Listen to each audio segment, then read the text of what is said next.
If all council members could please take their seats so that we could start this Special Affairs Committee.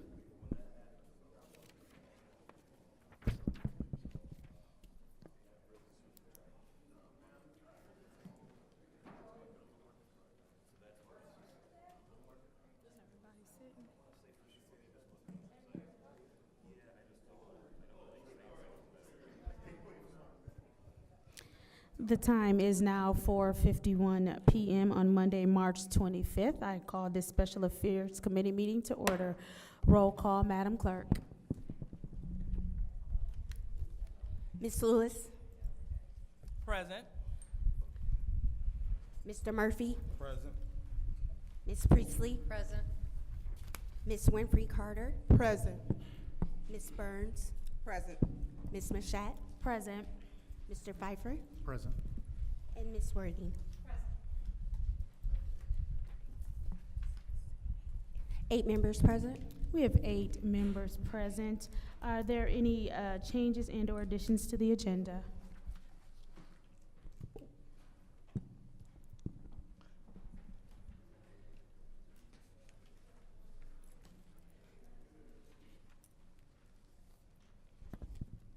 Seeing as how there are no changes or additions to the agenda, we will now go to public speaking. Is there anyone who wishes to address the council?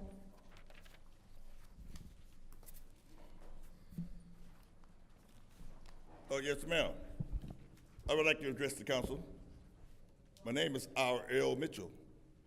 I live at 759 East Linden Avenue, right on the borderline of Ward 1 and Ward 3. For the record, hello, America. Thanks for staying tuned with this situation in Flint. I was going to speak on this, but until I saw my attorney come in, Michelle Young, but Fred Tucker was my attorney, and whole America know what happened to him. Michelle had to take over, just like this in this unprecedented society. The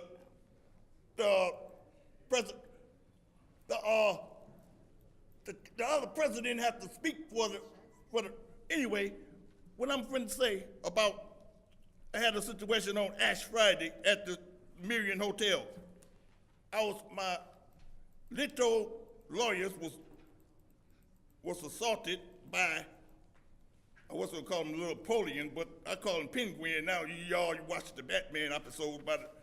Otherwise, was the mayor of Flint, called with them Toys R Us shoes on and a Toys R Us suit. I thought before we went to take care of the business of the city, my attorney came to me and said, Mitchell, I was put out of this Merion in the Boom Boom Hall. That's where we have dinner before we go. I said, man, what you mean? He said he was assaulted, but through the little penguin, he had the peoples along the Merion Hotel to put the attorney and lawyers out. That's why he couldn't address. He was in a daze. His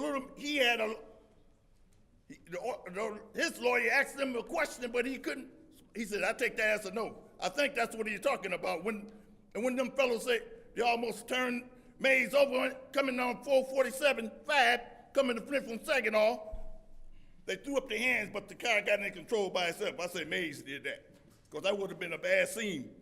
Because what I'm trying to say, the mayor should be up here right now before I could address this situation, what he done. Because when we got back to the hotel, he was over in the corner, but when we got ready to go, I thought he was gone. He got up in front of us, but only thing came out of my mouth was, where my $2, man? He said, he went in his pocket, but I wanted to address him about what he done to I couldn't think straight because he was waiting till, the lawyers, I guess they're trained not to lose their cool, but they got to speak for themselves like the concerned pastors. Like lawsuit, when y'all took him in the back room, hide from the public, and Uncle Young got to be dealt with, and from there. Thank you. Stay tuned, America. Keep on watching this situation in Flint.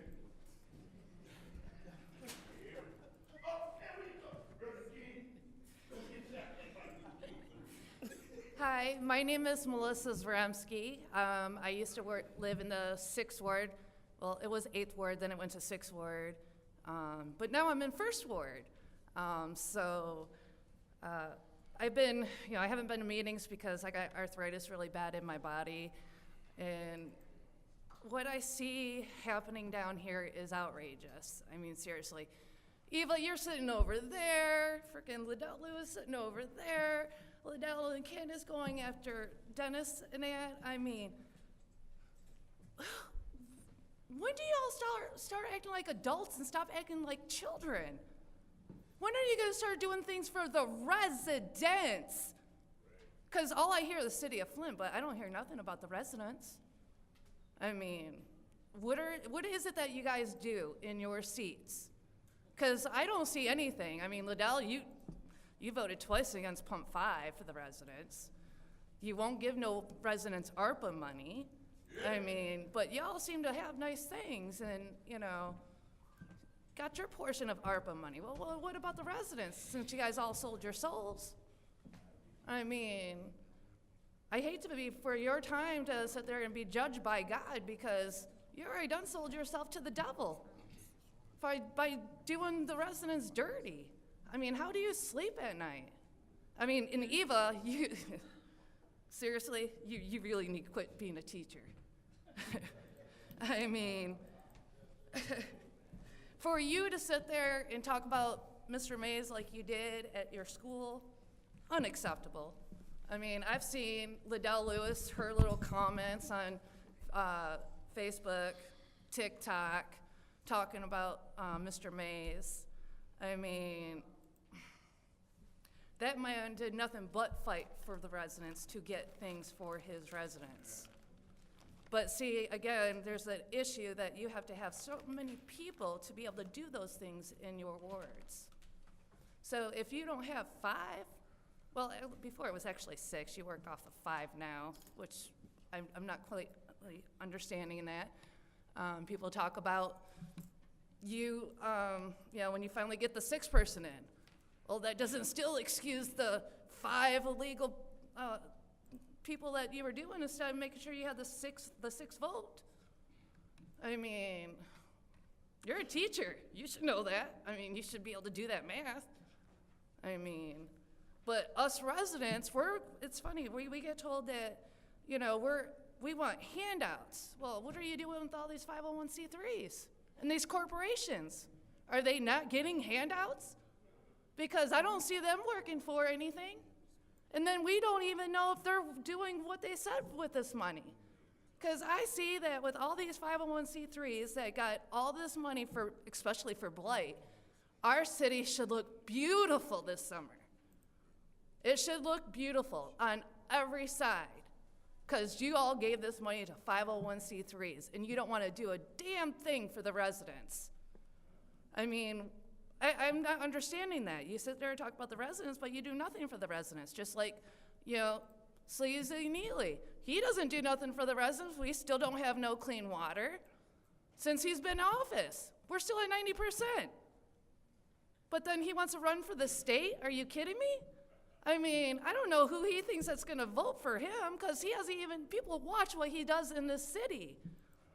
With all this corruption going on, I mean, I really been praying the FBI comes in, they all put you all in handcuffs, you look good in orange, and, I'm going to feel bad for your children because, well, they're not going to have their parent. So that's all I got to say, and have a blessed night.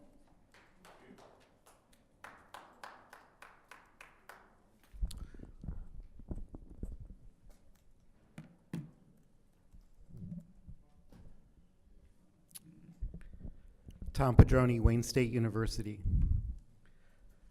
Today's the day that Mays would have returned to council after his suspension. Up until the day that Mays passed, I was working with Davina to ascertain what was allowable in chambers in terms of food and refreshments to celebrate his return today. We would have been celebrating right now with Mays in that seat and us showing our love for him with a standing ovation despite what these 5 hollow husks sitting up here had done to him. Eric is everything that you five are not. And when I say you five, I know well and you know well and all these people know well that there is no ambiguity about who we mean and don't mean by you five. Countless people on YouTube and elsewhere have spoken since Eric's passing to say they are more involved in government because of him. You do the opposite. While Eric inspired more people to become involved, you work to limit the ability of people to participate in government. You are so desperate to shut the people up that you work to limit them to 1 minute. You call the police when the people go a few seconds over their meager allotment, threatening people like Jan Marie Arbor. Mays was always teaching, even while he was up there in his council seat. He was always asking that we not just call out the resolution number, but also explain to the people what the resolution was. He rarely wanted to go into closed session for the same reason. He wanted what council did to be transparent. He wanted council to be an open book to the people. The role of a legislature who loves the people and loves democracy is always to be explaining to people what is at stake for them in a motion that is being considered. Eric believed in not just being a faithful representative, but also to bring people into the democratic process, to help us understand what might otherwise seem arcane. He didn't allow the council seat to exalt him. He exalted the people. He demanded respect for his council seat, not as a mirror of his ego, but rather as a mirror of the people he represented. He was everything that you are not. And that is why he is loved so widely all over the US and even the world. You are not loved this way. In fact, many people loathe you for how you treated Eric, how you tried to shut him up, how you acted and still act as corrupt servants of the powerful and yourself. You were clearly jealous of Eric, dismissing the outpouring of love for him by calling him a TikTok performer, even as Eric didn't even know what TikTok was, or that he was quickly becoming famous. People didn't love him because he was uncivil or insulting. They loved him because he refused to be shut up. Eric was everything the powerful feared most, an outspoken black man who refused to back down even an inch. Some friends of Eric's even criticized him for always holding the line, for not strategically choosing his battles, as they put it. But Eric's MO was always, you are not going to take away even a centimeter of his manhood. Thank you.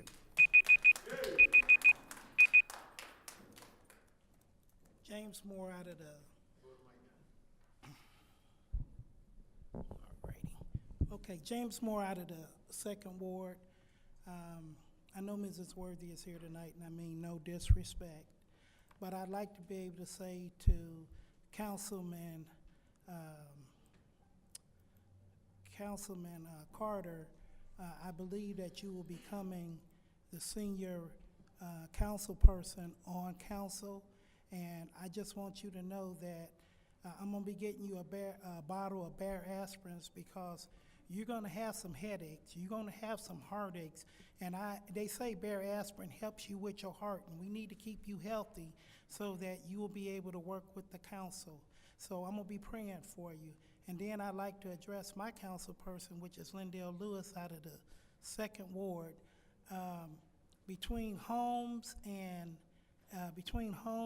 Carpenter Road, it's like playing TikTok riding down there. The potholes are getting bigger, and hopefully so you can work with Clyde Edwards back there with the administration to try to, you don't have to replace the road, but if you could fill them 60 potholes, it'll help before somebody get killed out there trying to get around them.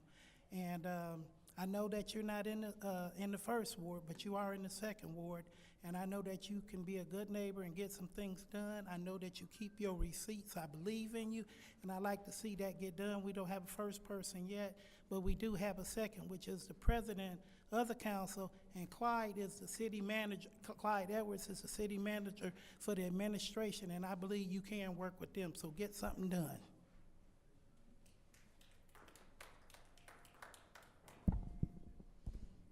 Good afternoon, Council.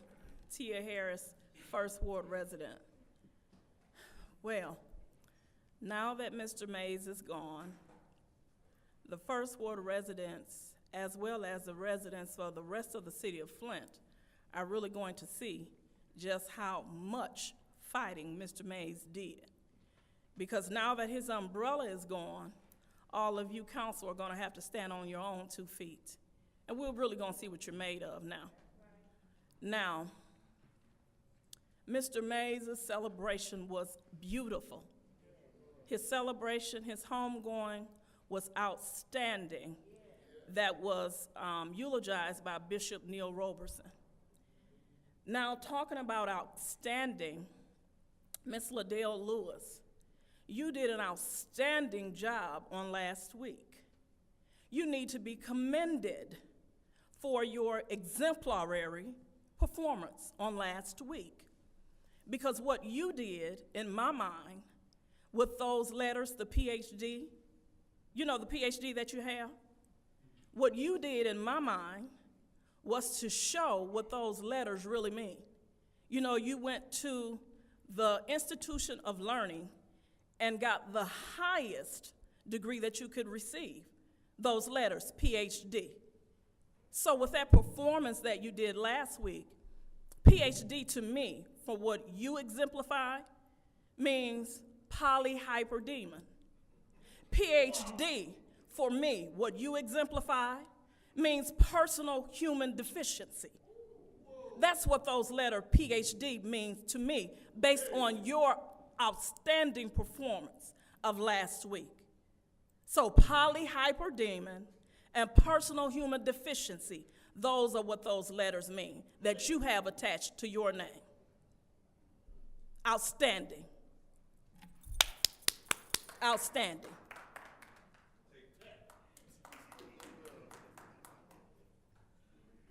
Hello, everyone. My name is Rose Morrow, and I'm a First Ward resident. We are asking you to put your differences aside. We are asking you to stick to the agenda. We are asking you to remember that same damn disclosure that you read to us, it applies to you. It's a 90-day misdemeanor. You can be escorted out too.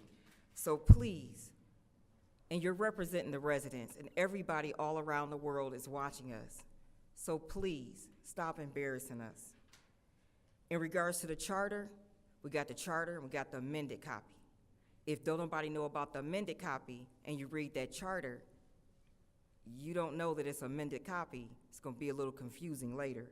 So if I can ask you guys to work on getting that amended, putting it together, making all the corrections, so we can have one copy.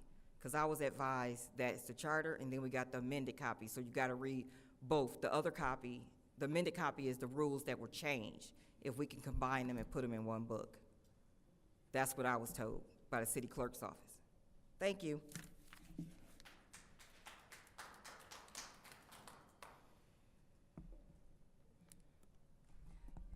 Good evening, Council. My name is Attorney Trishelle Young, and I am here to ask you to reconsider allocating ARPA funds to the North Flint Food Mart, the co-op. And I'm asking for your reconsideration because, as I understand it, there was some confusion as it related to the application. On the city side, the application showed incomplete, and I understand through Mr. Flynn that they submitted, or thought they submitted, a completed application, and one has since been provided to the council. And I'm asking for you to reconsider it because that $300,000 that they were asking for is leveraging for the additional funding that they need to finally complete and open that grocery store. That store is in a food desert, as you know, since Kroger's has closed on the north end of Flint. As a criminal defense attorney, a lot, I would say even a clear majority of my clients come from the north end of Flint.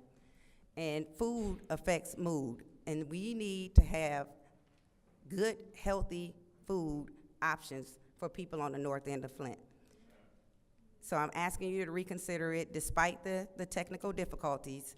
Let's do what's best for the city residents on the north end of Flint, allocate that funding, and I know it's taken almost 10 years for this co-op to come to fruition, but if you look at the co-op in Detroit, they started their co-op in 2013, and they are opening their doors in May of 2024, this year.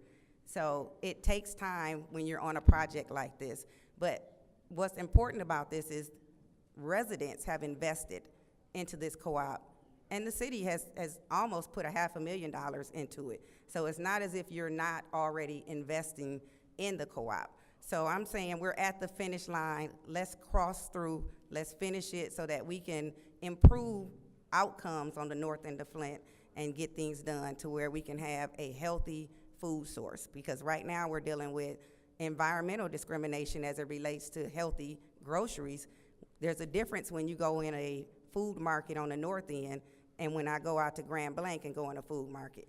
Not only is the selection and the variety better, but it just looks healthier, it looks prettier, it's more colorful, more colors of the rainbow. And that's important as it relates to our children who have been exposed to lead, and it's important to our adults who get caught up in the criminal justice system. So please reconsider allocating some funding, if not the entire $300,000, for the Flint North End Food Co-op. Thank you.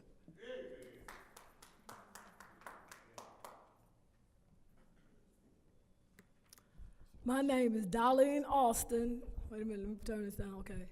And I'm a resident of the city of Flint, the 1st Ward.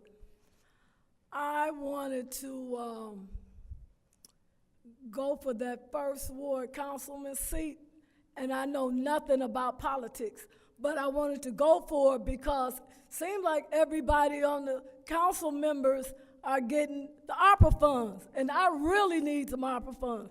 I was gonna sit in that seat to get my house fixed. Okay, I got my toilet fixed. It was going in the bottom of the floor, and the church heard about it, and they helped me with it. Now my roof is leaking. I don't have the joists up under the bottom of my house, so my bathroom is just sitting there. So it goes down every 2.5 years. I need those ARPA funds. I have a picture window in my house, and I couldn't afford the window. And so somebody donated me plywood. That's plywood up there for my window. And you go by the house, you'll think it was a vacant house. It's bad over there on the north side, in the 1st Ward. It's real bad. And then I like to say this. When I was 20 years old, I wasn't able to vote yet. I think it was 21 at that time. I got in a fight, and the man got killed. I pled guilty to like a manslaughter. I was young when I went to prison. And I know one thing, when you go to prison, every time you go, you get that same number. You go the first time, you got that same number, but you get a letter in front of that number, A. You go the second time, you get a B in front of that number. Third time, a C. The fourth time, a D, and so on and so forth. Well, I got a G in front of my number. And it's not because of crimes, it's because I escaped from prison so many times. And every time you escape, you get a new charge. Anyway, I'm saying that to say this. I have been through a lot of court battles. I've been seeing trials. I've talked to a lot of inmates. And one thing that they do when they take you to court is the rules. They have to follow the rules to convict you. You can be guilty or innocent as all get out. But if they follow the rules and you innocent, they're going to send you up anyway just because they follow the rules. Rules are very important in everything you do. Everything you do, rules are very important. Please hear me. You know, and the 1st Ward councilman, I seen that he was trying to make everybody stick to the rules. You stick to the rules, you can bend the laws. Bend them this way, they go all the way over this way, and you know them dirty attorneys will do that. Or you can bend it to go all the way the other way. Whatever way you bend it, rules have to be followed. Thank you for your time.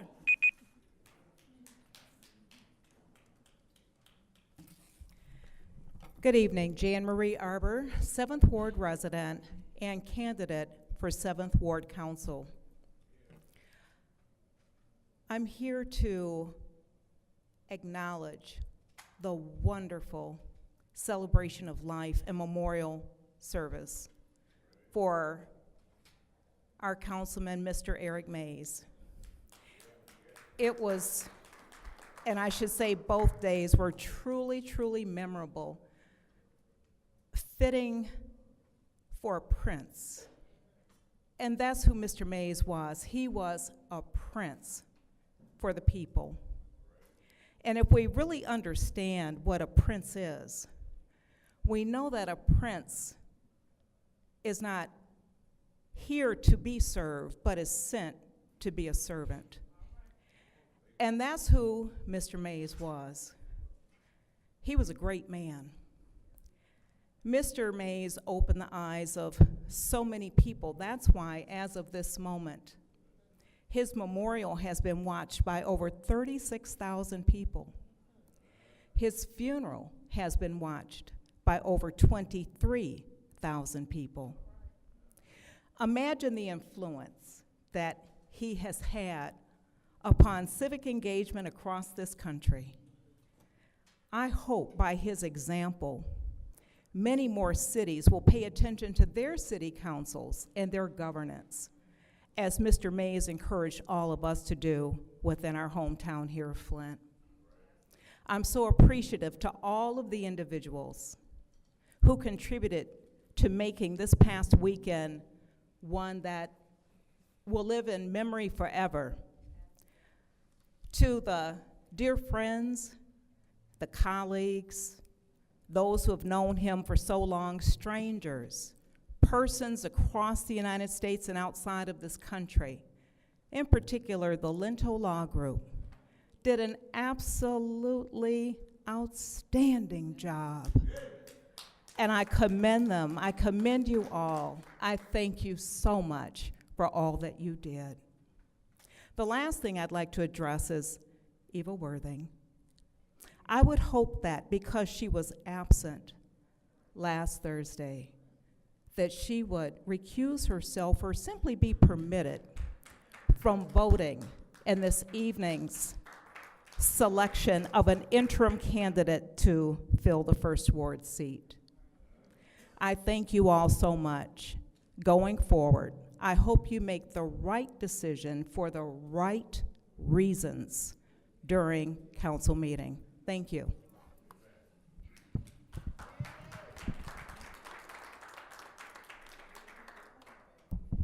My name is Wilbert Papa Jarrett.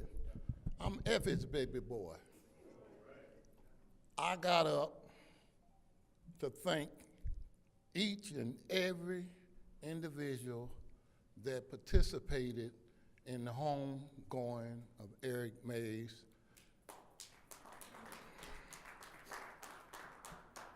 Last Friday and Saturday. I'm gonna try to name as many names as I can think of and put on the record. I'm gonna start out with the Leno Group. Don't be for the Leno Group. The celebration, it wouldn't have been a celebration of that magnitude. The Leno Group. And they do praise, admiration, credit, and whatever adjective you want to put with the participation and the involvement that they had with making it all happen. Bishop Neil Roberson did a phenomenal, fantastic job. House of Prayer, Baptist Church. Unbelievable, very conciliatory, very patient. The lady who performed and cooked the food, Beverly Biggs. I want to call Arthur Woodson's name, but I ain't see Arthur Woodson there, so I can't call your name, Arthur. I'm gonna have to go on and try to remember some other people. And in this last minute I got Quincy Murphy. I got a warning at the last meeting for your lie. You lied on Eric Mays. Eric Mays fought until his death to get them 18 properties that the city had transferred over from Deb Cherry back to the city. He fought like hell, and all y'all fought against him except a few of the officers, for him just to distribute and sell them properties to them people. Eric Mays never lived in one of them properties, and you lied and said he lived in the property. And I'm putting that on the record, and I ain't scared. You know, and you know what I'm talking about. I ain't scared, Quincy. Thank y'all for entertaining my little old 3 minutes. Thank you very much.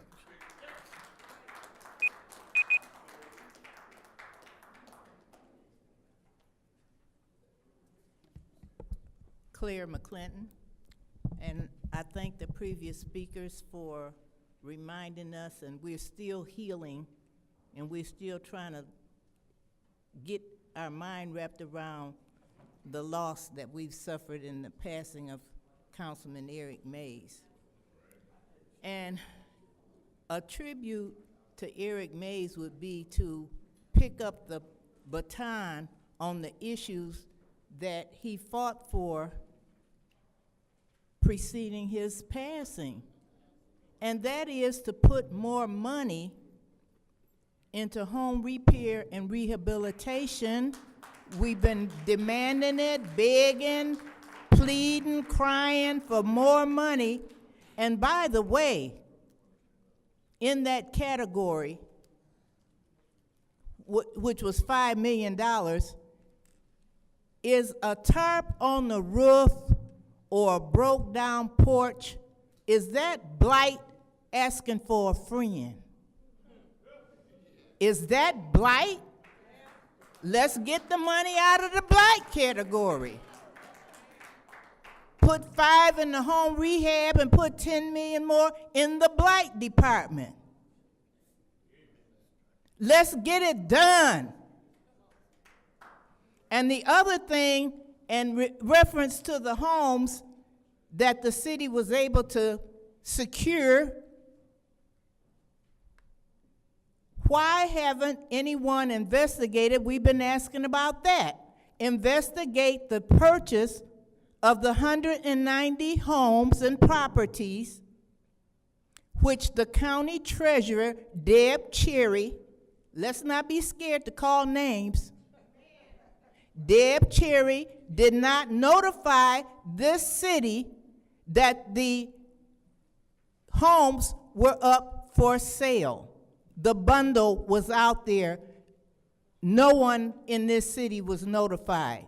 It might have given an opportunity for us to pay 1.5 plus $1 and get those homes and save these families. So I'm gonna close with this. In the final, you can sit up there and act like you don't hear.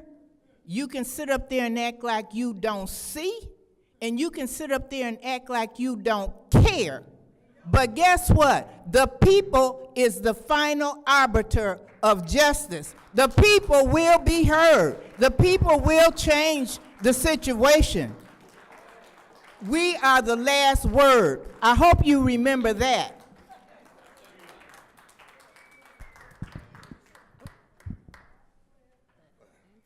Good afternoon, everybody. My name is Chester Coleman, business in the state of Michigan. I'm on here to only say a few things. You know, we do a lot of things in the city. The government do a lot of things. City of Flint do a lot of things. But I understand y'all giving all this funding to these big corporations, Genesee County and all the different things, but y'all ain't giving nothing back to the city of people in the city of Flint to live in the city of Flint. You know, it's time out for all the nonsense, chaos, that y'all not ducking your business, trying to build Flint up instead of downtown, giving all the money away and all these different big corporation. What about the residents in the city of Flint? When is y'all gonna start looking out for them?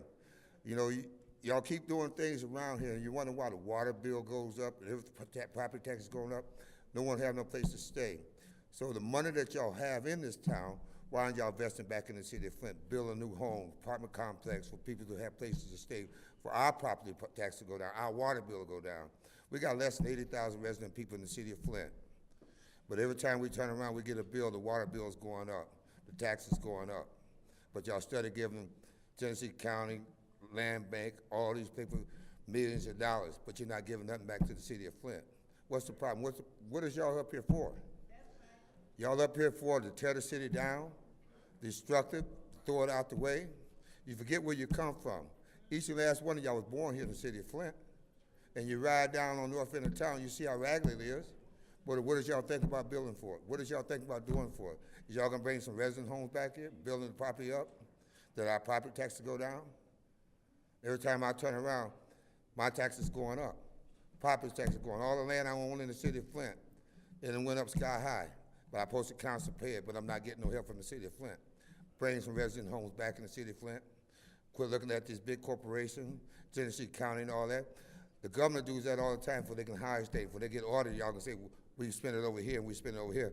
But what did y'all do for the city of Flint? Nothing. And y'all talking about y'all up here for us? I believe you up here for yourself, just collecting little bottle dollars. Them dollars y'all getting every day, you walk out of here, you be just like the rest of the people in the city of Flint struggling, try to pay their taxes every year. And that's what y'all want to do, for everybody to move out, for the city of Flint to fall to the wayside like it's doing. When is y'all gonna open up your eyes and quit up here? Last week, you argued for one thing for 2.5 hours and still didn't accomplish nothing. But y'all said y'all councilmen. Y'all up here trying to help the city of Flint. But right now, what I see is y'all destroying the city of Flint. Y'all need to get off the bandwagon and get together on one accord and put your agendas together and say what you're gonna do, how you're gonna do it, and make this stuff go. Y'all got $100 million. Where is that on the north end of town? Y'all ain't got $1 on the north end of town that said y'all did some development. But y'all say y'all for the people of Flint. And we put y'all in position, and y'all still ain't doing nothing.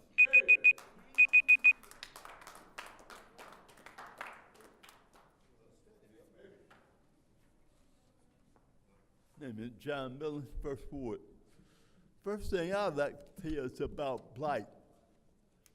Y'all need to get control of land bank and stop letting land banks sell condemned houses that are not even being fixed up. I got one right next to me, been condemned for 3 years. They supposed to tore it down last year, but they sold the house to somebody for $500, a condemned house that the roof, the floor is out, and it ain't been fixed or tore down. So y'all need to hold land bank and make sure, matter of fact, demand they tear down all these houses and quit selling garbage to the people, and or either make them fix the houses in a timely fashion. Second of all, I'd like to know if y'all doing these water bills that got written off, are y'all passing them on to the consumers? Because some people water bills are doubling and they're not using no more water because they've been on vacation. So if I'm on vacation, how can my water bill be more than it was the previous month?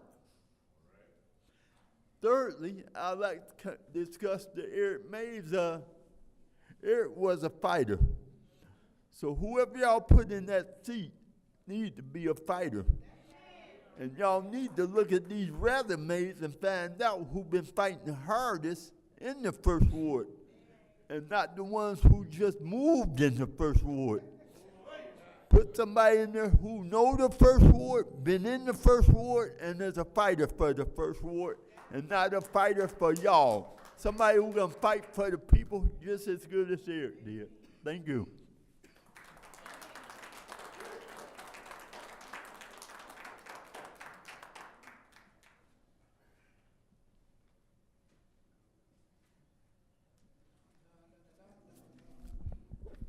Good evening, Arthur Woodson.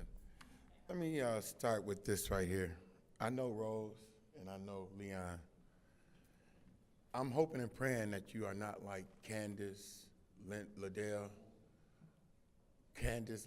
Quincy, Judy Priestley, and Eva Worthing, because those are the 5 that's gonna pick you. And they are sold out and they are a rubber stamp. They have done nothing for this community but did whatever the little man asked them to. And then they sit back and make up fictitious lies, not telling people that they sit back and instigate and do certain things. I hope that you are an independent thinker, not somebody that go along to get along. And also, if I speak about you politically and your response is in anger because I disagree with you, then we're gonna have back and forth. Sometimes you don't have to speak or respond to a speaker. See, that's what I liked about the old council people that was on this council, because they didn't respond to everything, and they didn't respond with emotions like Quincy does, like Liddell does, like Candace get to looking up in the ceiling, pointing, talking to herself. I think all y'all need to go get a mental health evaluation instead of a parliamentarian. Parliamentarian can't help mental illness. I'm just being real. I don't care what you say about me. I'm just saying, I think all elected officials should take a mental evaluation before they take office. Because if you cannot cope, if you cannot deal with people coming up here speaking their mind about how they feel about their city, then you shouldn't be an elected official. Because I know y'all gonna respond. I know y'all gonna start saying things. What? Oh, he all right. I know y'all gonna respond. I know y'all gonna say something. Oh, City Clerk, can we get the box back here, because Liddell gonna be the president at next meeting, and some people are not gonna put their name in this box for the next meeting, and the box isn't back there. So we need the box back there so that we can sign up to speak at the next council meeting. But saying this right here, y'all stop trying to take things to a personal level, because if you get personal with me, if you get aggressive with me, I'm gonna give you that same energy back. And I'm saying that. And don't get mad with me when I do it. I'm serious, man. You can't get mad with the audience, because the audience is giving you the same energy that you're putting out. Thank you very much.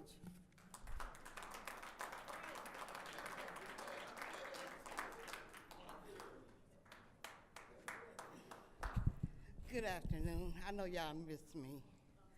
I miss Pfeiffer. I miss Jerry. I miss Tanya.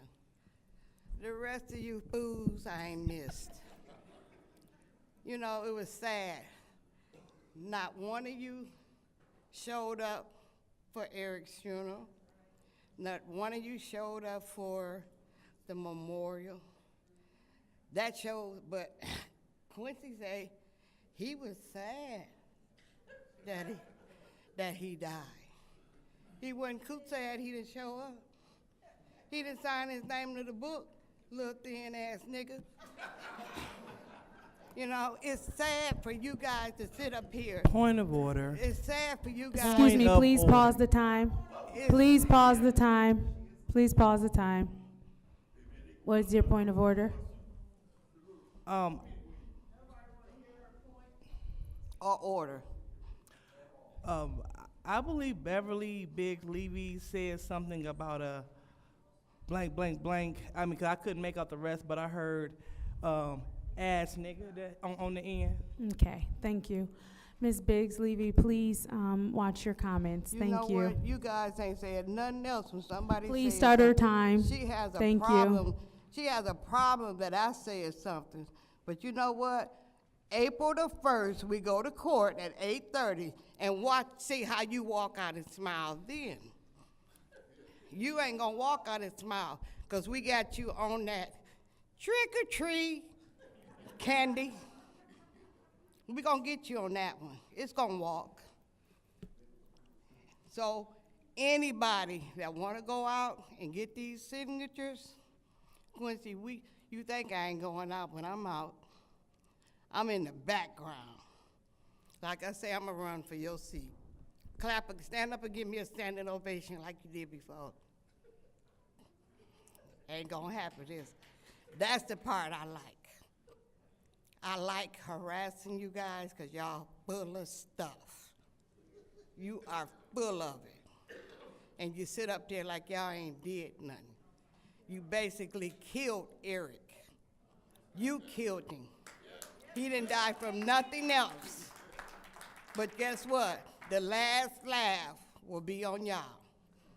Because if I have to recall and recall and recall, just because you got away with that last one, it was the fourth one the very next day. You didn't feel so happy, did you? I want you to smile like you be smiling. Like a little like silly fool, like some putty. I ain't been here in 3 weeks, and guess what? Y'all ain't had no problem with me. But I'm looking, and I'm watching, and I'm praying that you guys y'all might as well resign, because I am not that girl. Have a good day. Is there anyone else who wishes to address the council? Thank you, sir.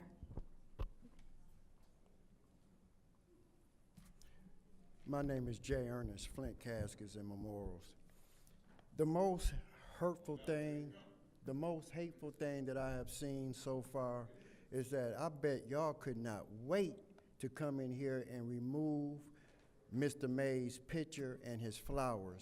The flowers that was outside that they came out and put there, y'all broke y'all neck to run in here and do away with it. But I just hope and pray that the next Flint City Council member is not going to side with y'all.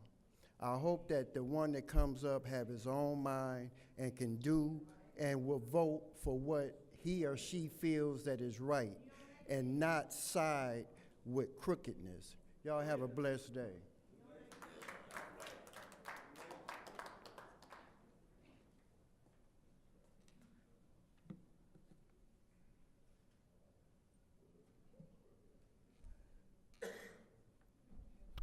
Go ahead. Okay. Good evening, council. You all have a tough decision ahead of you. Yes, the community is hurting. Hurting people hurt people, and the city of Flint has been hurting for a long time. It's a deep-rooted thing that's been inside these chambers for a long time, too. And only until people, the leadership, changes their minds and attitudes of how you're going to deal with each other, that's the only possible way it will ever change. As long as we have people rooted in bitterness, anger, resentment, false accusations, not living for the truth, and I even say not living how God says that they're supposed to live when they say they for God also. Nobody's perfect. I live in the First Ward. Some people said that they didn't want that seat filled. It has to be filled. The same people who were saying, oh, the people in the First Ward are not being represented when Councilman Mays was put out for 30 days and 90 days, those should be those same people with that same energy saying, we still need that representation in that First Ward seat. Everybody's personality it clashes, but as adults, there should be some point where we can really truly move beyond that. I just still don't get why we're still stuck in the same cycle, in the same system, in the same mess, the same denial. It's just a cycle, a continuous cycle. So I know you guys have hard decisions. We appreciate you all for being here and making the decisions to help the First Ward to move forward. We want to move forward in peace. We want to move forward in confidence. We want to move forward in accomplishing some things. We want to move forward in getting the blight removed and having someone who's still going to be in the community doing that. I heard a few people say something about, oh, I'm not trying to do anything or say anything against Councilman Mays because he did do a lot of good for this city. And me personally, someone said, well, certain people didn't come to his funeral. I personally, as a human being, wanted to be there. But I know if I had showed up, somebody would have something smart to say and, oh, she don't like him and this, that, and the other. It was never about like or dislike. It was about the actions and the functions of the First Ward Council seat. So I'm just taking these last 30 minutes or seconds for a moment of silence. And I pray that everybody can clear their minds and clear their hearts and try to start over again. If you have to start over again, start over again. If you have to try it again and start over again, start over again. Just don't continue on in the same negativity that's been portrayed about this great city and the people that are great that live here. Thank you.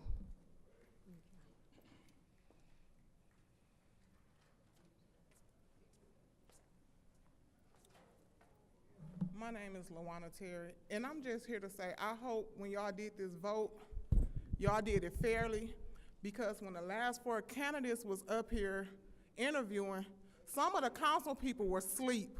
So I don't actually understand how this vote is going to be fairly when the council people were asleep, and so was the attorney. We have video, we have pictures. So I'm just hoping it's fairly because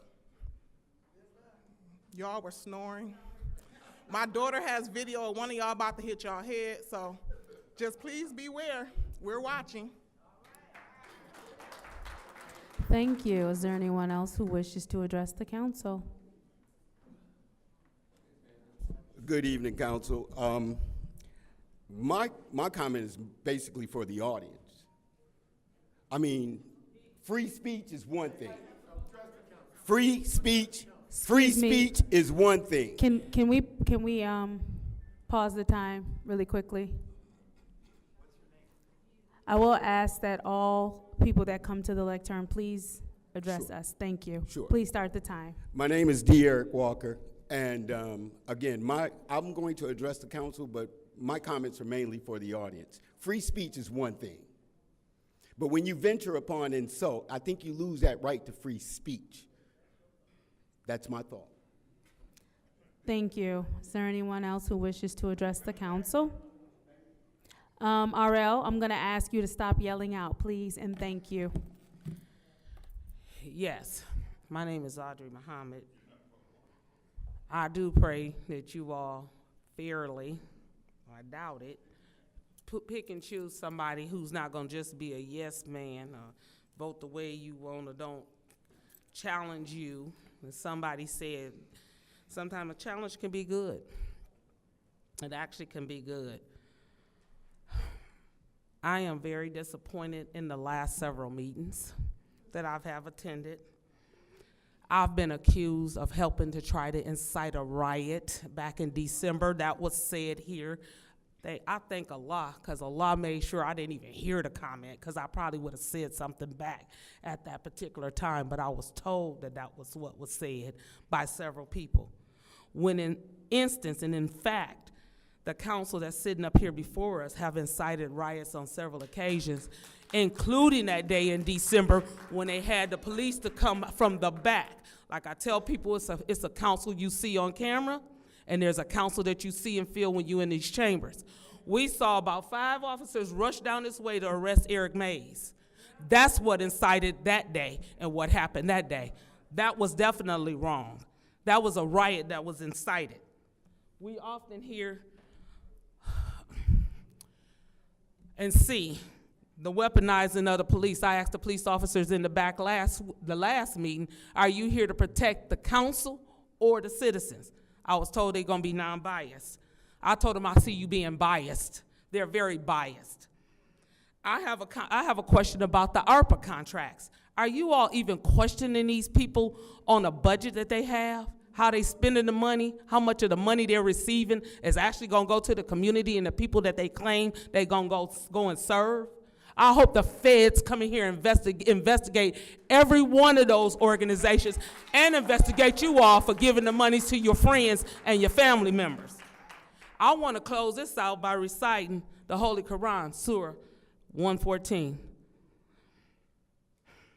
I seek thy refuge in the Lord of men, the King of men, the God of men, from the evils of the whisperings of the slinking devil that whispers into the hearts of the men from amongst the men and the jinn. You go look that up and you go look and see what that means, because a lot of y'all have been whispering or been whispered to by the voices of a slinking devil who got you all going against the people who very elected you into these positions, who their tax dollars is paying you your salaries. Some of y'all don't even have show up, or you don't vote in the way that your constituents want you to vote. So I ask you to go home and pray and question yourself. Maybe some of y'all don't, because y'all don't believe in God. Thank you.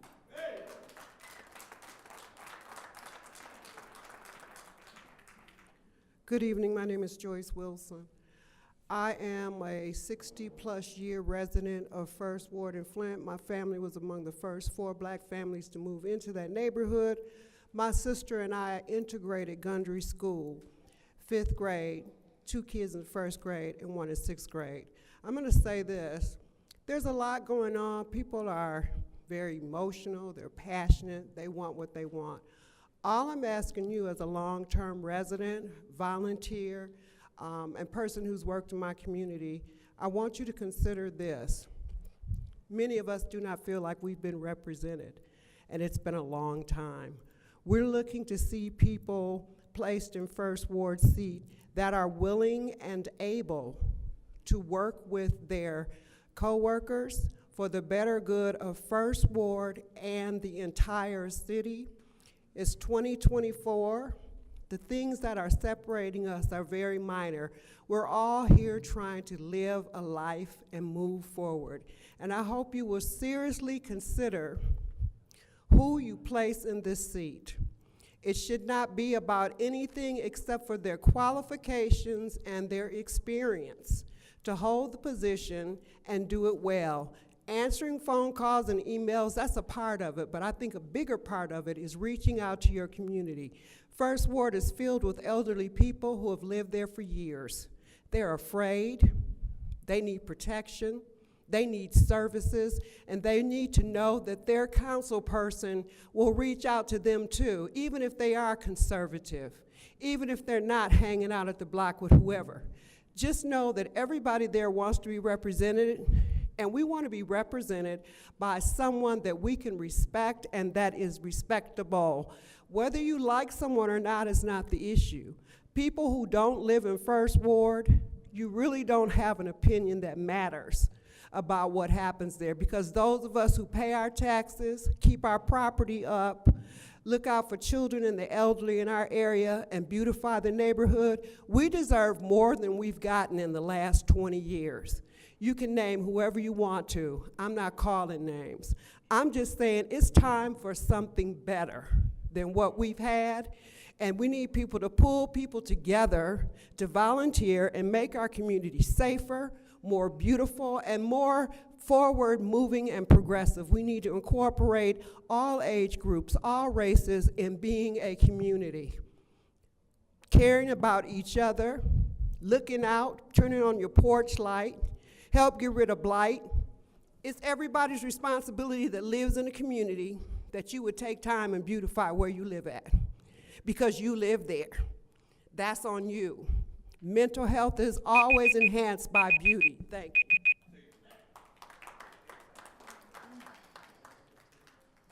Hello, my name is Kawana Mack. I'm in the 7th Ward. I want to bring up what happened last week. We had company, so to speak, people coming to try to get the seat, and we have a violent, disrespectful second ward president who showed out, and she should have been walked out of here. And she always, if you saying something she don't want to agree, she's trying to control up there, out here, and keep everybody quiet. Now, she started saying she's going to close the chambers last week, so she don't want us coming down here. They already trying to cut our 3 minutes to 1. They want to go and do their dirt behind closed doors, but we tired of you. Quincy, Priestley, Eva, and Mushat. This lady almost jumped on Mr. Pfeiffer, got in his face, telling him what you want to do. Yeah, I'm looking at you and you looking at me. You gone. And I'm gonna tell you, when all that dirty money that y'all done took is gone, where you gonna be? You hear me? Y'all giving these priority whose contract is not over until 25, y'all done extended it till 28 without the bidding process. And now they was talking about free recycling bins. They said the city of Flint has to get a distributor. They have to get the people that do it. A bin is a bin, just throw your name on it. And like you say, Quincy, you said something you ain't had no business the other night. Priestley, I don't see, I don't hear, you gone too. Eva, you already gone. Move shack. See, look, this what they do. They so disrespectful. They look at the clock, and then they say, next speaker, please. You see what I'm saying? Disrespectful, and we tired of it. So whoever get in this seat, hey, I'm going to be with you if you're for the people.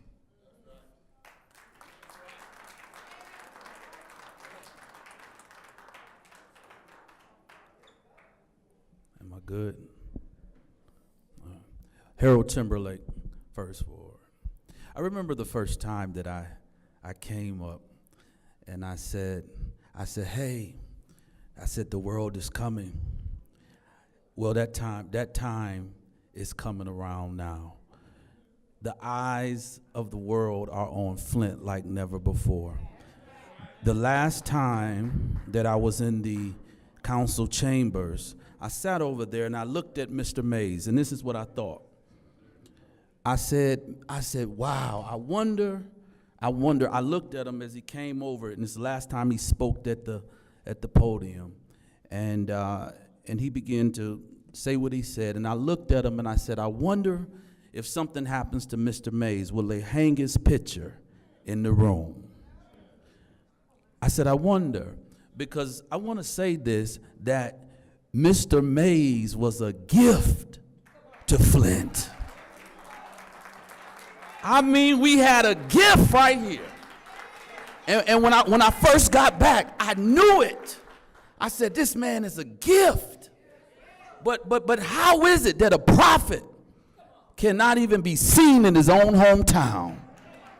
And a man has to go away. But this is what I want to say to the council, mainly to Liddell Lewis, to Quincy Murphy, to Judy Priestley, to Candace Mushat, and to Eva Worthen.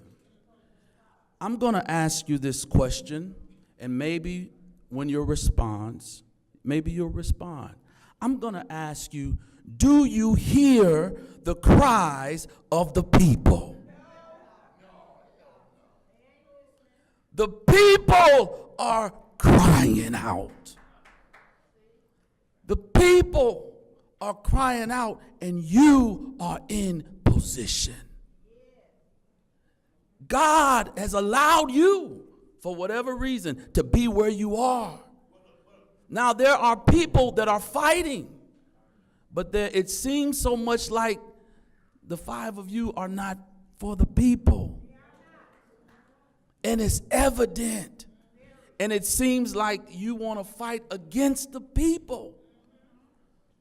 But there is a time that comes after this, that when you no longer will be on the council seat, that you will be amongst the people.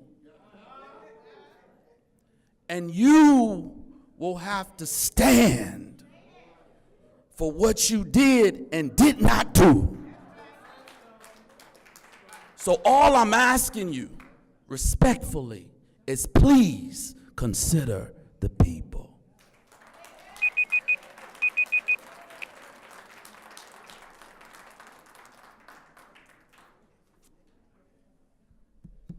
Good evening.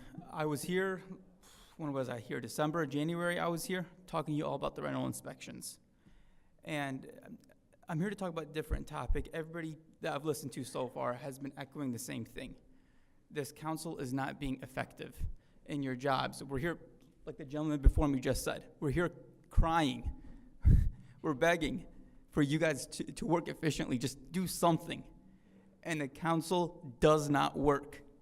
If it's not at the direction of the mayor, half of you do not want to work. And that's a disappointment. If I could just talk about the rental inspections, just real quick, how many landlords are here? Do I have any landlords here besides me? That's how many landlords I have right now here, complaining about your rental inspections. They are so stingent, they're driving us away. You expect us to provide affordable housing to the residents here, which we would love to do.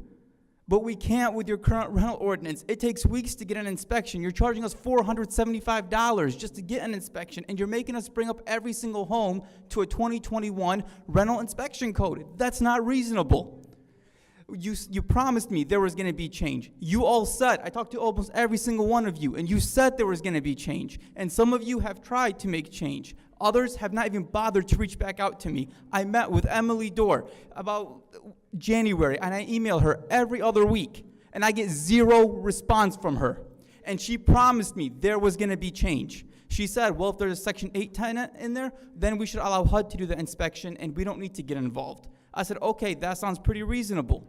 Zero silence from her. And there was a bunch of other inspections about the furnaces, about how stringent we're being with the inspections compared to other municipalities. I've sent her examples. She said she'll reach back out, and I hear nothing from her. And I hear nothing from a lot of you. And at this point now, we are frustrated, and while we have tried to work with the council, you now have 2 pending lawsuits against you. We've been here with open arms saying, let's talk about this. Let's find some common ground here. Let's make something that's reasonable. None of us are saying we don't want a rental inspection.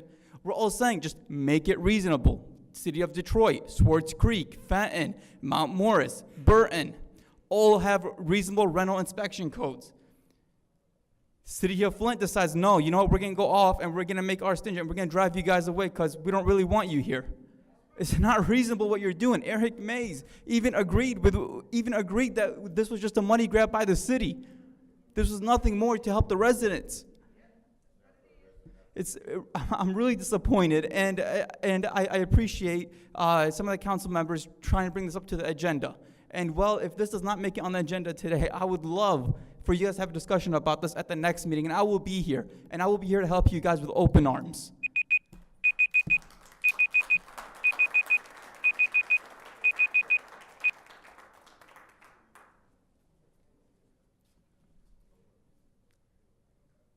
have no idea what I'm doing.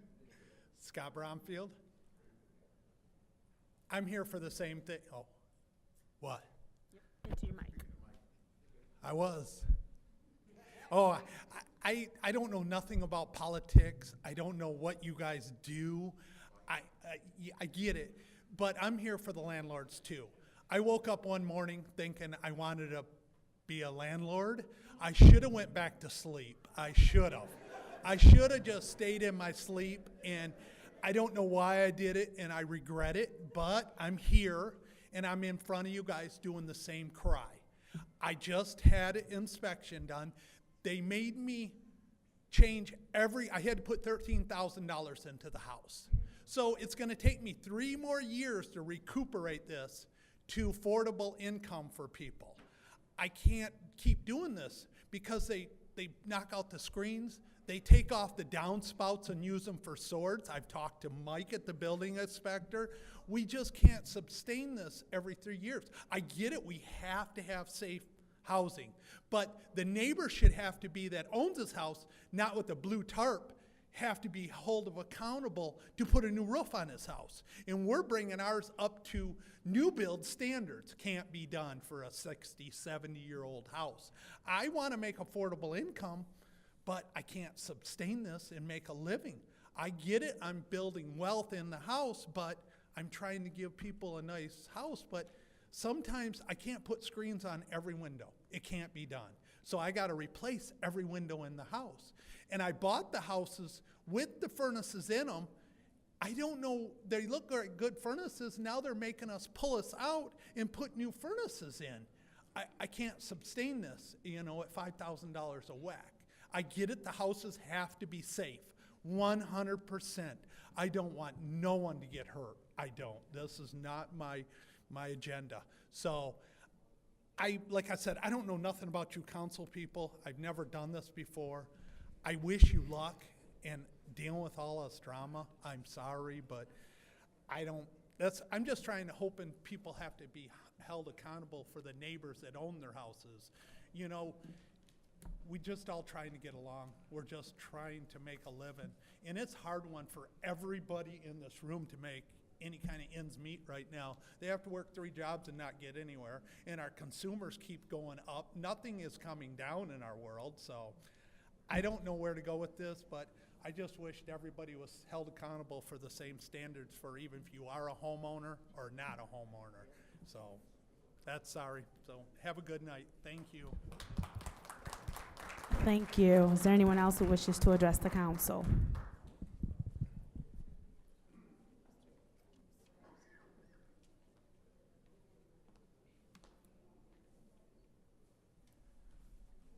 My name is A.C. Dumas, and I'm a lifelong resident of the city of Flint. I'm just appalled by many of you on this Flint City Council. Liddell Lewis, I was moved to your ward.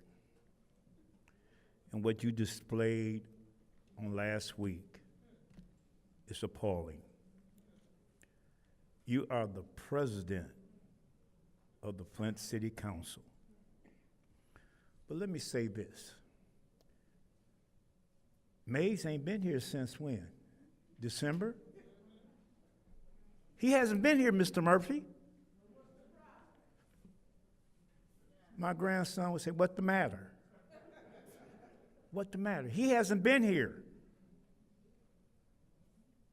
I heard some of the previous speakers, a couple of them, and I know, see, the previous speaker don't know y'all. I know you. I know most of the candidates that's running. I know most of the candidates that are running, and some of those who are not running. One person has been coming to this chambers longer than me, and that's Wilbur Papa Jared. I've been coming about 60 years, and I know he's been coming longer than that, constantly. I know y'all. I hope when you choose whoever represents the first ward, a speaker said, "Well, if you don't live in the first ward, it's none of your business." What? You don't live in the first ward and it's none of my business and I'm paying taxes? Everybody in this chamber, if you're a homeowner, a property owner, you pay taxes. You pay taxes. I have an invested interest in the first, second, third, fourth, fifth, sixth, seventh, eighth, and ninth. This is a government for the people, by the people, and of the people. This is the people's government, not yours. This chamber belongs to the people. It's our tax dollars that fix this chamber up. It's our tax dollars that pays your salary that most of you up there don't deserve. But a change is going to come. A change is going to come. Truth crushed to the ground shall rise again.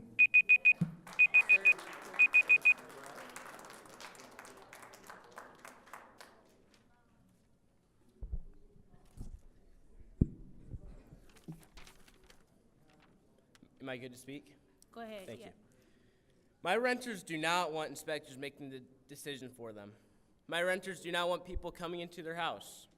I had called tenants to mention to them houses needing to be inspected, and they told me they absolutely did not want their privacy invaded and did not want inspectors in their house.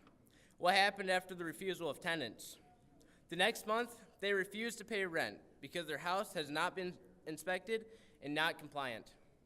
They absolutely used the system the city created against me. Now I am stuck and cannot evict them efficiently. I had someone move into a house, unable to turn water on because the house had not been inspected yet. The fees were all paid, messages were left for the inspectors with no return call. The house just sat in pending status. The tenants moved out since they had no water. Who would have thought?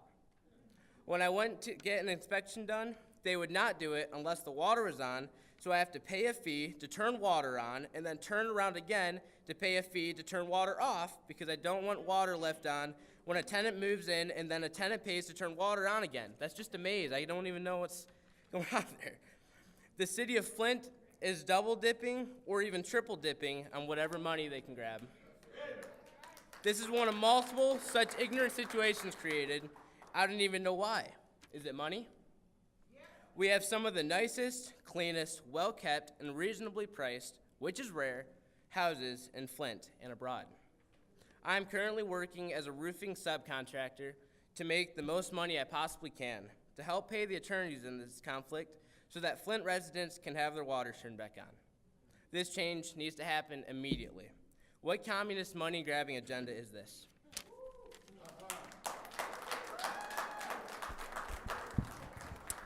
Is there anyone else who wishes to address the council?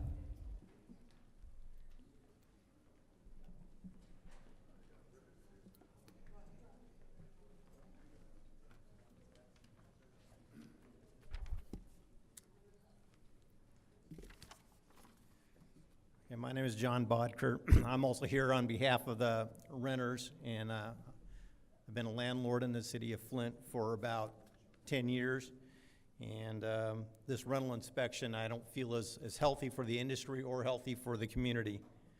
I grabbed an article off of MLive quoting Mayor Neely that he said, "We are in support of making sure we have a livable housing stock." And then he went on to say, "To take a peek inside is not too much to ask." This is getting us on the same page as other cities in the area and the state. Well, to take a peek inside without due cause is invasive. It pushes the edge of the Fourth Amendment, which is supposed to protect us from search and seizure. And good due causes would be if you had a tenant complaining, well then by all means, come on in. Plenty of houses in Flint that I don't see anything being done on, the dilapidated exteriors, caved in basements, collapsing roofs, they stay there for years and nothing's taken place with that. If you want to improve the value of the properties of the city of Flint, let's work on that stuff. And I know we have a blight department. Getting on the same page as other cities, mostly it has just to do with price parity. It was already spoken about that the fees that the city of Flint is asking for is probably double what the average communities in the surrounding area ask for. And then to put the time delays on it and keep properties from being able to earn income, that just adds to the pain. Most of the landlords that I know, at least at the Genesee Landlord Association, they are in agreement with providing livable housing stock. For my business, we seek to add value to the city of Flint with every property and every tenant. Health and safety issues are dealt with immediately. Structural issues are resolved in a very timely fashion, and cosmetic improvements are made periodically. We have citizenship requirements in our leases to make sure that the tenants take care of the places and are good neighbors. And we have a positive relationship with our tenants. Our long-standing tenants now, they have rates that are below market rate. That's affordable living in a safe and pleasant home.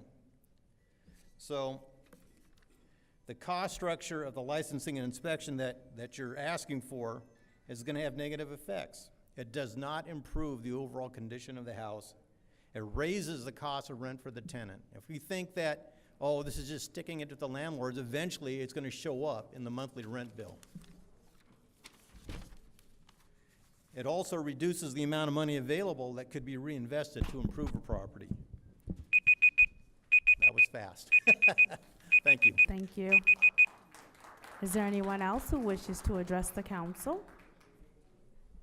How y'all doing? My name is Richard Jones. First of all, Quincy, I'd like to apologize for calling you the MF. I was out of character, but let me remind you though, you are in City Hall, you are a councilman. You are not in the street anymore. The calls that I was getting, I didn't react to them because I'm at city council, I'm not in the street. So, and about what we were going back and forth with, Ms. Bev is finna go out and get signatures against you. And when they're knocking on them doors, I know you would rather hear them residents talking about, man, get off my porch. Quincy got me a roof. Man, get off my porch. Quincy voted to open up the grocery store. I would, if I was in your suit and They coming. Trust me, they coming. If I was in your shoes and they was coming at me, I'll be like this. I'll be like this. You know why I'll be like this? Because I would have been on city council. I would have wrote a resolution to put $22 million into the water fund and stabilize our water fund and zero balance everybody in the city of Flint water account. I would have joined Eric Mays and boosted them up, and every chance we got, we would have saved some houses like mine was saved, whether my grandma's was saved. How many houses have y'all torn down since he saved my house? How many houses did y'all have to put out? In my neighborhood, just 2 blocks to the right and 3 blocks up, 15. Third Ward. As of really, I don't even know. Because when I Googled, they got me registered as a second ward resident. So they have me registered as a second ward person. Before I go, Liddell Lewis, please watch the Flint board meeting and how they treat the people that come up to the mic, because I swear to God, look like AC Dumas went over 1 minute and 30 seconds without no police being called or nothing. They just sat there like this and took it for an extra minute. And then just imagine this. It was a whole bunch of teachers that was going broke and pissed off that talked over 30 seconds. Thank you. Is there anyone else who wishes to address the council? Seeing as how there is none, it is now time for,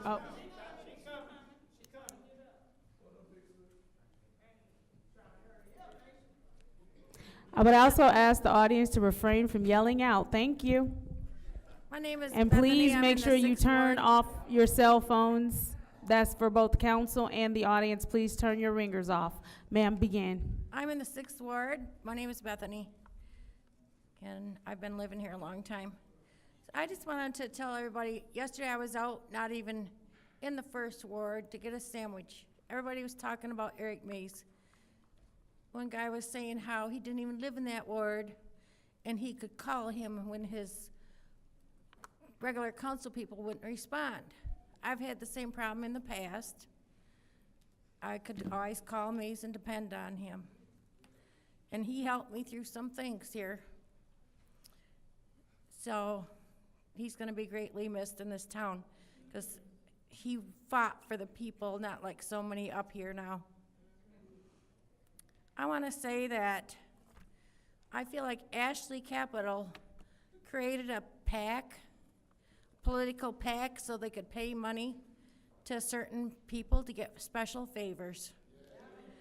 And that's how they got away from doing this, and that's how they skirted the law about the money they got from them. And it wasn't just ARPA funds, they got other money too, a couple people on this board. So it's really shameful what's going on, because they're working against the people because they're greedy. Is there anyone else that wishes to address the council? Seeing as how there is none,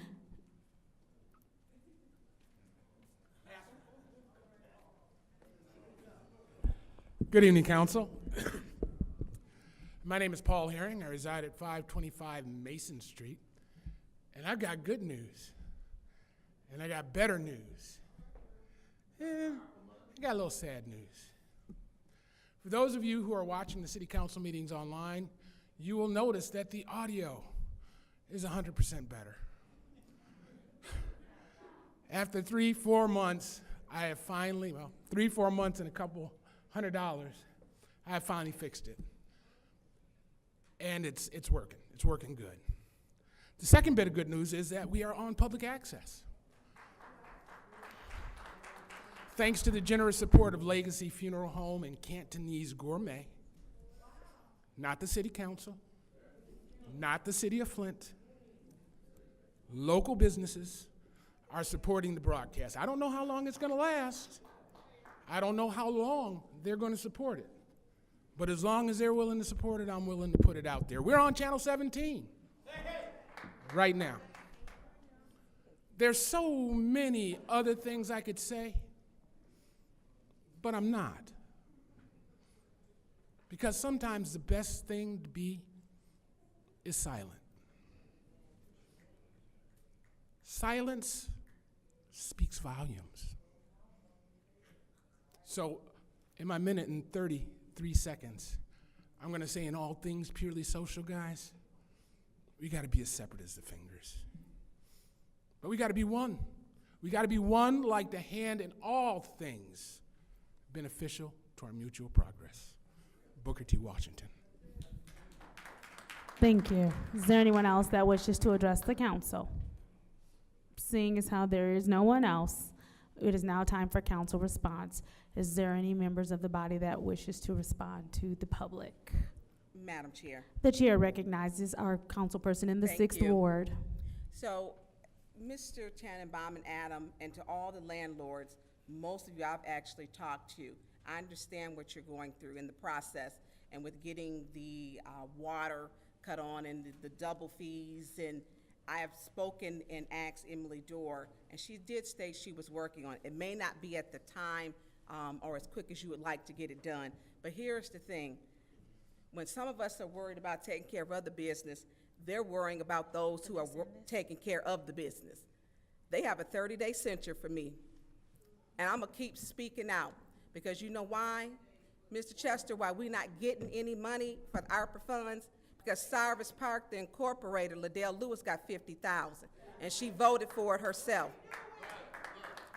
So when we talk about Ashley Capital, when residents come, Quincy Murphy got $11,000 lawnmower, then another $4,750.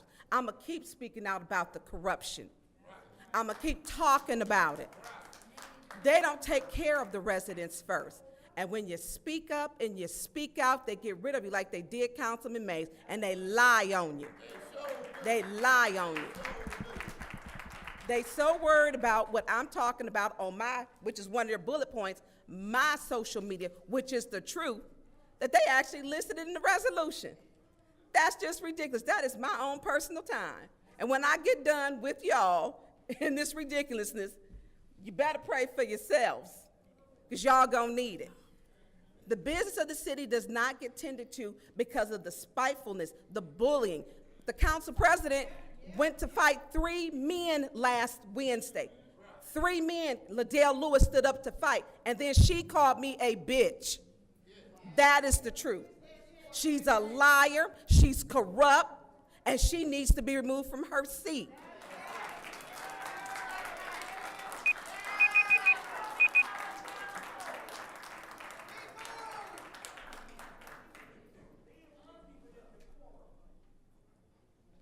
Madam Chair.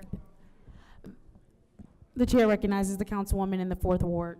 You know, I've spoken to Adham, okay, before, and I thought that it was being handled. I'm sorry it hasn't been. I wish you'd reached out again so that I could have followed up. Once I always tell people, if it's not being handled, please contact me again so that I can do more follow-up. So thank you very much for bringing it to our attention, and it will be addressed. Thank you. Thank you. Is there another member of the body that wishes to address the audience at this time? Yes, The Madam chair Chair. recognizes the councilwoman in the 5th Ward. Thank you, Madam Chair. First, I would like to thank all of the residents and all of the public speakers. Thank you for your input. Thank you for being engaged in the process. I would like to make a referral that that each council member get a, I want to know the rental inspection process, Madam Clerk. And if you could, if you could, is she over there? If you could make sure that each council person get that in their mailbox, that would be appreciated. Dr. Padroni, thank you for that beautiful tribute. The, you know, Councilman Mays, he was well loved. And the people loved him because he was real. Councilman Mays was real. He stood and fought for the people, not only in his ward, but in all of the wards. He was a servant, and he had a servant's heart. And he thought first about the people and their well-being. So thank you for that. Ms. Jan-Marie Arbor, yes, the homecoming was beautiful. It was absolutely beautiful. I would like to thank the Lental Law Group. I would like to thank Bishop Roberson, Miss Biggs and her crew for that nice repast. Oh, the Paradise Funeral Chapel. I can go on and on. It was beautiful. Councilman Mays went out in style. Thank you. Is there anyone else who wishes to address the public or speak during council response? Yes. The chair recognizes the council person in the Thank you. 3rd Ward. Thank you. Thank you to all the speakers who spoke. I will like to add on the agenda to the $300,000 that Trishelle Young came and spoke on with the Flint Food Market. I would like to add, I guess I'll wait until City Council to add that on City Council. No, I probably could talk about it. I could add it on, because we ain't got to the agenda here, so I could probably add it to the agenda. We on public speaking. Oh, did we do any agenda changes already? Oh, well, I'll bring it up at the council meeting. To those who watching, young men, young women, those who are inspiring to be great leaders, you heard some of the speakers. You heard people come up and make derogatory comments towards me. It ain't what people say about you that matter, it's what you respond to. And the word of God say, touch not my anointed and do my prophet no harm. So when people talk and say and do things to try to come out here and you stand on your belief and what you believe in, they could put up signs in the audience and do whatever they can to intimidate you, but you stand on your belief. You stand on what you believe in, and don't you let no devil in hell stop you from doing what God called for you to do. God say, touch not my anointed and do my prophet no harm. And you stand on that, and you believe in that. And don't let nobody discourage you from doing what God called for you to do. Thank you. Is there anyone else who wishes to speak during council response? Anyone else who wishes to speak during council response? Okay, seeing as how there is none.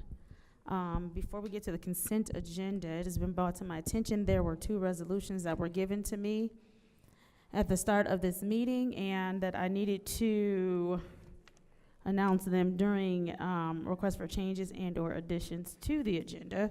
That is resolution 240111, and that is resolution suspending council member Tanya Burns for conduct unbecoming a city council member, and resolution 240112.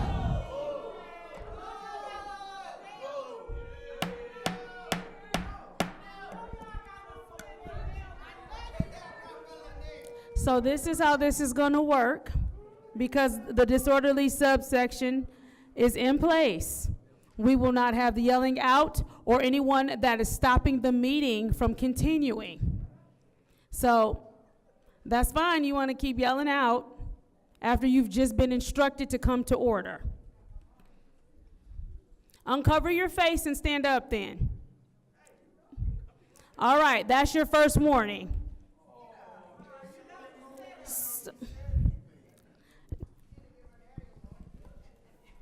Resolution 240012, resolution censuring Councilmember Dennis Pfeiffer for conduct unbecoming of a city council member.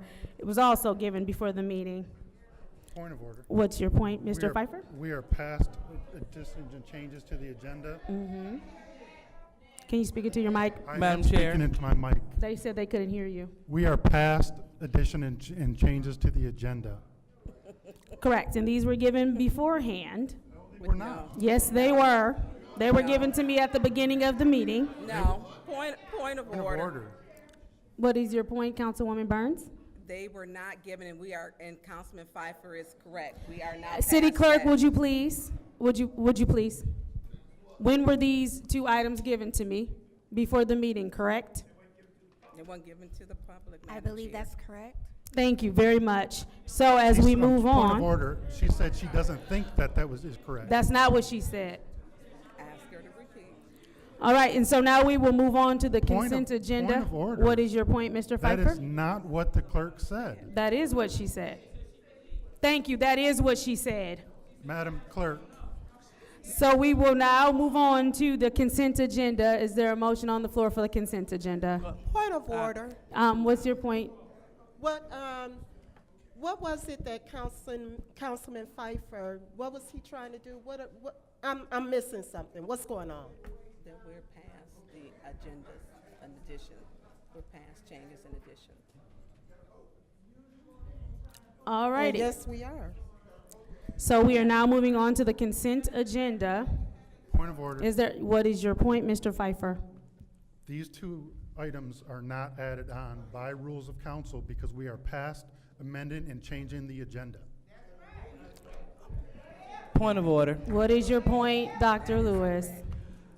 So I believe, and this is through the attorney, if we could put a motion on the floor to put them on the agenda. Madam Chair, Councilwoman Worthing, you have the floor. I move to put the two Point of resolutions order. on the Point of order. agenda. What is your point of Are order, we Councilwoman following- in the Fifth Ward? Yes, ma'am, are we following the agenda? Because on my agenda, it says requests for changes and/or additions to the agenda. That happened before public speaking. Didn't we just have public speaking? Yes, we did. Correct, but these were given to me before then. They were given to me at the top of the meeting. Madam Chair. Yes, Madam ma'am. Chair. Yes, it ma'am, Ms. shouldn't Winfrey have- Carter. They shouldn't have given you these after the fact. The meeting had already started. No, and ma'am, everything. Ms. Winfrey Carter, if I may, these were given to me actually before I even took my seat to start the meeting. But we as a council did not receive these until after the meeting started. Well after the meeting started. I'm not sure, but there is a motion on the floor. Is there a second? Support. The motion has been moved and properly supported. Madam Chair, Councilwoman Lewis, you have the floor. thank you. Call the question. Support. All right, there's been a move to call the question. Has been properly supported. Roll call, Madam Clerk. We do not. Ms. Worthing? Point of order. We're in the middle of a roll call. I'm sorry. Go ahead with the roll call. Ms. Worthing? Yes. Why- Mr. Pfeiffer? No. Why do we start backwards? Ms. Mashat? Yes. Ms. Burns? No. Ms. Winfrey Carter? No, but point of order, why are we going in the wrong direction?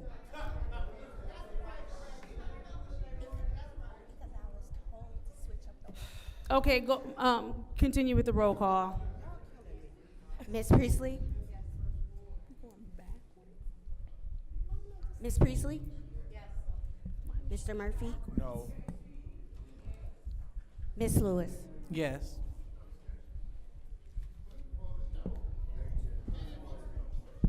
We have 4 yes. Can you 4 speak no. into the mic? 4 yes, 4 no. We have 4 yes, 4 no. The call the question has failed. Madam Is there a Chair. discussion? Mr. Pfeiffer, go ahead.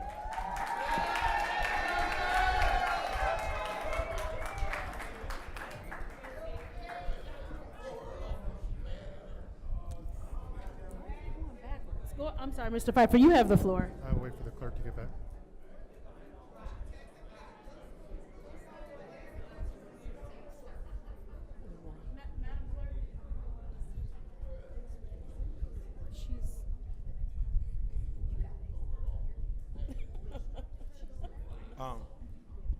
Point of order. What is your point? Where are we at now in the agenda? Are we on? We are on the motion to speak to, we're on discussion item to add these two resolutions. Okay, so can I speak? Mr. Pfeiffer has the floor. We're waiting for the clerk to take her seat to start his time. Oh, okay. All right. I didn't know.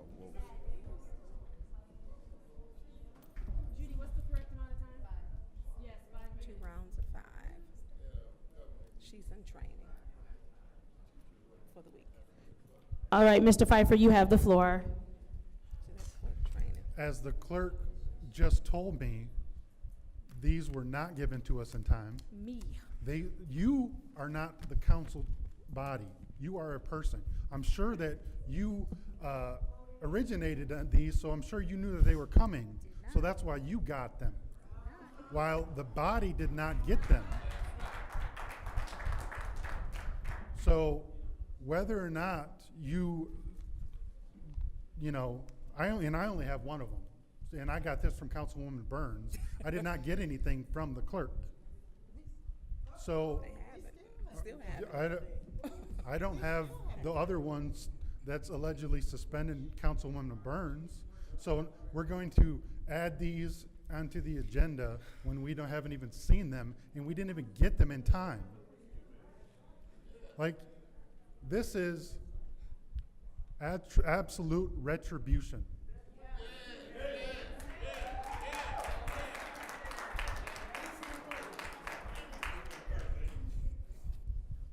This one, I'm being, I won't say the curse words that are on this, but I'm getting censured for telling a colleague to shut up.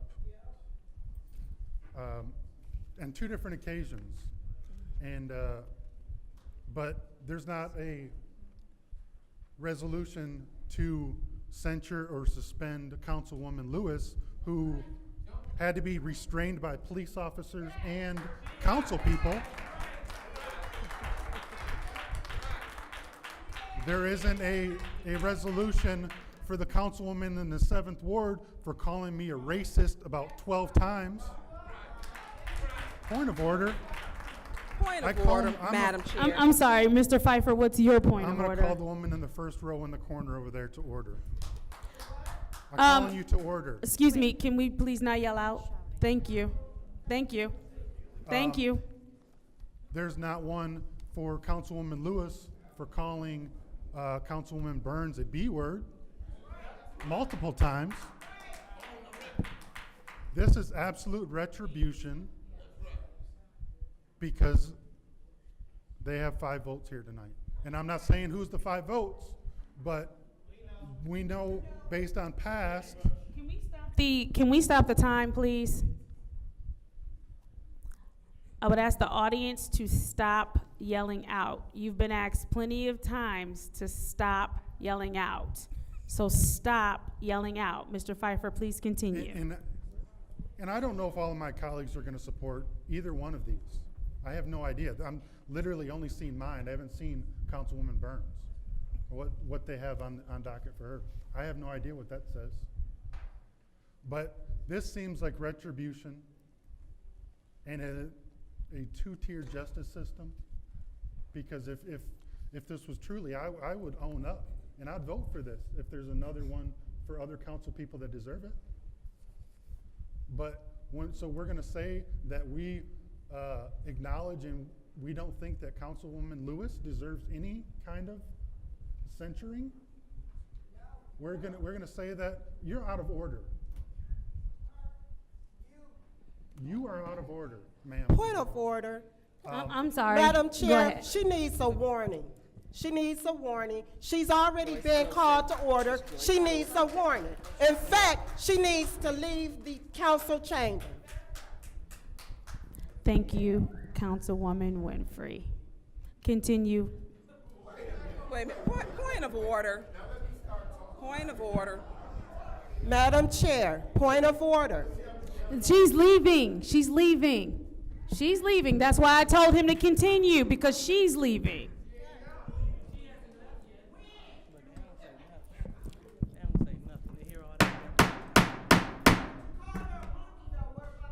We're not going to keep yelling out.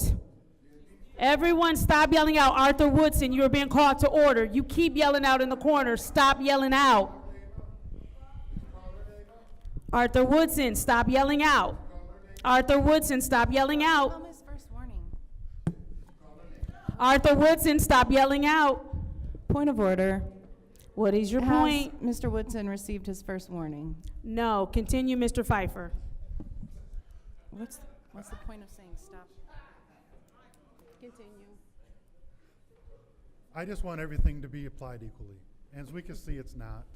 You know, if my colleagues support any one of these, it is what it is. Unfortunately, it's gonna take more public speakers, it's gonna take more recalls, it's gonna take whatever it needs to take to get the rules applied equally. And like I said, I will own up and I will vote for my own censure as long as they are applied equally. And until then, it is just retribution. And it's any dissenting voices, you will be penalized, and you will be censured, and you will be suspended.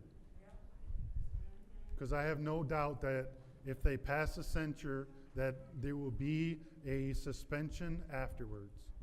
I have no doubt. So we'll see. I don't know if my colleagues are going to support this or not. I don't know if they if they agree with this or not. I guess that we'll hear from colleagues and see what they say. But as far as I'm concerned, this even being brought before us was not done in time for this one. If they want to bring it and try to do it in a city council meeting, that's a different story, I guess. But this meeting, the additions and changes to the agenda has passed. Otherwise, we could say Mr. Murphy's 300,000 discussion. Thank you. Is there anyone else who wishes to speak during this discussion time? Yes. Mr. Murphy, you have the very floor. much. So here's why I voted to support this, voted no to support adding, doing the consent or whatever. I just asked, even prior to this being added on there, I'm not sure if you guys are aware, I just asked, can we add the $300,000 for the food market that me and Trishelle had been kind of working on behind closed doors, and she was able to get me copies of these applications that we was told that was incomplete. So this application is the complete application, and this is why they didn't get funding. So I said, well, now that you got a complete application, to me, let me get copies made for all of my colleagues. So since we got this done, and I wasn't for sure if we did agenda changes already, I just asked for this to be added on agenda change. Now, y'all want to add 2 suspensions that, to me, whoever put them together, I'm not sure,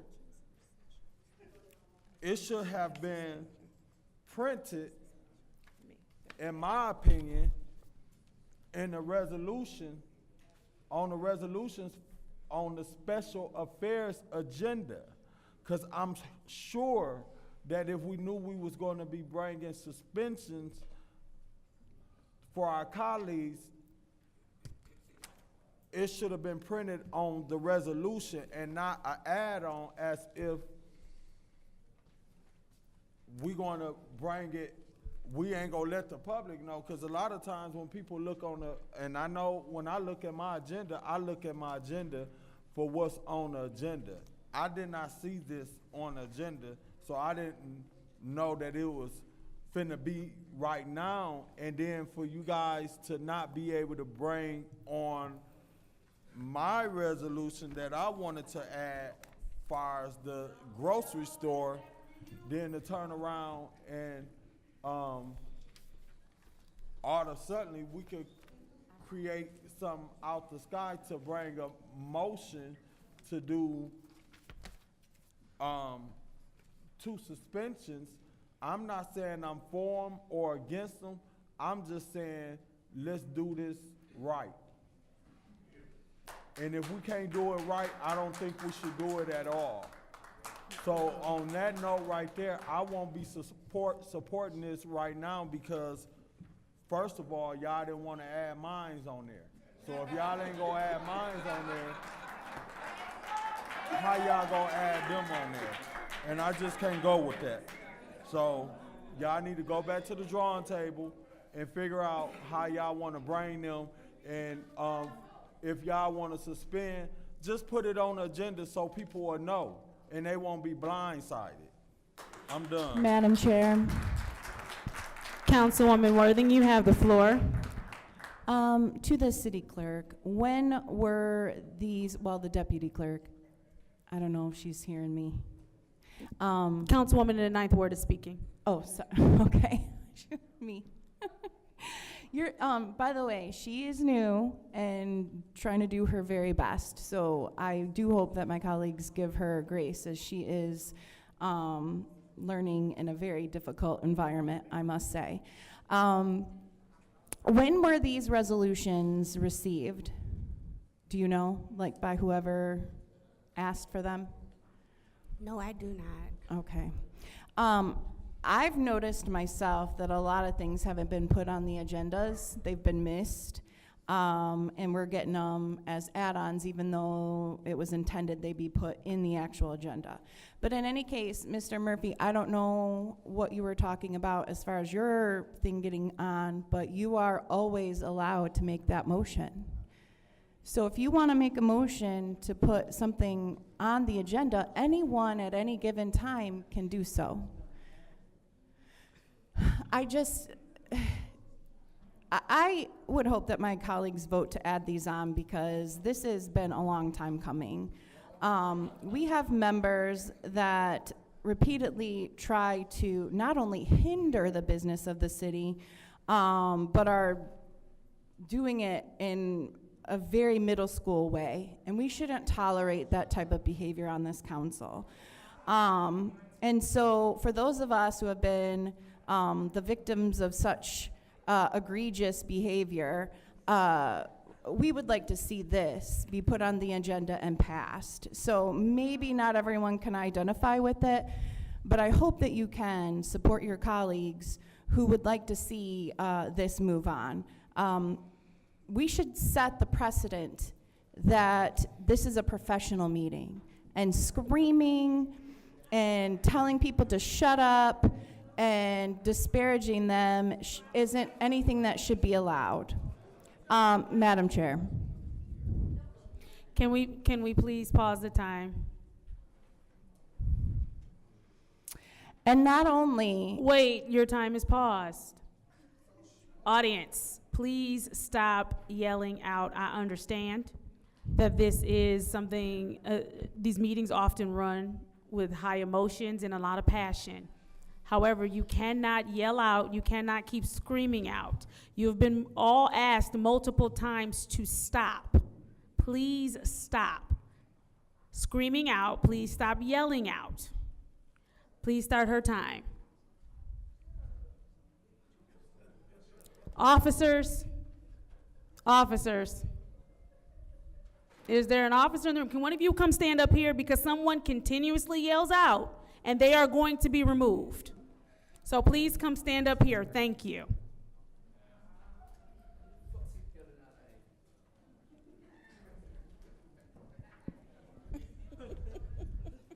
Please start her time.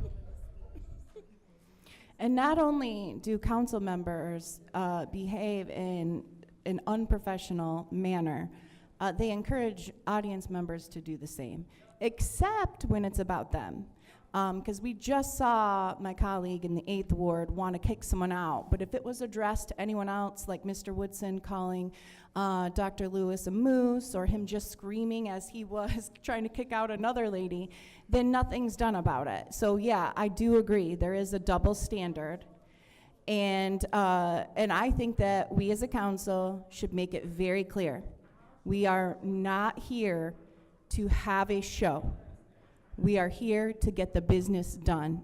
And one day, it's been 6 years, not a productive meeting, except for here and there, in 6 years. And that's sad to me. To whoever takes my place, I hope they see a better council and a better Flint, because this is embarrassing. Thank you. Thank you. Is there anyone else who would like the floor at this time? Yes, Madam Chair. The chair recognizes the councilwoman in the 5th Ward. Now, yeah, Councilwoman Worthing, yes, it is a double standard. In fact, I will not be voting to add these on because I'm still waiting on the resolution for you to be censured. In fact, I feel like you need a suspension. We don't even need to censure you. You need a suspension. You stood up at a council meeting on 2 separate occasions to invite Councilwoman Burns to fight. Okay? You incited violence. So I'm waiting on your resolution for suspension. It's a double standard. When are we going to get the resolution to suspend the council president, Councilwoman Lewis? Councilwoman Lewis stood up on last Wednesday, wanting to fight 3 men. She stood up to fight 3 men, and in fact invited them to fight. She stood up, she said, what? You know, like, you want some of this? So, you know what? This is ridiculous. It's a waste of time. It's a waste of time. But it is a double standard. We got council members up here. I guess they call themselves the leadership. They up here, they want to weaponize the residents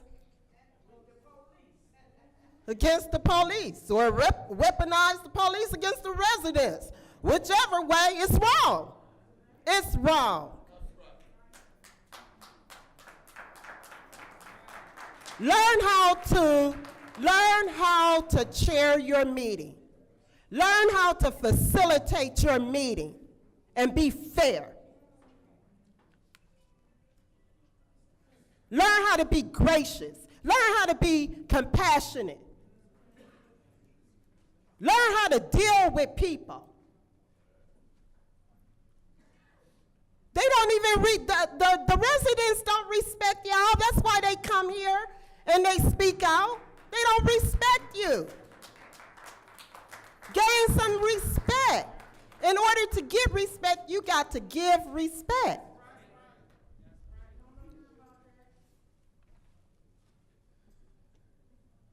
Learn how to engage the residents. Learn how to engage your colleagues. Learn how to practice common courtesy. Y'all so busy, it's almost like a tick for tat. You know, oh, I'm gonna get her. Yeah, I heard Councilwoman Lewis said she gonna clean house. What does clean house mean? She's so busy, she want to get rid of her colleagues.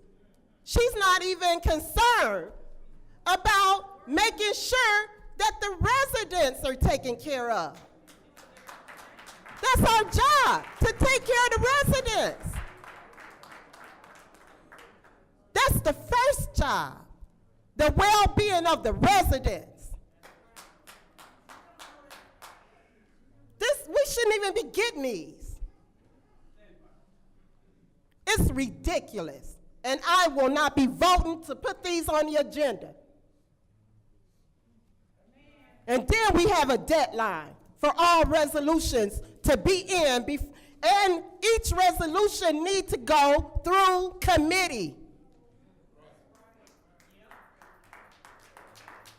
And I will not be voting on any add-ons. I want that to be made clear. Thank you. Thank you. Is there Madam anyone Chair. else who wishes to?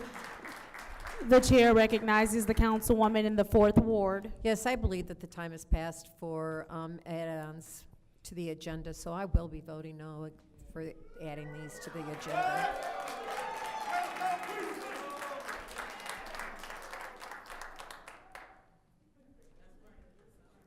Are you done? Okay. Is there anyone else who would like to speak during this discussion item? Madam Chair.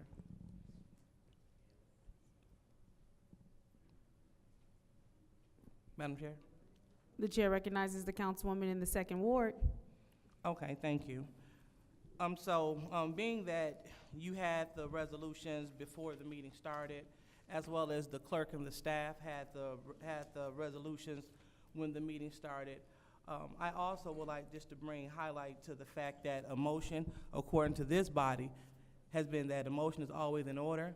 And an example of that is last meeting when a motion was put on the floor to remove me from sitting over there. And so if that was the case, then we could not have put a motion on the floor to have me removed. We wouldn't have been able to entertain it. So we must get it clear.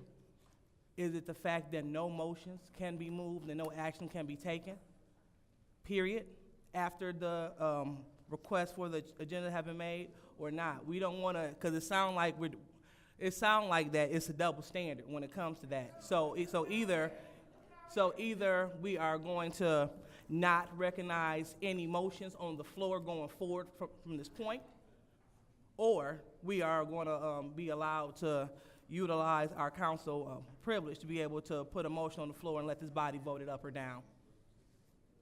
So I just want to be very clear as far as that go. Thank you.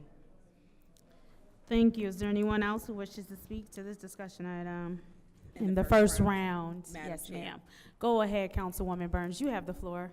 Thank you. So, Councilman Murphy, I had that same concern, but and not even getting into the resolution to remove me. I had a very good conversation with, he said he's not a pastor anymore, Mr. Flynn, Dr. Flynn, and that money was being leveraged and that we did not have to pay the entire $1.5 million. And Flint does have a food desert. We have our grocery stores, some of them you go to, they're not even clean. So this is something that does need discussion. They have not received any money. We passed our money to everybody else. Everybody else. Everybody else. So this is my decision that I have weighed on. Well, let me finish.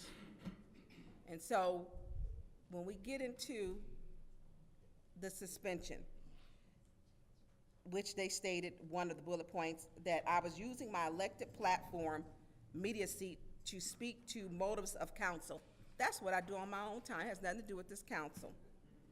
Refusing to depart my elected seat. When I was removed, yes, I'm going to be removed by, I wasn't appointed. I'm not an interim. I'm elected. Violating rules of decorum. The council president stood up and wanted to fight. It was fight night here last week. She called me a bitch, and I'm gonna use the word, and I'm sorry if you don't cuss. These were not my words. So I'm apologizing for her words because she didn't have the courtesy to apologize to the public for her behavior, her violent behavior. The entire evening, the two councilwomen went at Councilman Pfeiffer. I got up from my seat to tell him, you needed to exit. I didn't become combative with her. She became combative with me. I asked for the police. The video tells you. The video shows the truth. The video does not lie like some of these lying council people. I did not want us to be another media joke because the councilwoman, who was the president, wanted to knuck if you buck. 3 men, she want all 6'4" and taller. She challenged them to a fight. I'ma stand my ground. I'm standing my ground. What's up? What you gonna do? I'm about that life. I'm about that life. I was embarrassed. She should have been embarrassed. She should have been removed from her seat. I didn't become combative with her. She's a combative person. In April of 2022, Officer Davis had to give her a directive because at the end of a meeting I was chairing, she went to come after me then. She had to be given a directive to be quiet. And finally, when Officer Davis came up, she told her the 3rd time, Liddell, shut up, be quiet. It clicked in her head. Something's wrong. I have endured a lot of nonsense from them, and I'm going to keep speaking the truth, the same as Councilman Mays did. On 5-3 and 7-19, Eva Worthing stood up to fight me. I stayed in my seat. I did not stand up to fight her. And she said, come on. I was called last Monday by Eva Worthing a bitch. I was called last Wednesday by Councilwoman Lewis a bitch because I stand on my principles and what the charter says and what's right. I'm fighting for the residents. I'm not trying to fight my colleagues like they are. They sitting up here wanting to fight, coming in. She came here dressed to interview the candidates in a pair of high-top Jordans and a 2-piece, a dark gray men's fleece jogging suit. She came to fight.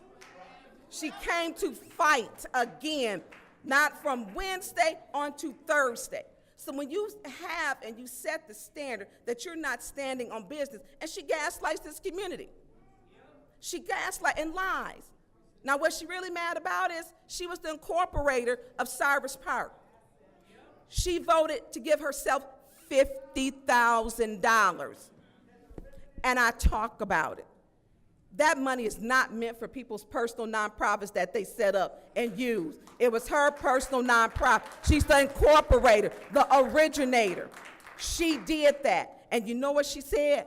I'm gonna get my money.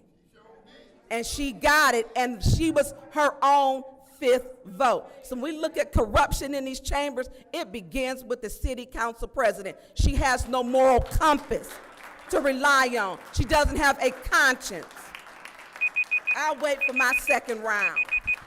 Thank you. I believe that is everyone in the 1st round. I'm the only one left, so we will move on to the 2nd round. Is there anyone who would like the floor in the 2nd round? Chair. Councilman Pfeiffer, you have the floor. Somebody mentioned earlier that Mr. Mays hasn't been here since December. And we're still in chaos. And I'm gonna speak to my colleagues in the 3rd and the 4th ward.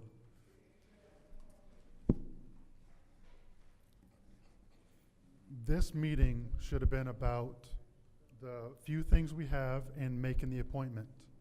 And now it's been turned upside down and it's chaotic. And it's not because of myself or Ms. Burns.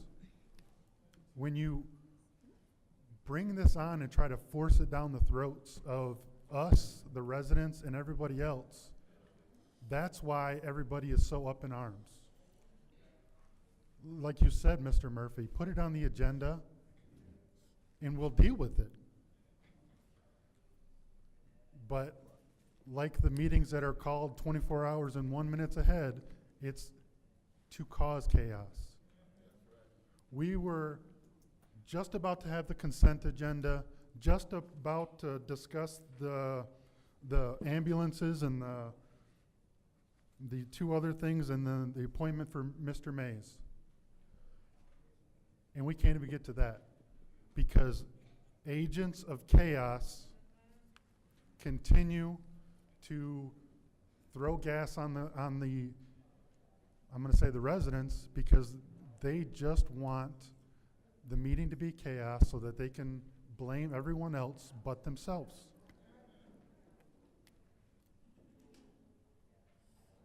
I promise you on Wednesday when, I'm going to say all hell broke loose, I wasn't over here trying to instigate anything. You can laugh all you want, Miss Worthing. You weren't even here. No, you weren't. No, you weren't. You were sitting over there. What's your point, Councilwoman Burns? Can you warn a councilwoman in the 9th Ward he's talking? She didn't have the. She does not have the floor right now. Councilwoman Worthing? Councilwoman Worthing, you do not have the floor. Councilman Pfeiffer, please continue. There are certain members that want to cause chaos and blame everybody else. There's been a few times, I'm not going to lie, that I've been out of order. Should I have been out of order? Was I, I'm going to say instigated, provoked? Absolutely. But did I say things I shouldn't have? Probably. But I'll own up to it. Nobody else will own up to theirs. If they're not, because they don't think they ever do anything wrong. They have no self-reflection.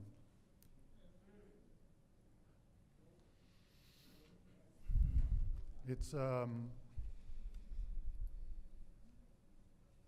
quite telling when we, and I self-reflect all the time. I'm ever, you know, as a person, you always have to be learning, changing, improving. If you don't, you sit back and you become complacent up here and think that you don't do any wrong. I hope I'm never that person. So when I do wrong, I hope to own up to it. But if I want to be punished when others are not being punished for doing the same thing or worse or more egregious behavior, that's when I have a problem.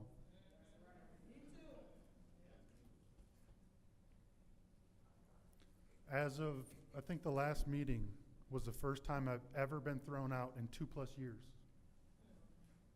Ever. I might have only got a warning maybe one time a couple of weeks before that in 2+ years.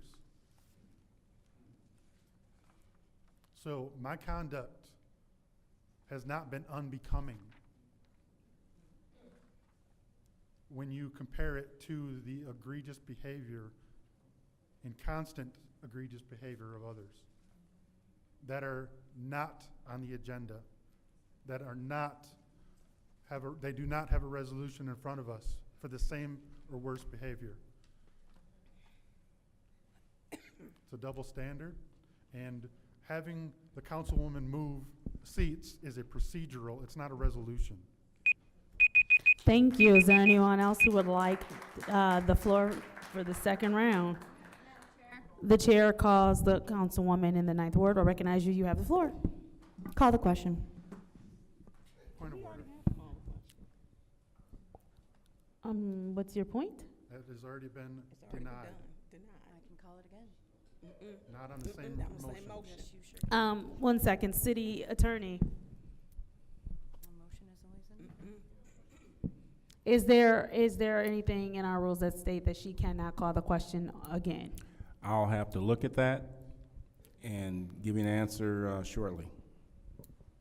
Cannot call on the same motion, same resolution. So, Madam Chair, can we take a 5-minute recess while he does that? no. Because either we gonna call it or we not. objections.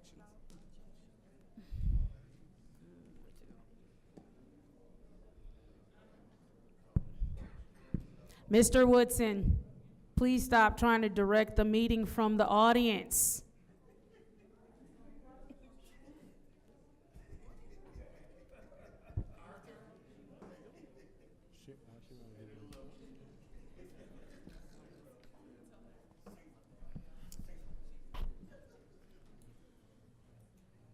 You cannot call the question in the same resolution. Look it up too. Madam Chair, Yes, sir. can you call on somebody else if they want the floor while we wait? Absolutely. While we wait for the city attorney, is there someone else who would like the floor? Point of order. What is your point? Yeah, we're waiting for the city attorney, and giving someone else the floor would be incorrect because we should be taking a second to my call the question. So that's not That's proper. fine. We will wait on the attorney. Thank you. So are you gonna put us at ease? I'm looking it up too.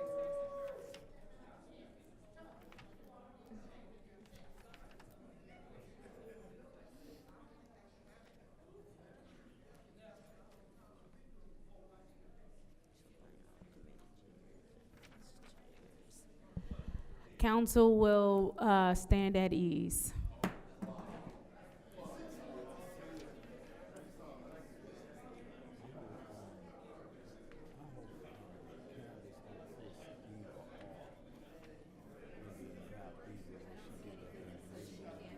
I don't see anything that says she can't either. Yeah.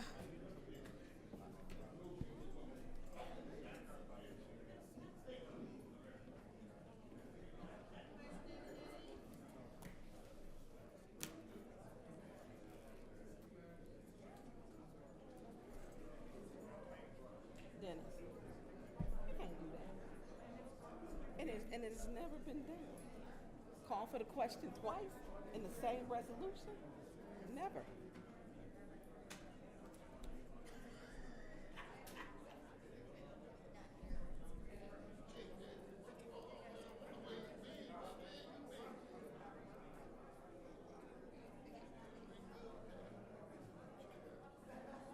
I ain't got nothing right now, Aria.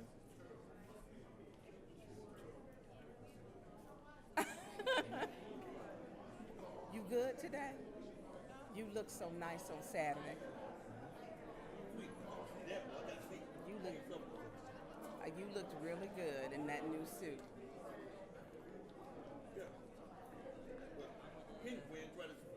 Penguin. He done something to I thought he was playing real.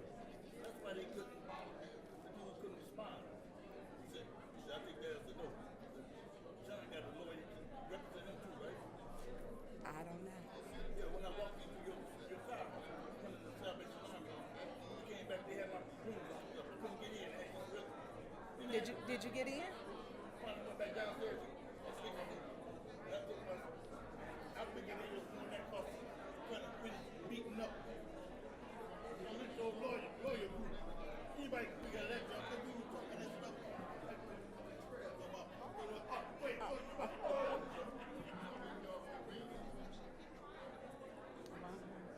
I do. I don't have it with me, but I did get you one.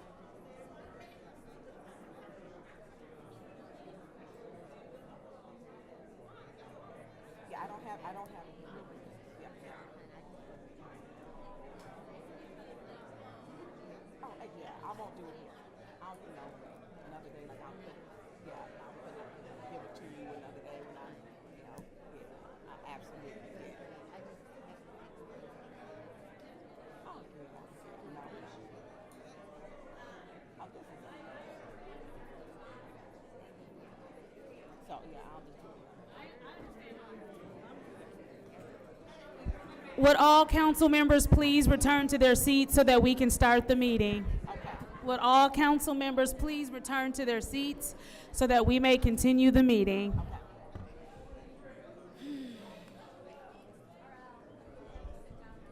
Ariam. Listen, they getting ready to get the meeting started. Okay? Okay. Where's Judith and Jerry? What in the world? Okay, there's Jerry. Where's Judy?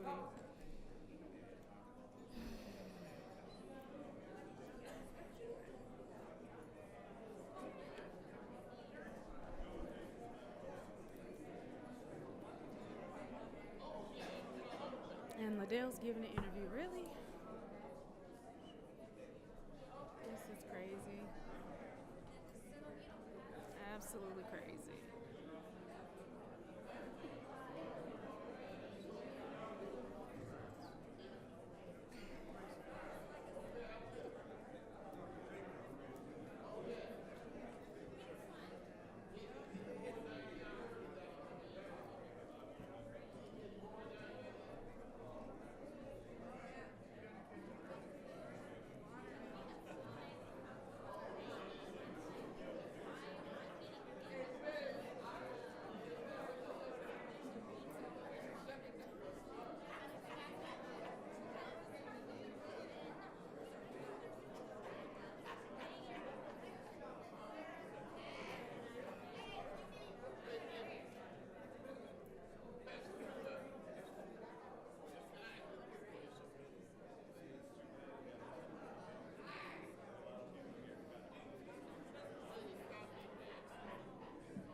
Does anybody know where Judy went?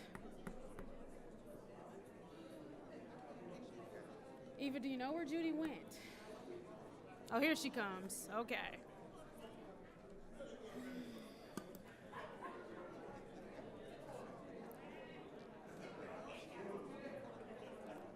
Will all council members please return to their seats so that we can restart the meeting?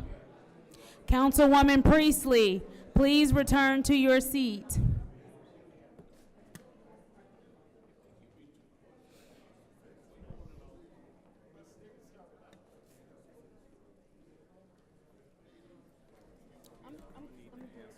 I'm good. We can step down here.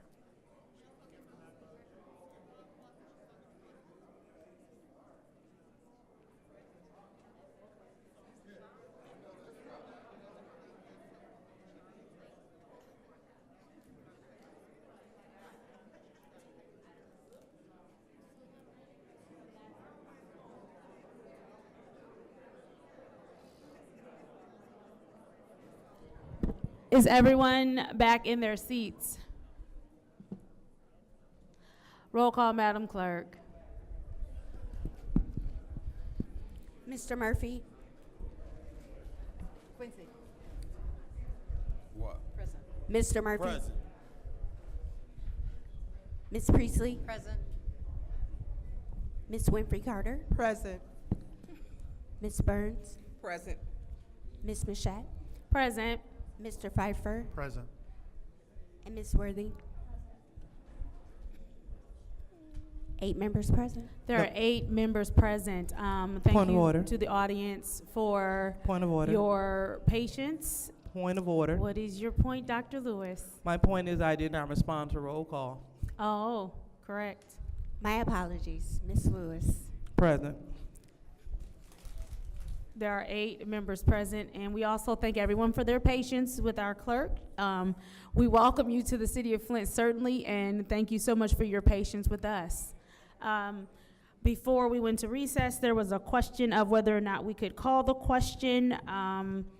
So just a little background of what happened. There were 2 resolutions given to me before, right at the start of this meeting.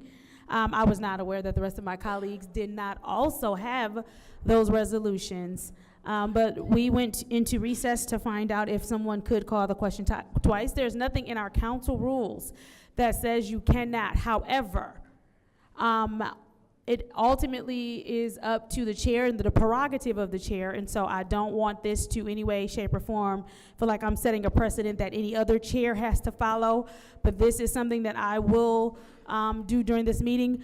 We will continue with our discussion. The question will not be called. Is there anyone else who would like the floor? Madam Chair. Point of order. I'm sorry, Mr. Pfeiffer, what's your point? She gave up the floor when No. she made a motion. Well, it wasn't valid, so actually, no, it didn't work. If we were in, call the question, but we're not, and I'd like to. I recall us doing this once before and the person lost the floor.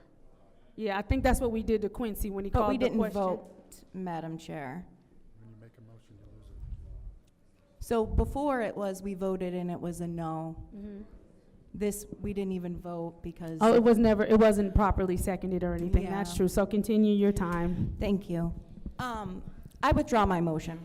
Oh, are you done? Okay. All right. So is there, she withdrew her motion. Is there anyone else who would like the floor at this time? Madam Chair. Point of order. What's your point? I withdraw my motion to add these on the agenda. And if I do that, whoever supported it must also withdraw their support. Oh, you're withdrawing your motion to add them to the agenda. We've already started discussion. But we're in the middle of discussion. Yes. We have done this before. I'm always allowed to withdraw my motion. Okay. At any time. All right. So this is the first time since I've been on council that Yes. this has happened. She is withdrawing her motion. Whomever supported, are you withdrawing your support? I withdraw my support. Dr. Lewis is withdrawing her support. So there's no longer a motion on the floor to add these 2 items to. Point of order. What's your point? Go ahead. Yeah. We're in discussion. So that motion was put on the floor, it was seconded, and we've been in discussion. And so you cannot pull back after. She can, because she had the floor, so she's withdrawing her motion. Which motion? Because she gave. She's withdrawing the motion to add these 2. And she also had the other one. So she's taking, hold on. Oh, go ahead. She's Can I taking it- explain? She's taken the floor twice within her time, and she shouldn't have been able to do that. One, she pulled back her call for the question. Then the second one would have, did she pull that back? She didn't pull back her call for the question. It was denied. I moved on. And so then she withdrew her motion after I told her call for the question is denied. Point of So, order. what is your point, Mr. Pfeiffer? I will say that she can withdraw with that, but it has to go to a vote. All right, so And there's no debate. no problem. So she has withdrawn her motion. The person who seconded has also withdrawn the second. Roll call, Madam Clerk, to withdraw this motion.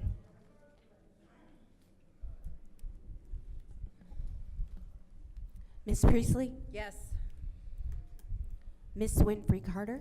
Yes. Ms. Burns? No. Ms. Mashat? Yes. Mr. Pfeiffer? Yes. Ms. Worthing? Yes. Ms. Lewis? Yes.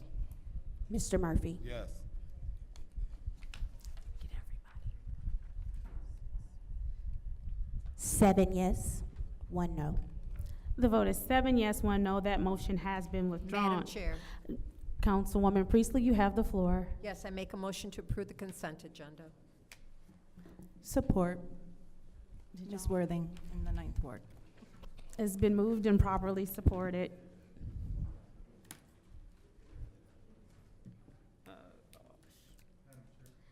Councilman Pfeiffer, you have the floor.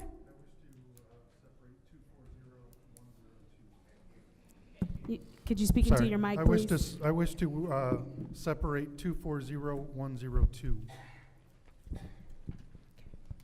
Are you done? All right.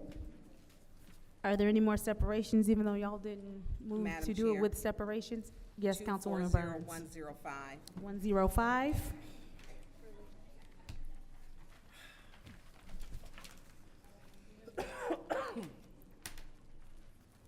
If there are no more separations, we will now move to approve the consent agenda, which consists of Resolution 240103, which is the nonprofit organization recognition charitable gaming license for Back to the Bricks. Roll call, Madam Clerk.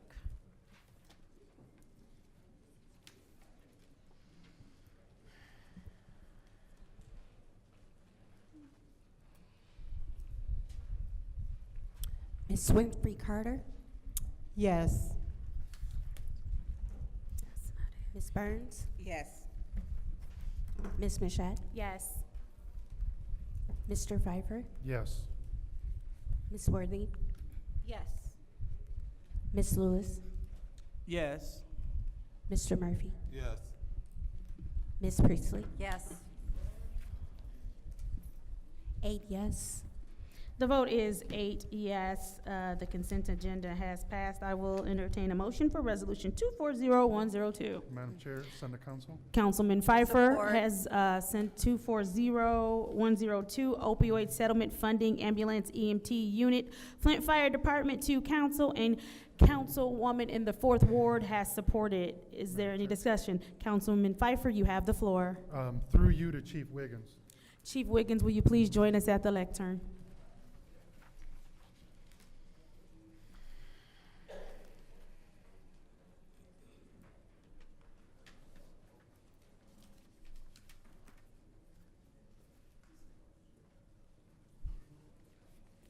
Yes, sir. Chief, how are you, sir?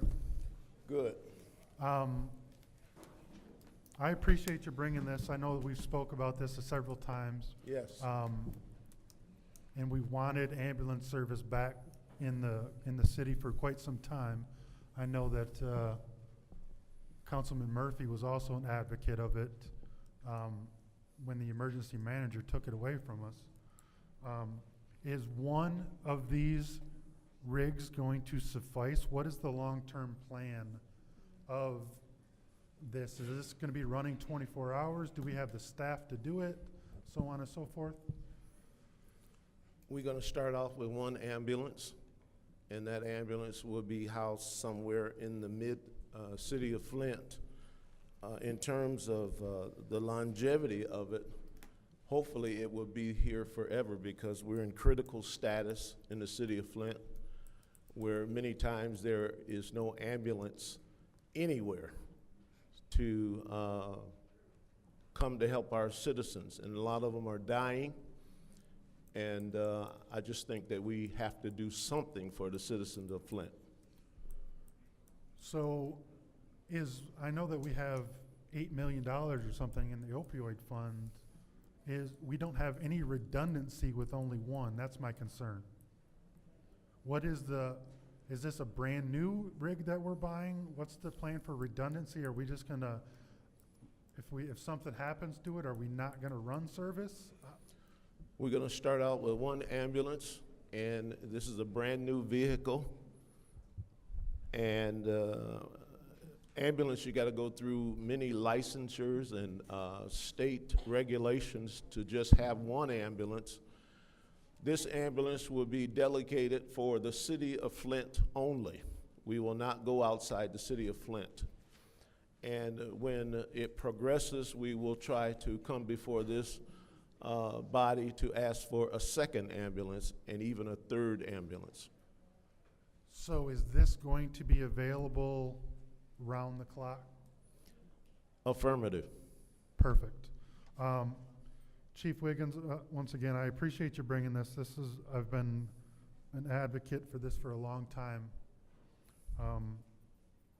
And I will look forward to when you can bring another resolution for another one, because I think that the emergency manager, when they stripped all this stuff away from us, did a great substantial harm to the residents of the city of Flint. So I appreciate you bringing this forward, and I look forward to the success story of this one.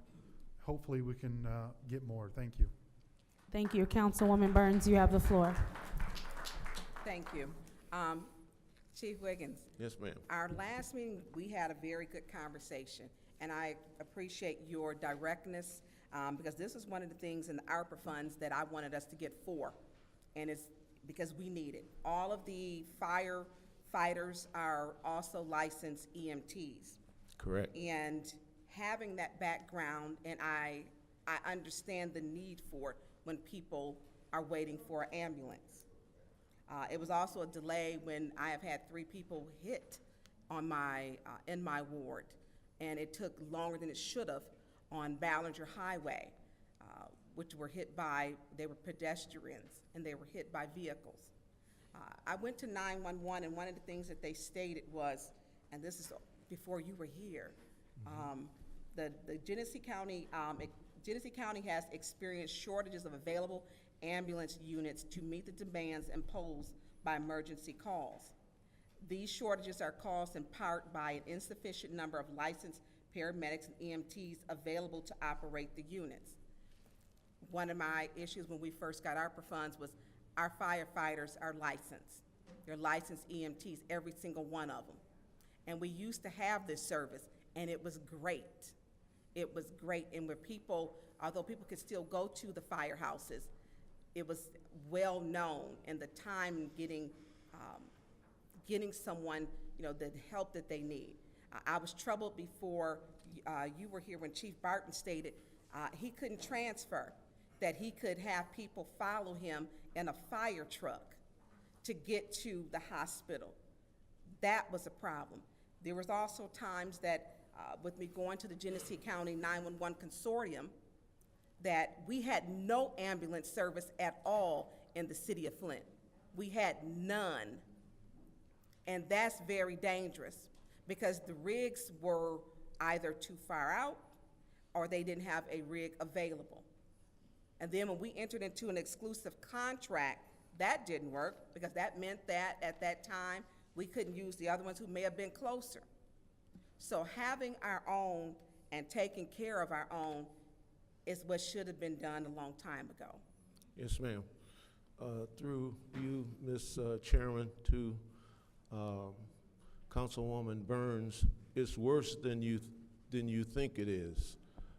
Many times in the county, we are in critical status. Critical status means that there's only 3 ambulances available for the county, which is 650 square miles. There's only 3 ambulances. Many times there are no ambulances, and they will not respond. So we have no choice but to provide the services for our citizens. And I appreciate that, and I am aware, because I went out there and sat with the headphones on my ear, on my head. I made sure I understood what was going on. When I knew that we did not have an ambulance to get there, I couldn't understand why we weren't getting it. And so I went out there, Corona Road, Tim Jones, the director, him and I keep in contact all the time, because it's important. When you call 911, it's because you have an emergency. You expect the police to show up, the fire to show up, and an ambulance to show up. And that was my concern. Where were we failing at? And I also went to the meetings out to the Grand Blanc. They have them once a month at the Genesee County Consortium about the Grand Blanc Police Department, because I wanted to understand. And so us having this, one is a great start, but we need one at each fire department, because it worked before. When we look at loved ones whose lives could have been saved, and we simply didn't have an ambulance, but we received $94.7 million in ARPA funds, that should have never happened. We should have had this a long time ago. and I appreciate you making sure that this effort is being done. I know that one is already ordered. You said as soon as this is passed, it will be here, and We should have an ambulance in operation if we can get it purchased by the end of July. well, this is a win-win, and I have always wholeheartedly supported this. And even when we start going through our ARPA funds allocation, I supported us using 4 of them to get 4. Thank you. Is Thank there you, Madam anyone Chair. else? Yes. Madam Chair. Councilwoman in the 4th Ward, you have the floor. Chief Wiggins, what's been my concern about this? I bet you don't, you know. It's been the cost. The cost? Yes, Yep. ma'am. And I think that it is a critical situation in the city. I am concerned financially. I am going to vote for it, but I am very concerned about it financially. My experience with the reimbursement rates from medical insurances shows that Medicare pays like 15% of the cost. Medicaid pays, depending on the service, average of about 8%. So that's why I said to you that I feel that your numbers are a little off. But you know, you've contacted other 8 services that have that. I'm also concerned because there's so many ambulance companies that do go under. We are not in a great financial position, but I'm going to support this because we do need something for this. I'm concerned about your staffing levels. I'm concerned about relying on mutual aid for fires, especially in the 4th Ward that have most of the fires in this city. But I'm not, where do I draw the line? Do I worry about somebody's life? What's more important, life or property? So that's, and you can't put a value on that. Thank you. I feel personally, as the fire chief of the city of Flint, we can't afford not to do this.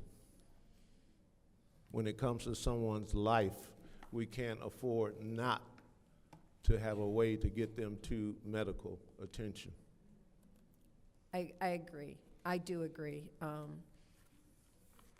There's been many cases where I know of people who have been saved by these people, by EMTs, ambulance drivers, getting them to the hospital on time.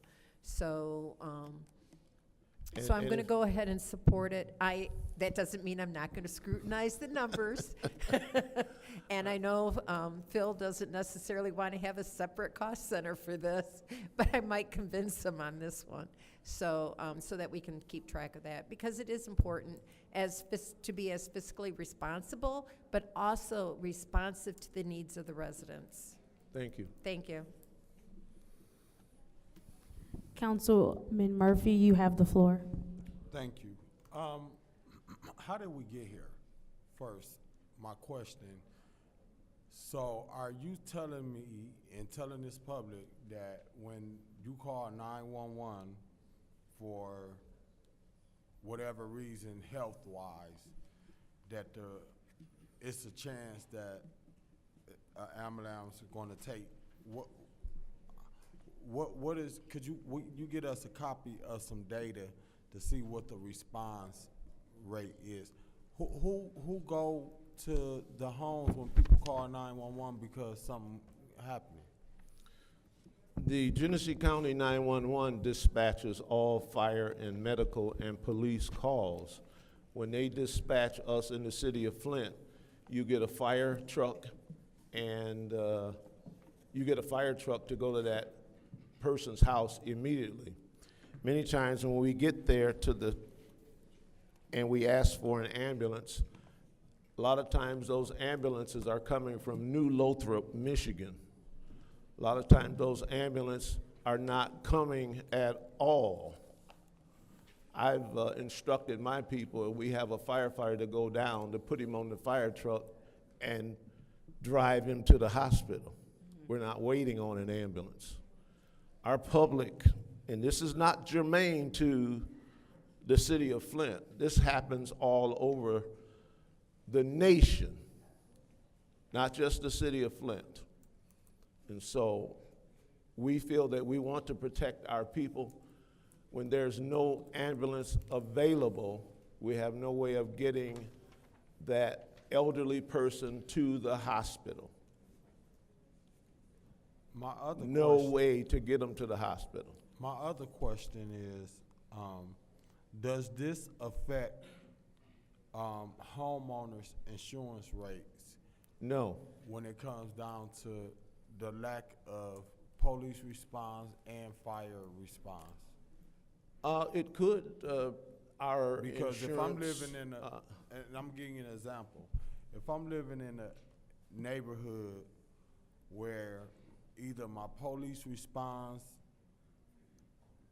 who knows when they may come, or if you call 911, when I get ready, if I'm an insurance agency and I'm covering this homeowner or renter, is it more of a liability for them living in particular areas, being that the police response may not be great or the ambulance response may not? I'm not sure, Or but that even would car probably have to do insurance. with a person's life insurance. If Does they know, this data, you don't know if the data plays a factor? I don't know how the insurance companies would rate us as a city if we have available ambulances or not. Is the insurance higher or lower? I couldn't give you that information. So we gonna do one ambulance truck, and it's gonna be located somewhere in the city of Flint. You don't know exactly. It's gonna be at a fire station. You just don't know which one yet. Or The first will one you is- rotate it around? The first one would be probably at station number 6. We will do a survey of how many ambulance calls and what area of our city is getting the most ambulance calls, and then we will deploy it in those areas. But that ambulance will be mobile. It just won't sit in a fire station. With the many calls that we get 1,000 calls a month. So that ambulance will not be just sitting idle anywhere. So how do we plan on this sustaining itself financially? Sustaining it, it will sustain itself. The ambulance run, a basic ambulance run, is $550. If we go to an ambulance call and we just treat and do not transport, then it's $275. And the reason why I said that, because I only got 20 seconds left, because my colleague said 15% and 8% is I don't know what those they figures. being reimbursed, I guess, from Medicare and Medicaid. Our figures, Point of information, that is for medical procedures, not for ambulances. our figures that I'm giving you comes from ambulance billing companies. That's all they do is bill ambulance. Thank you. Thank you. Is there anyone else who would like the floor? Yes, Madam Chair. Councilwoman Winfrey Carter, you have the floor. Yes, and Chief Wiggins, I would like to thank you for bringing this resolution forward. You know, we really do need to improve the emergency response time here in the city. I know we're using the opioid settlement funds, and I think that's a good use for the funds. Yes, ma'am. I was not in support of using the opioid funds for that community center for the water bills, but I will vote to use it for this cause here. And of course, we'll be addressing the opioid-related emergencies as well. Yes, ma'am. So thank you, and I will vote to approve this. Thank you. Thank you. Thank you. Is there anyone else who would like the floor at this time? Yes, thank you, Ms. Burns. Is there anyone else who would like to speak to this discussion item in the first round? Anyone else? Is there anyone who would like the floor in the second round? Councilman Pfeiffer, you have the floor. Chief Wiggins, one more question. Yes, Chief, sir. I actually just have a quick question for you. Why are we going gas and not diesel? Being operating 24 hours a day, diesel are more, yeah, they're more approved for that type of abuse and usage. Why are we going with gas? We're going with a Class 2 ambulance, and that's a van-style ambulance. Yep. If we go with a Class 1, or I believe that's the big diesel, and yes, it could run 24 hours a day, but it will cost you $500,000-$600,000 just for one ambulance. Really? It can get very expensive, and it's a big diesel truck, either a Freightliner or Because one of those I mean, they companies. have these I'm gonna say Sprinter style vans and diesel. And the fact that we're Councilman, the fact that we're going to be running a basic service, if we were running paramedics, it would be different. But all we're going to do is a lot of transporting. I would ask that we have fleet services track the maintenance cost on this specific vehicle so that we know better if and when the second unit comes around, because I think that gas and having a 3.5 liter engine is not necessarily the robust emergency vehicle that I think it should be. And at $200,000, I think that's pretty light duty. I just hope it lasts. Since we don't have any redundancy, I'm worried about redundancy and this one lasting, and having a small gasoline engine doesn't seem necessarily correct. So I'll leave it up to you guys, but I hope the next one is more robust and long lasting, because I don't want to replace this every 2 or 3 years like we do police office, or like the police vehicles. So that's my concern. Well, we have the fleet director involved in this, and she is doing the research in terms of finding the applicable trucks for us, and I'll share that with her. You said her? I thought Aaron could. Blair, he's gone. He's gone? Wow, okay. All right, then I guess that's all I have. I just want to make sure that we get the right vehicle for the conditions that we think we're going to put it through. So that's all I have. Thank you, Madam Chair. Thank you. Thank you. Is there anyone else who would like the Madam floor in the Chair. second round? Councilwoman Burns, you have the floor. Well, I see Blair right there. I just wanted to. Well, it would be on my time, Okay. Blair. So if you could, Are you? yeah. Yep. Yep. I'm gonna, so she's replaced Aaron. So Blair is the new fleet lady. So, I know you were right there. Could you answer the questions? Because those were the questions that I was actually going to ask. And you and I we were back there speaking last week about the ambulance service and the new ambulance that were coming in.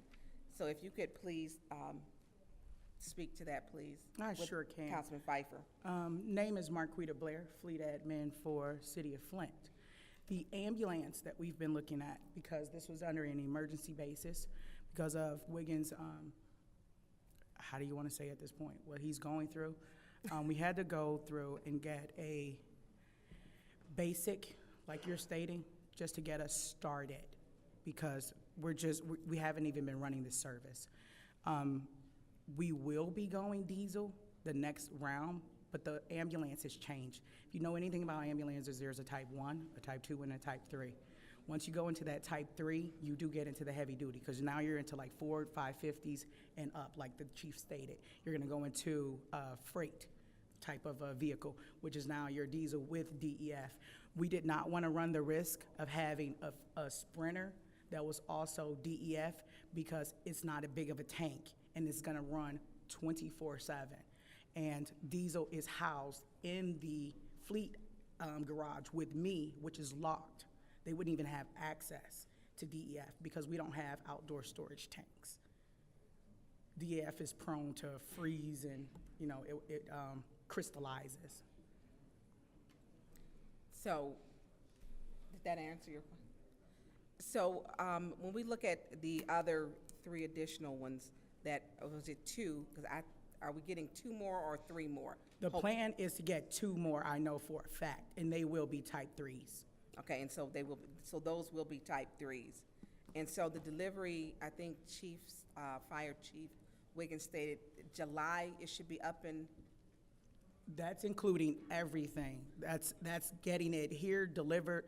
And it's not just the ambulance, it's the equipment. The equipment is really expensive. Like, I learned myself, like, that bed is $35,000. Never knew a stretcher cost that much. So the stretcher, the mechanisms to mount them, all of those things are additional costs. So that's why we had the cap at $225, just so we can make sure I covered all the equipment that he was gonna need in the unit itself. Right, building it out. Yes. So that it could go into service and be in Yes. compliance. I appreciate, I wish we could have finished this last week because this was really important. And we were not able to complete our council meeting last week because of the outburst in the fighting. I appreciate you being here today because this is life and death. And when we talk about putting this was put on the back burner because a council person wanted to fight another council person. It should have been a priority, and I'm sorry we didn't get this done then because this should have been done last week. I support this. During that meeting, I went back and spoke with both of you. These are the things in the work that council should be doing, and this should be our focus. This is last week's work that's being done today. It shouldn't have happened.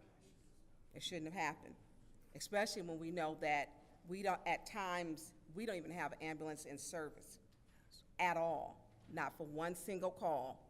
So if you were supposed to call someone, no one would be able to show up. Chief, have you had to put anyone in a fire truck to get them to the hospital? Not yet, but we will. Okay. And I do know that former Chief Barton, like I said, he did actually have to follow family members to, or they followed him in a fire truck to get to the hospital because it was an emergency. This is what council work is supposed to be doing. This is the work, making sure the opioid money, which is a lot of your calls. I had 2 people died of an overdose about 3 months in my ward. One was on the church steps. It's an opioid overdose. This should have took precedence over someone not sitting in their chair and fighting with another council member.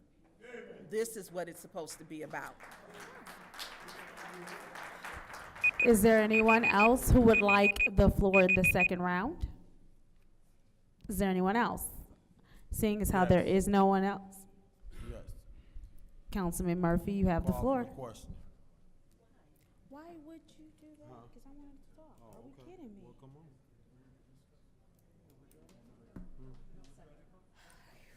I'll withdraw it. All right, thank you. So seeing as how there's no one else who would like to speak in the second round, I will take my time. As it cannot be overstated enough, first of all, thank you. Thank you for the research and the work that you're doing. Thank you for making sure that we will have effective and efficient equipment. Greatly, greatly appreciate it. It cannot be overstated enough that at one point in time, you can have a seat. I don't need anything from you. Thank you so much. That when we had an emergency manager, the city of Flint lost so much. Garbage from us having control of our garbage to us having ambulance services to home rule, so many different things. And so I think this is the beginning, a first step in us getting back to being self-reliant and us getting back to having the necessary services that we need to make sure that residents can be helped in emergencies. And so I am in full support of making sure that this passes, and in the future, as we bring more EMTs before us, more ambulances before us, that we also get those passed, because what the city of Flint needs is to be able to take care of itself and its residents. Roll call, Madam Clerk. And we are voting to send resolution 240102, opioid settlement funding for ambulance EMT unit, Flint Fire Department, to council. Roll call, Madam Clerk. Ms. Winfrey Carter? Yes. Ms. Burns? Yes. Ms. Mashat? Yes. Mr. Pfeiffer? Yes. Ms. Worthy? Ms. Lewis? Yes. Mr. Murphy? Yes. Ms. Priestley? Yes. 8 yes. The vote is 8 yes, 0 no. That resolution 240102, opioid settlement funding, ambulance EMT unit, Flint Fire Department, has passed to council. Now we are moving on to resolution 240105, special primary and general election, first ward council seat. I will entertain a motion. Madam Chair. I heard y'all at the same time. Go ahead. She said you can go, Councilwoman in the fourth ward. Yes, I make a motion to send 240105 to council. There's been a motion to send 240105, special primary and general election, first ward city council seat, to council by the 4th Ward Councilperson Judy Priestley, and it was properly supported by the 8th Ward Councilperson Dennis Pfeiffer. Is there any discussion? Madam Chair. Oh, Go ahead. once again. Ms. Burns, okay, go ahead. Councilwoman Burns, you have the floor. Thank you. Through you to the clerk, I can't see her through the, there was a lawsuit, I guess I can't see the attorney either, and he's about 6'4". Through you, so the lawsuit that was presented, has that been withdrawn? I just want to put it for the Are you record. speaking to the lawsuit involving the eligibility of people who are running?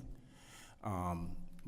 We were contacted by opposing counsel. When I say we, the legal department, and the opposing counsel indicated that they would not argue in court today regarding that motion. So at this time, there is nothing that prevents the council from moving forward based on any type of law or court order. Okay, thank you. I just wanted to make sure that that was put on the record, because there were some concerns in regards to that. So today this is the vote to send for the general, we will be filling Councilman May's seat. My other question is, without our city clerk being here, who will do the swearing in? Is that a question for the deputy city clerk? Yes. Madam Clerk? I understand that Gloria Boone will be doing it. I'm sorry, who? Gloria Boone? Okay, so that's why Gloria's back there now. Yes. Okay. So, this is, well, moving along. I know our clerk is actually at clerk training. And so there were some concerns with some of the candidates. I don't even see all the candidates here today at all. I think I see a couple of them. Miss Nadine, and Miss Anthony. So it looks like the process is going to, I don't know if Mr. McCoy is here. Oh, he's in the back, okay. And so, Mr. McCoy, you made a comment that you had spoken to Mayor Neely and that the fix was already in. That's what you made, your statement that you had made when you stepped to the podium. That was my decision has not been made, and I want you to know that. And to each and every single candidate, my decision was not made. However, I was given a video that I was disturbed about. And then I had my name where I was at a funeral all over social media, which it shouldn't have been, as if we were at a funeral for Councilman Mays. And so I was very concerned about the person, and my questions, as I asked, I guess they were answered because everyone was given this video. I'm concerned about watching someone's locks be drilled out and someone carrying an assault rifle. That video was given to everyone. Point of order. Councilman Murphy, what is your point? My colleague is talking about a particular I didn't even know what she was talking. Can you stop my Candidate. time, please? It stopped. She Thank did you. stop it. Because I didn't name a name, so this is going to be, I didn't state anyone's name. Councilwoman Burns, I need you to stop because Councilman Murphy does Oh, I have the thought he was floor. done. No, go ahead, Councilman Murphy. Madam Chair, can you warn him for snapping, Who's please? snapping? Can we please? Go ahead, Councilman Murphy.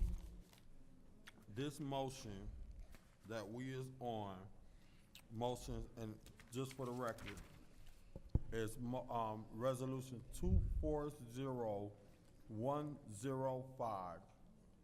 It is a special primary and general election for the First Ward City Council seat.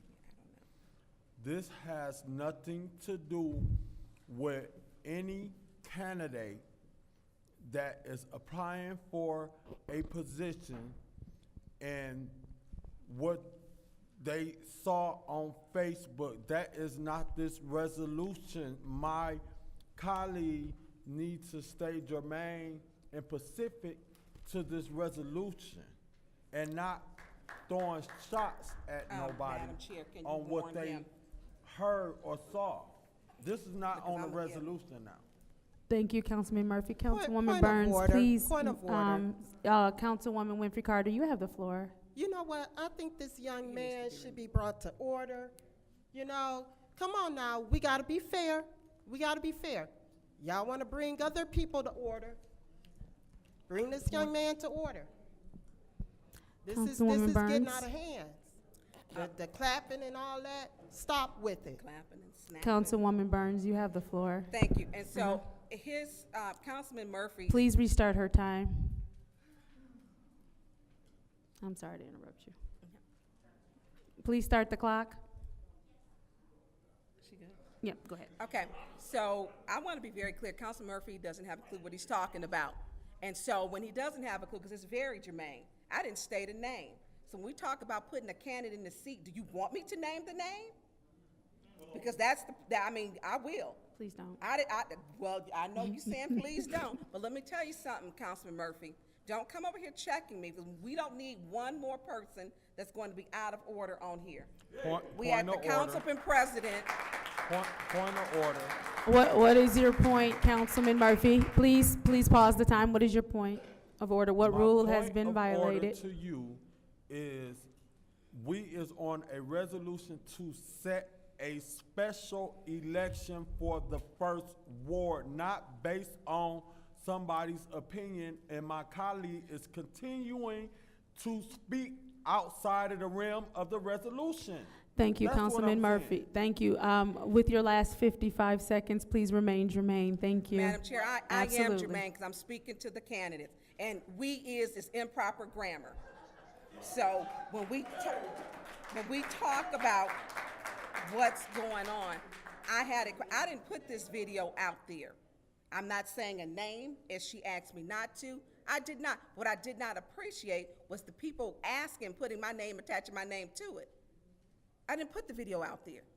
Tanya Burns will put a video out there and put her name on it. I don't go by aliases. Let me be clear. I use my name, and I own what I say. So I'm not Becky Brown.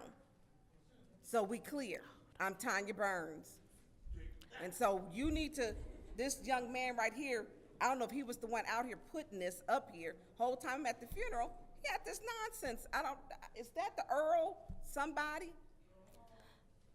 This stuff has gotten out of hand. All right, thank you. Is there anyone else who would like the floor? Madam Clerk? Chair. Thank you. Councilwoman Lewis, you have the floor. Appreciate it. Let's go ahead and call the question. Oh, God. Okay. The question has been called by the councilwoman in the 2nd Ward, and it has been supported by the councilwoman in the 9th Ward. Roll call, Madam Clerk, on calling the question.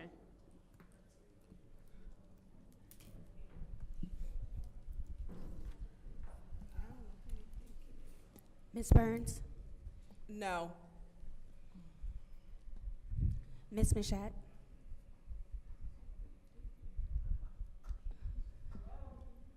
Ms. Mashat?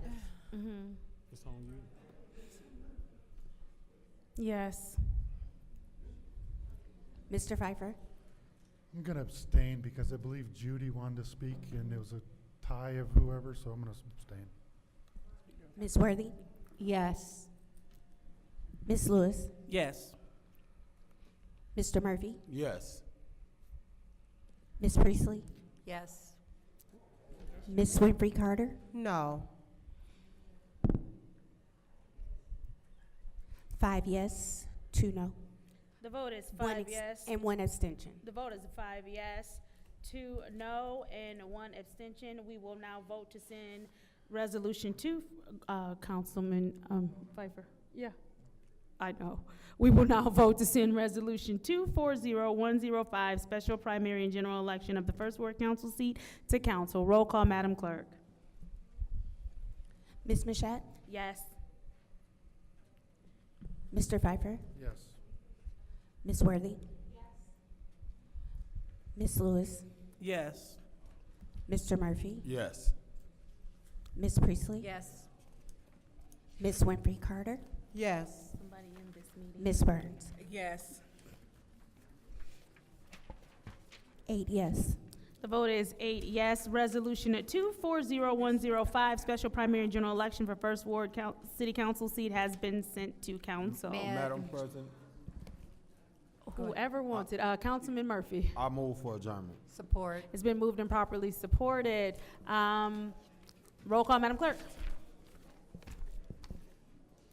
Mr. Pfeiffer? Ms. Worthy? Ms. Lewis? Yes. Mr. Murphy? Yes. Ms. Priestley? Yes.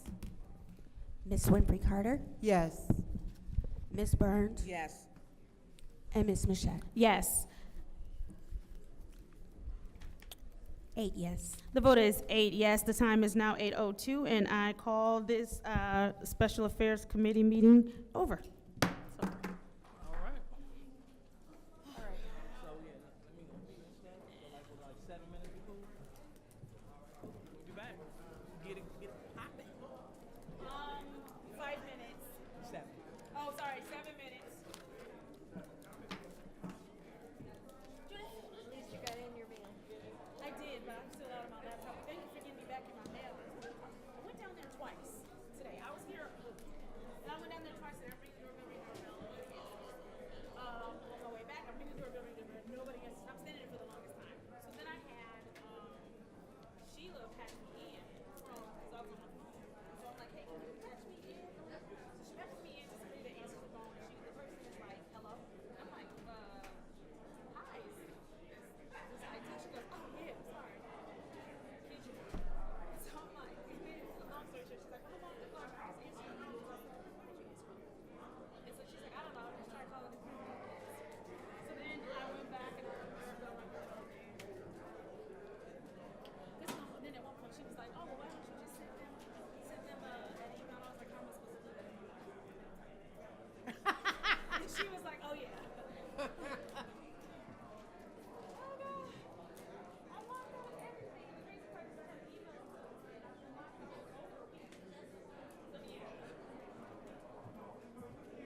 All right, council members, please begin to make your way back up to the dais so we can promptly get started with the city council meeting. Thank you.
All right, we're about to get started momentarily. We need for all council people to come to their seats.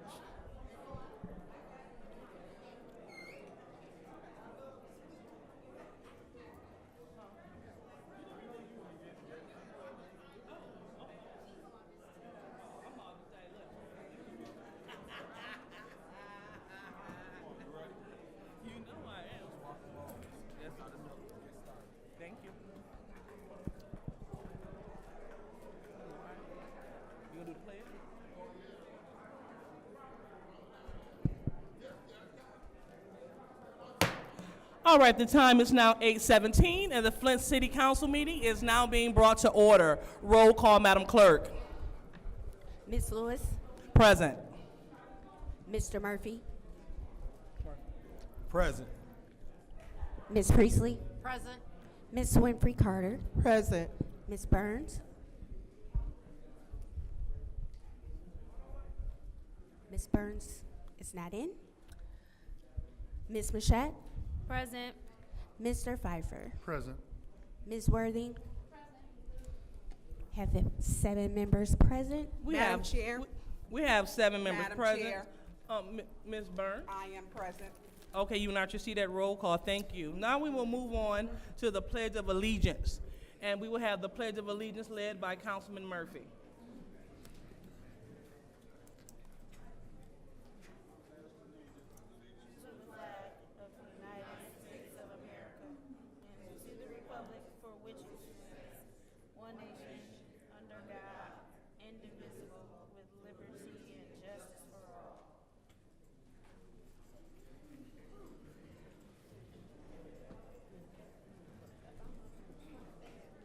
Yeah, there's your warning. All right, so now it's time to move on to the prayer of blessing. But before we do so, we would like to acknowledge anyone that have lost a loved one.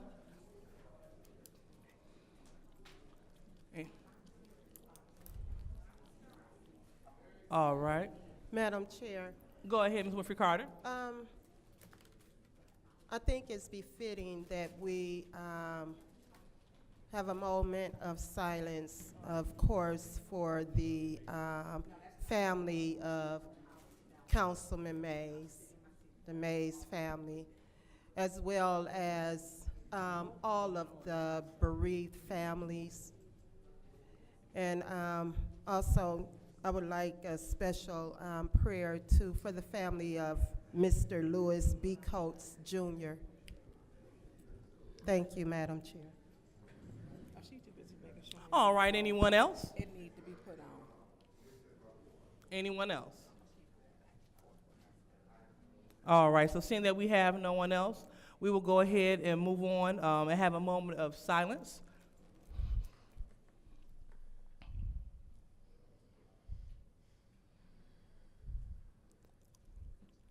Okay, so now we move on to the prayer of blessing led by Ms. Priestley. Let us pray. Heavenly Father, we just thank you for bringing us together, Lord, to do the business of the city. Lord, we ask that you put your hand on this city and help us deal with the challenges that are in our presence. And Lord, we just ask for your wisdom as we deal with what's on our agenda tonight. In Jesus' name, amen. Amen. Amen. So now we'll move on to the reading of the Disorderly Person City Code subsection, and it states that any person that persists in disrupting this meeting will be in violation of Flint City Code Section 3110, disorderly conduct, assault and battery, and disorderly persons, and will be subject to arrest for a misdemeanor. Any person who prevents the peaceful and orderly conduct of any meeting will be given 1 warning. If they persist in disrupting the meeting, that individual will be subject to arrest. Violators shall be removed from the meetings. So next on the agenda, we have the city council appointment for the first ward vacancy. So I will go turn it over to the attorney to see if the attorney has any words. No? No? Okay. What was your question? Okay, so it wasn't a question. I was just seeing if you had, before we proceeded, because sometimes the attorney will have some words before we proceed with something of this nature. Well, I believe I answered the question on whether it's proper for the city council to proceed based on information we got from opposing counsel that the city is a party to a lawsuit. So the city council can proceed. Okay, thank you. So according to the attorney, the city council is at liberty to proceed with the appointment for the first ward. And per the Flint City Charter, section 2410B1, the city council shall appoint a person to fill the remainder of the vacancy in the office of a member of the first ward. And according to the timeline, today will be the 30th day. So what the council will do, we will do like a round robin of voting until we get 5 votes for the selected candidates. So that is the process, and afterward, then we will have the swearing in. So just want to make sure that we're clear. Each council person will say their appointment, who they're going to choose, and at the conclusion of 5 votes, that will be the designated appointment to the first ward, and then we will transition into the swearing in. Okay? All right, so. Madam Chair. Go ahead. All right, Councilwoman Mashat. 2 things. Proceed. One, I don't think that was quite clear, your explanation, that we will proceed round after round until someone gets 5 votes. The way you said it just seemed like it wasn't a little bit clear at the end. I just wanted to make sure everybody had clarity. Okay. Not that it was going to be 5 rounds, but until whomever got 5 votes. I appreciate. And then the second thing is, are we going to say the candidates' names again for everyone to know who the 9 candidates are? Say the second part. Are we going to say the candidates' names again so that everyone has a refresher on who the candidates are? Okay, so are you referring to reading all of the candidates before we start? Yes, please. Okay. How the clerk read it. Yeah, right. So what I'll do, I'll start off with the reading of the candidates, and I'll have the clerk read the 9, the candidates. I don't want to give a number. So do you have the sheet? Okay, yeah. So if you could read into the record those that are up for the appointment. Linda Anthony, John B. Billings Jr., Leon Elhameen, is that right? Cynthia Haynes, Terrell King, Freddie McCoy, Rosemary Morrow, Nadine Roberts, D. Eric Walker. All right, thank you, Madam Clerk. So now we have heard the individuals that are up for the appointment this evening. As Councilwoman in the 7th Ward said, just want to make sure that we have clarity. We will continue to go round by round until we have reached our, to the candidate has 5 votes. All right, so want to make sure that we're clear. Want to make sure that everyone's on the same page. So, and the clerk, you will call each council person name, and then we will say our choice until we get a consensus of 5 votes, okay? All right, so we'll go ahead and proceed. Go ahead, ma'am. Request for information. Will the starting person rotate like normal? Yes. All right. So, proceed, Madam Clerk. Ms. Lewis, Leon Elamine. Mr. Murphy, Leon Elamine. Ms. Priestley, Nadine Roberts. Ms. Winfrey Carter, Rosemary Morrow, Ms. Burns, Rose Morrow. Ms. Mashat, Nadine Roberts. Mr. Pfeiffer, Nadine Roberts. Ms. Worthing, Leon Elamine.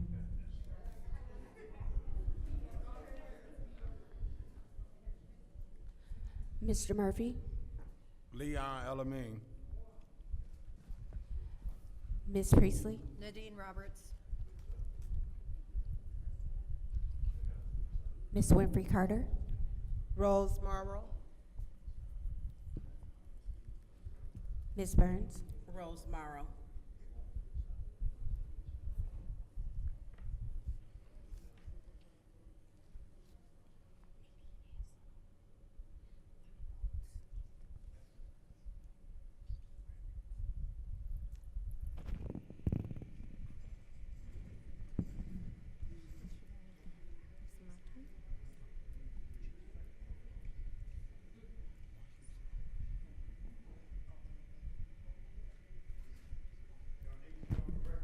What are we doing?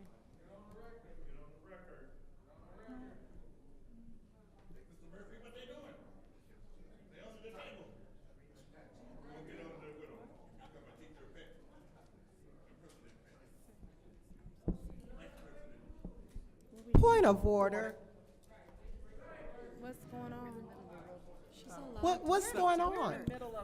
So, understood. So again, we have a brand new clerk, and I was just reminding her of what was happening. So I will speak. We will have order in the chambers, and so what I was doing, I was letting her know that after every round, after every councilperson has spoke, that she is to give a synopsis of the rounds, and then we start over with the second round. So that's what I was telling the clerk. All right, so with that being said, we will go ahead and proceed. Point of order, Madam What is your Chair. point?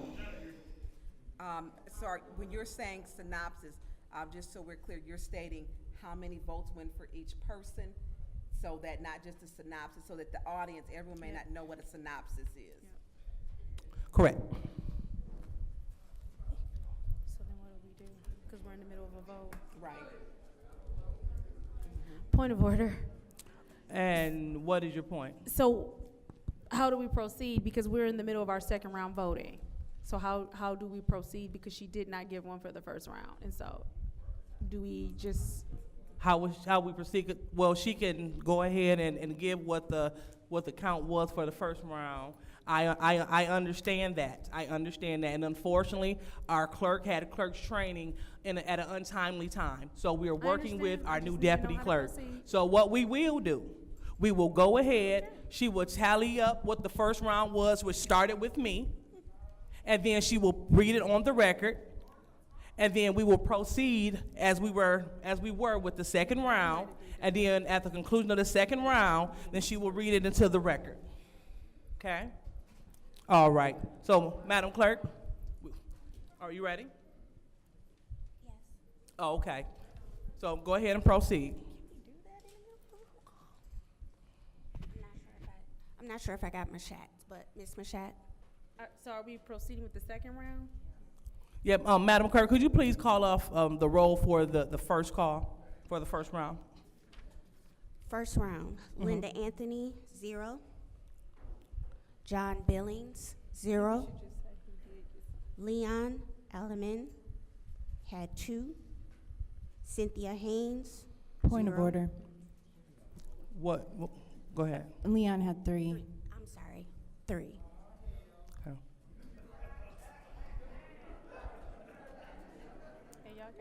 Terrell King, 0. Freddie McCoy, 0. Rosemary Morrow had 3. Nadine Roberts. No. Point of order. What is your point? So- Rosemary had 2. You said Rosemary had 2? 2. Okay. So yeah, Madam Clerk. Yeah, Rosemary had 2. Rosemary had 2. I'm sorry, I'm reading the third one from the second round. And Nadine Roberts had 3. Yes.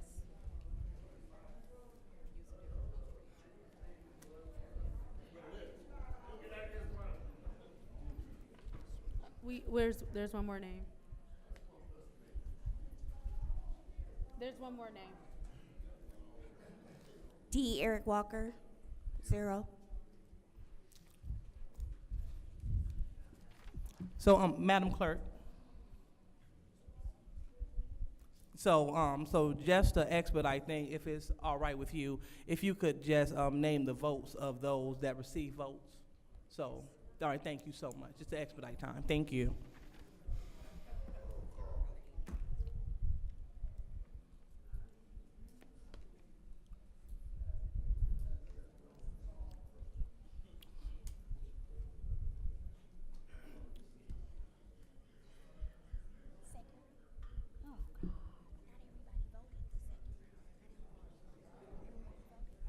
We're gonna go back to the second round, and I'm supposed to be voting, but I stopped with Mashat. okay. Miss Mashat?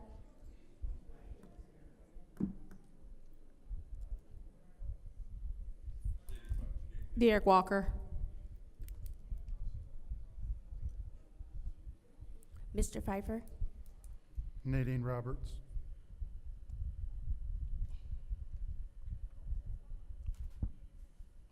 Ms. Worthy, Leon Elamine.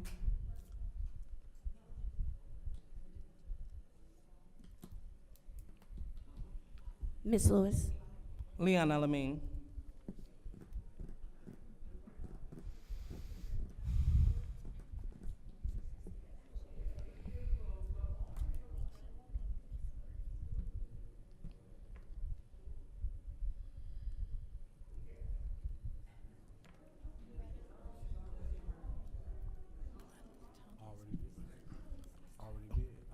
All right, so right now we need a summation of the second round, please. We need a summation of the second round. Leon Alamine, 2.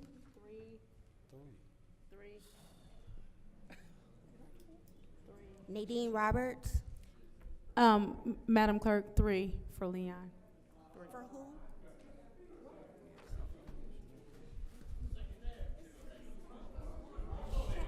There was 3 for Leon. Point of order. What is your point? The audience is disturbing. Let the clerk, the deputy clerk, please do her job without. Okay, thank you so much, Ms. Worthing, for pointing that out. Audience, please, let's refrain from comments and yelling out while our clerk gets this together so we can go ahead and vote.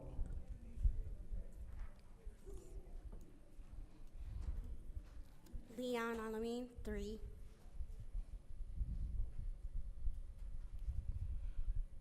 Nadine Roberts, I count 2. And Eric Walker, 1.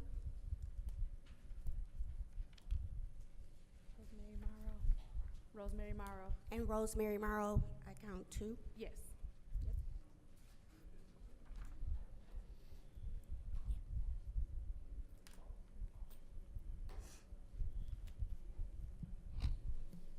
We're ready for the third round to start with Ms. Priestley. Ms. Priestley, Leon Elamine.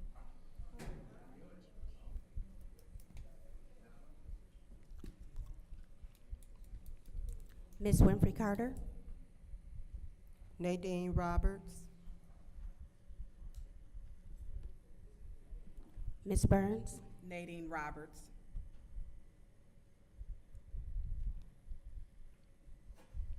Ms. Michette,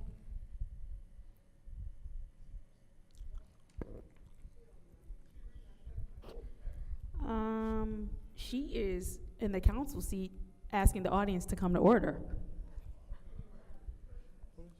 Please proceed. Leon Alamine. Mr. Pfeiffer, Nadine Roberts, Ms. Worthy, Leon Elamine.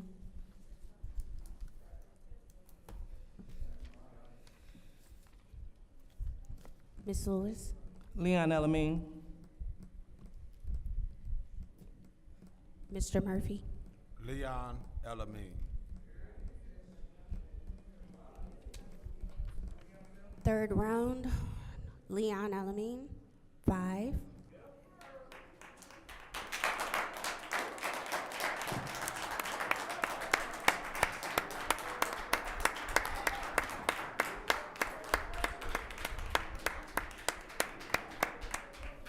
Nadine Roberts, 3.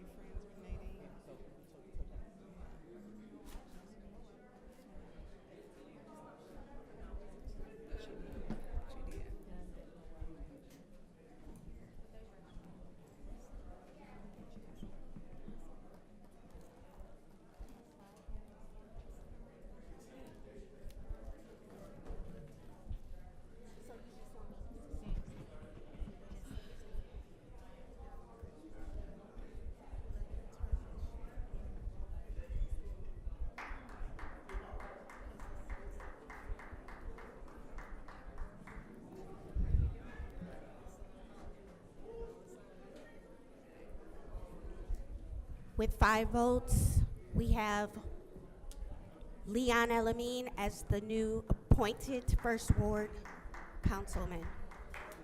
Thank you.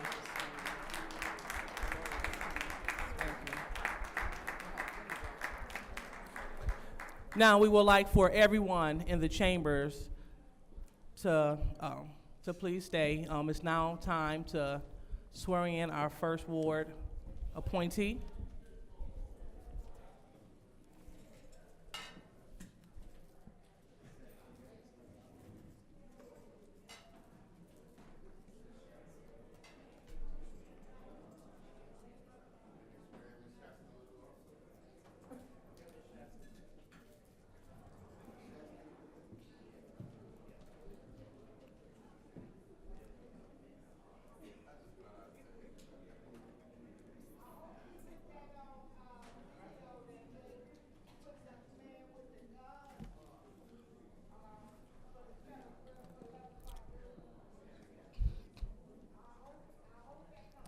All right, we want to make sure that we're not yelling out Miss Big leaving. Thank you.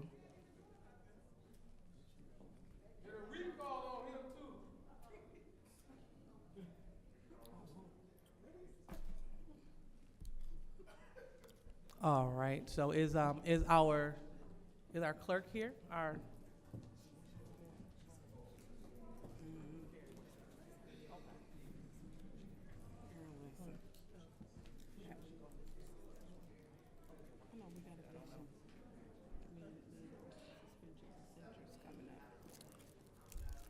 So the council will stand at ease until the clerk returns back with the official documents for the swearing in. So please stand at ease.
Every week.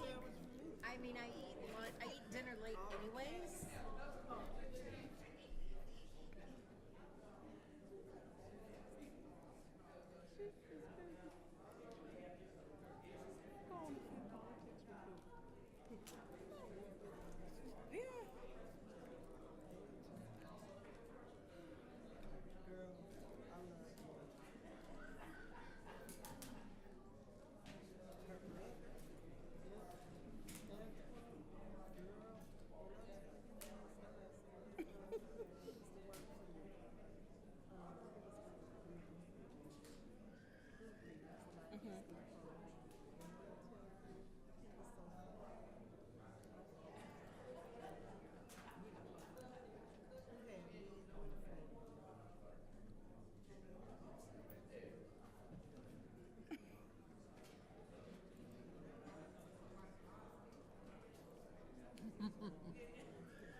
I've got a friend who went, we have a friend who went on Ozempic, and she lost a lot of weight.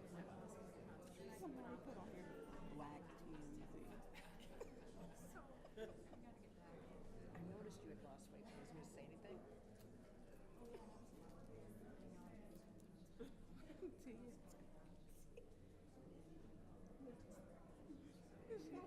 She fanning herself is confused.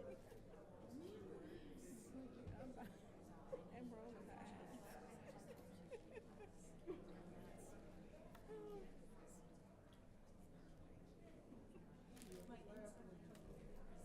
Your diabetes.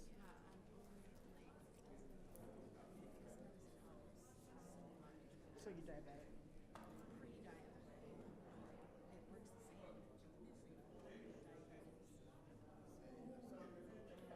My sister needs to do something.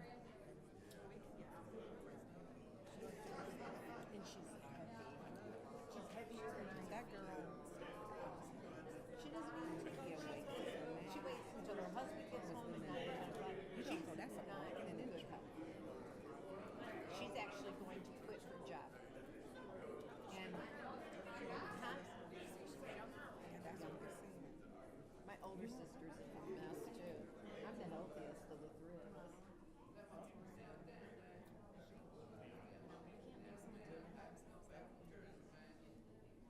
My sister's face is totally round.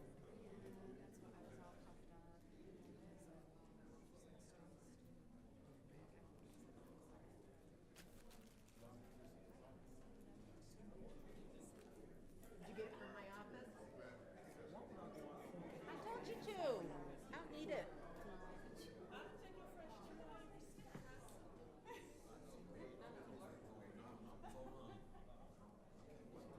I told you bring your own food. Oh yeah. Oh.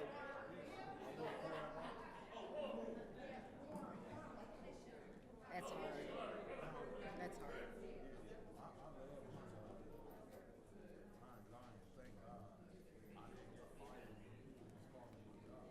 Right.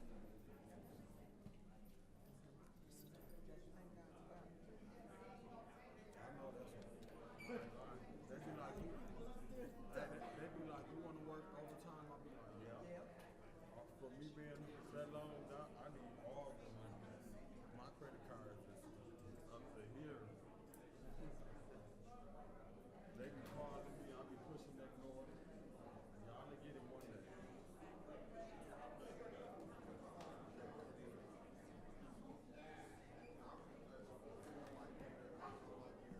Well, at least my kitchen's done. Paid for. That's a blessing. Huh? Cost me around $30,000. Cost me around $30,000 to do my kitchen, paint my bathroom, and do my office. And my office was painted and new flooring.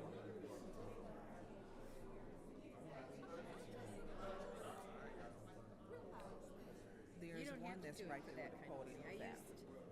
I did Where not. you talking about having an outlet at? That's because I haven't finished taking the pictures. I think because I keep one, forgetting to do was, it. The chairs, they thought they could use it dual, because the chairs are new. You could use it for something else.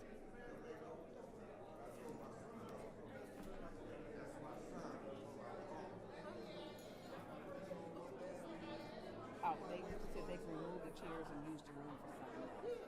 And so the outlets, it's just the chairs aren't fixed. So the outlets would cause a problem. If they were like in the floor, walking on it. So that was because they said they can do something else in the room. That's why the chairs aren't fixed. Well, if they are in the floors, you don't want to step on it. If it's fixed, and it's different. So where the outlets are at are places where people don't step.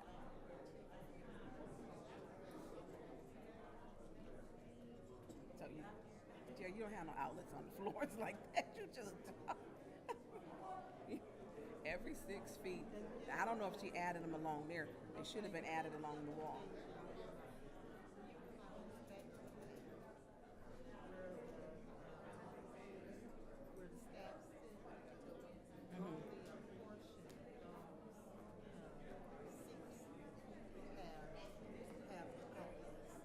Oh, I didn't even know.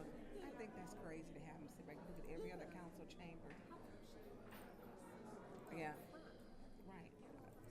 And that's every other council that you see is like this.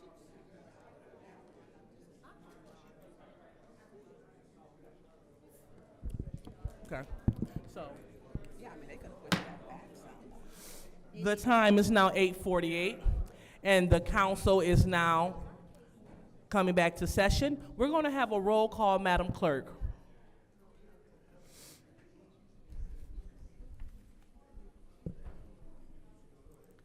Ms. Lewis, Present. Mr. Murphy, Present.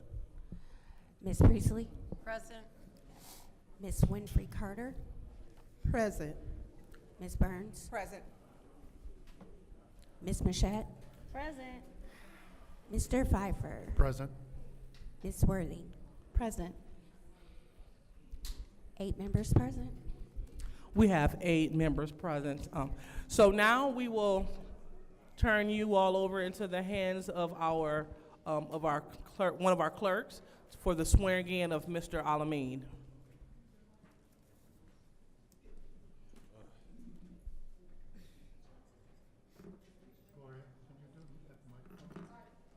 Nope, that's this podium.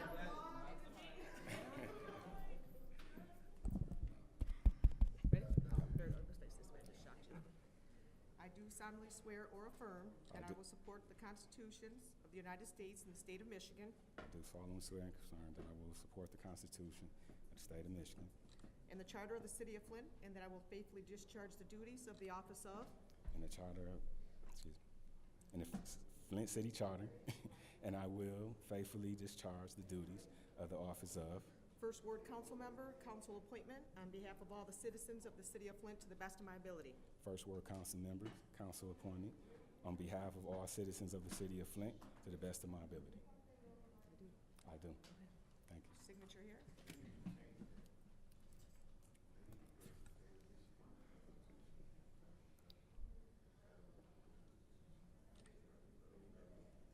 Sign right there. Make a copy for you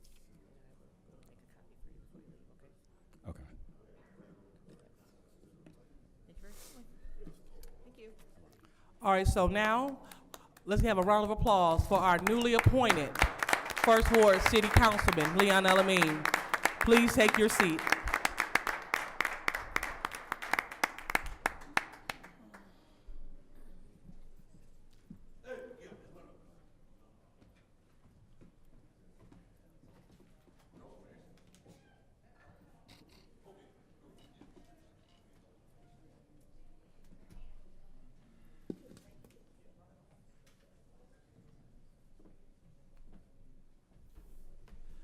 Point of order. What happened? Point of order. Go ahead, Ms. Ricardo, what's your point? Madam Chair, we just voted. How did they get the name tag already? Well, excuse me, Miss Levy, that's your warning. That's your warning. Madam Chair. That's fine. So what happened was Miss Levy, that is your second warning. Very well. So, all right. So, Ms. Winfrey Carter, what they did was they made nameplates for all potential appointees. So at this time, they inserted Mr. Alameen's for appointment. All right. So please, Ms. Beverly Biggs Levy, on the record, right. would you please stop disrupting the meeting? Okay. You're welcome. All right. So now we will. Move on, and we are at the request for changes and/or addition to the agenda. And did I hear Ms. Worthing? Ms. Worthing? Go ahead. I would like to add the resolution censoring Councilmember Dennis Pfeiffer, and as well as the resolution suspending Councilmember Tanya Burns. Okay. And where would you like to add that?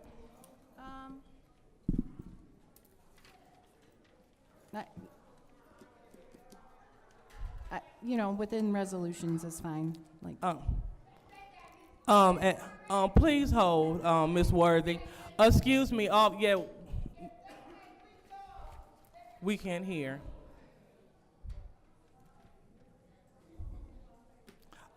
Okay, so, want to be clear, so where did you say? Oh. Lord. Okay, here, I'll write it down. Don't worry about it. Okay, thank you.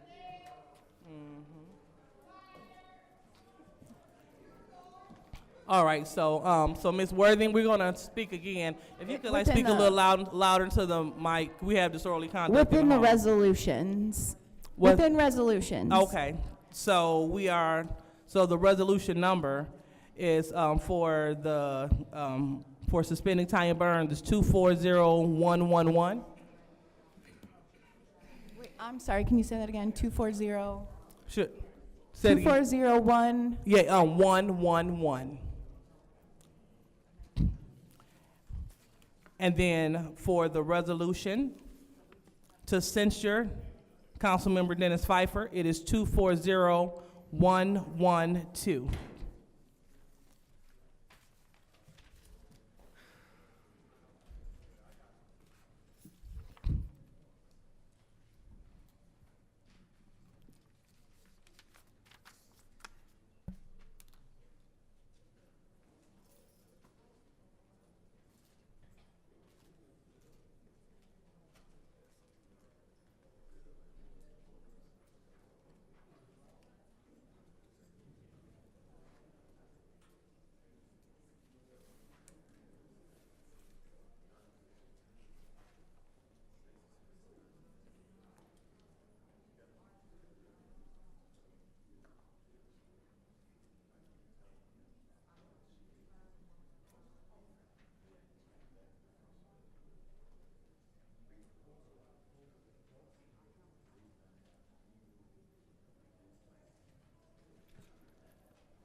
Okay. And so, Ms. Ward, I want to make sure that I heard you correctly. So where would you like these two resolutions? Within resolutions, like at the end, I guess, of resolutions. At the end, okay. All right, at the end. Okay.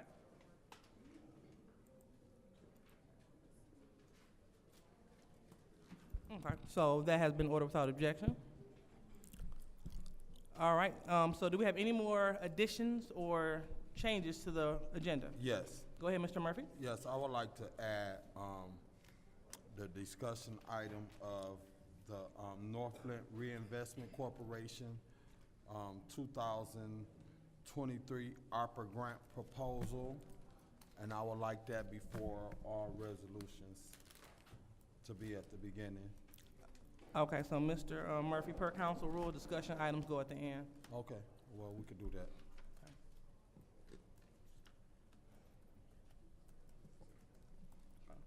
All right.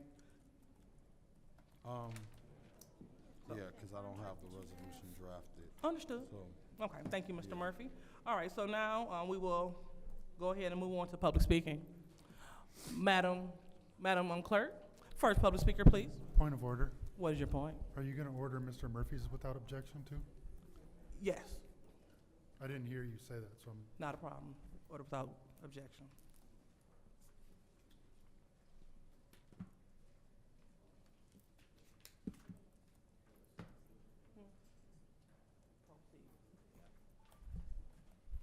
First speaker, Earl Hall. Good evening, everyone.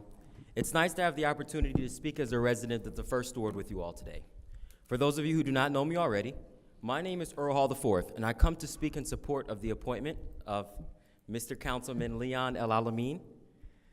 Mr. El Alamin is not only most qualified for this position, but he brings skills and attributes that will make the council more productive, peaceful, and cohesive at large.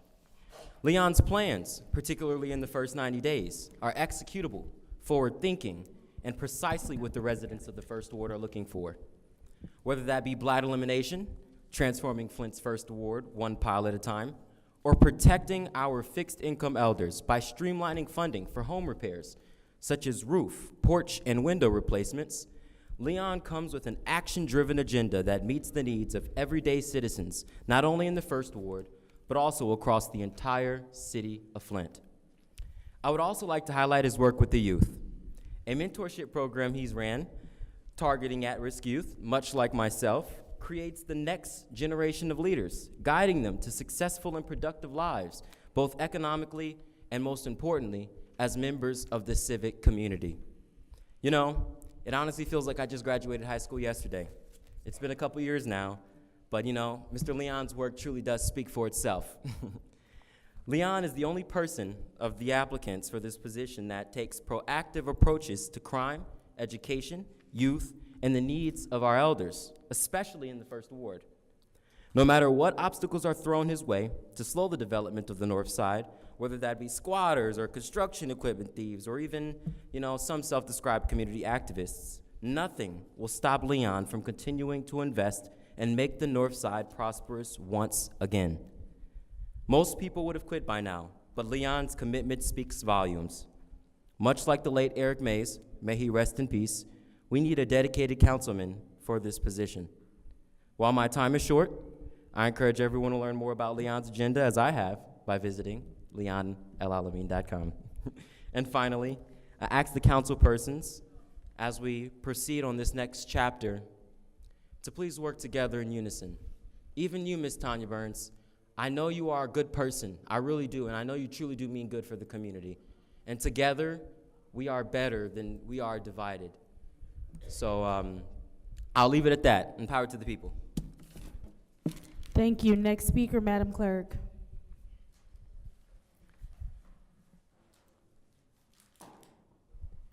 R.L. Mitchell.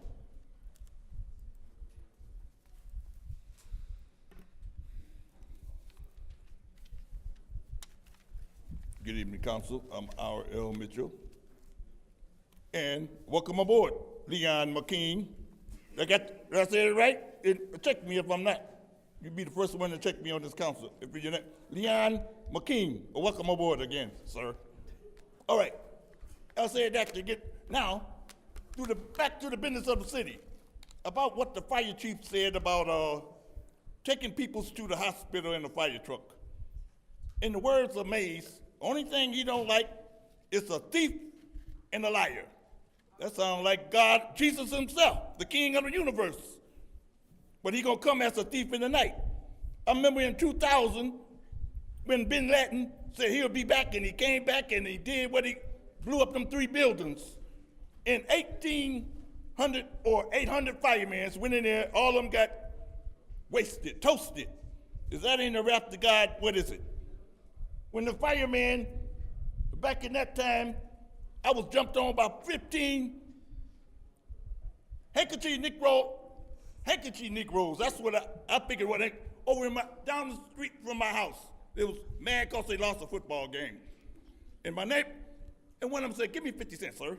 And I said, put my hand up like I did the school teacher. And they said, "Oh!" All of them marching. And they started swinging on me, and one grabbed me, and then all of a sudden they went in the bushes. It sounded like it had a metal pipe, and I got weak. One of them had hit me in the head, bust, and I didn't know it. That's when the neighbor said, "Woo!"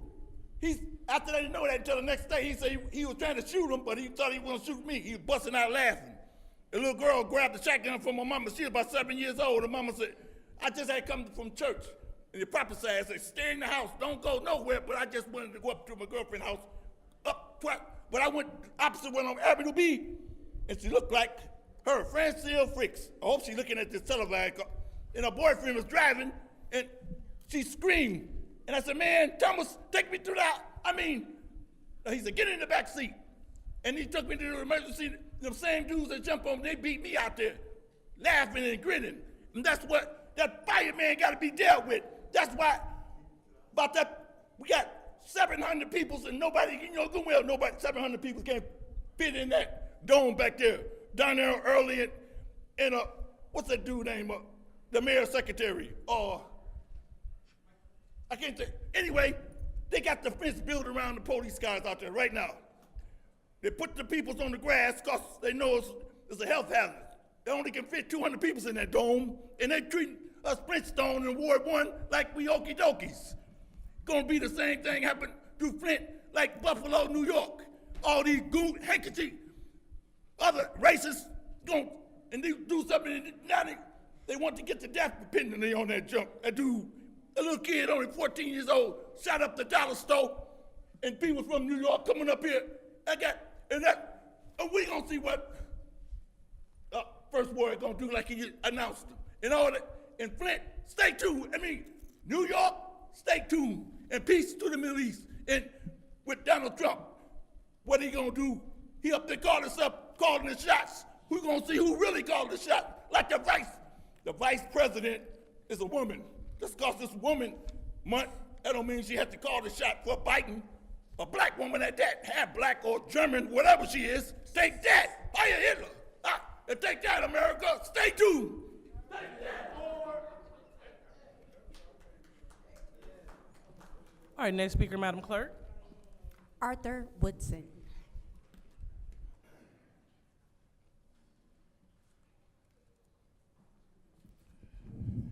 Congratulations, Councilman Alameen.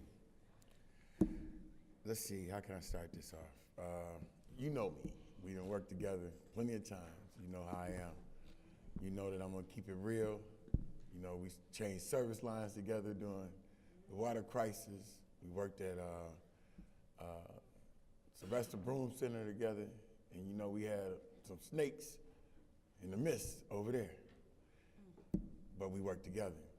And you know, I express my opinion, you know, if I don't agree or if I agree.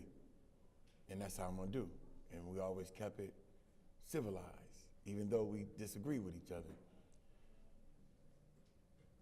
Councilwoman Burns, we didn't disagree, we didn't fought, but we still cool. Councilman Murphy, we used to sit and talk on the phone and disagree, just like Pastor Bullock. When I told him Pastor Bullock was taking the money and messing up the recall, he didn't want to listen to me. He stopped talking to me for about 3 weeks until Pastor Bullock threw the money at, who was it, Pam McGee? I mean, we can agree to disagree, just like I'm getting ready to disagree now with Attorney Young. that grocery store is a money pit. It's gonna be like the auto world, man. I mean, that's just my opinion. You know, I don't trust Reginald Flynn. He got rid of everybody on his board. Then Uptown Redevelopment is the fiduciary of the North Side grocery store. I don't trust him.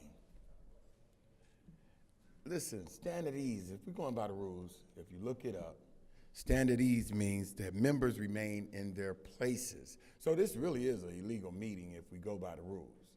Because standard ease, you stay in your place. You don't get up and walk around. It's not a recess. It's stand at ease. And then you could talk quietly amongst each other until the chair calls the meeting back to order. You don't suppose to leave your seat. So everybody that got up and left their seat, y'all broke quorum. This is an illegal meeting for real.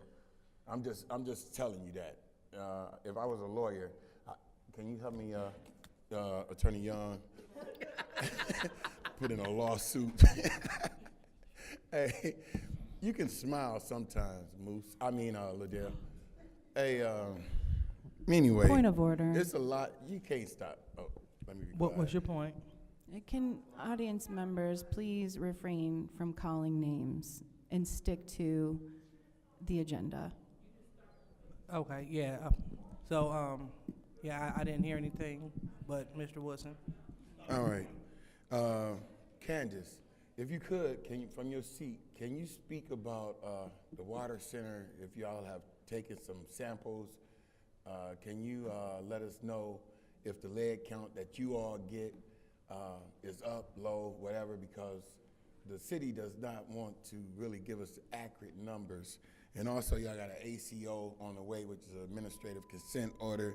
And then let's ask how many lawsuits is in the making.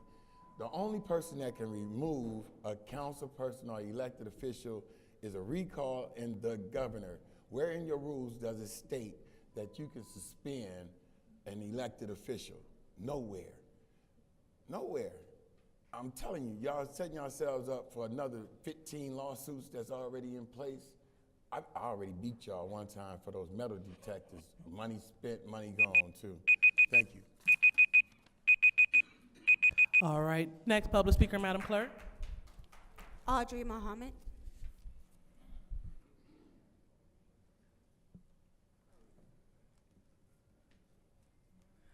Let's go in and address this right here. Eva, you in the meeting calling Dennis the Menace on Facebook on your phone. We got it all screenshot right here, calling people names on Facebook, and you want to talk about somebody else coming up here calling somebody out their name. You need to quit and you need to stop it.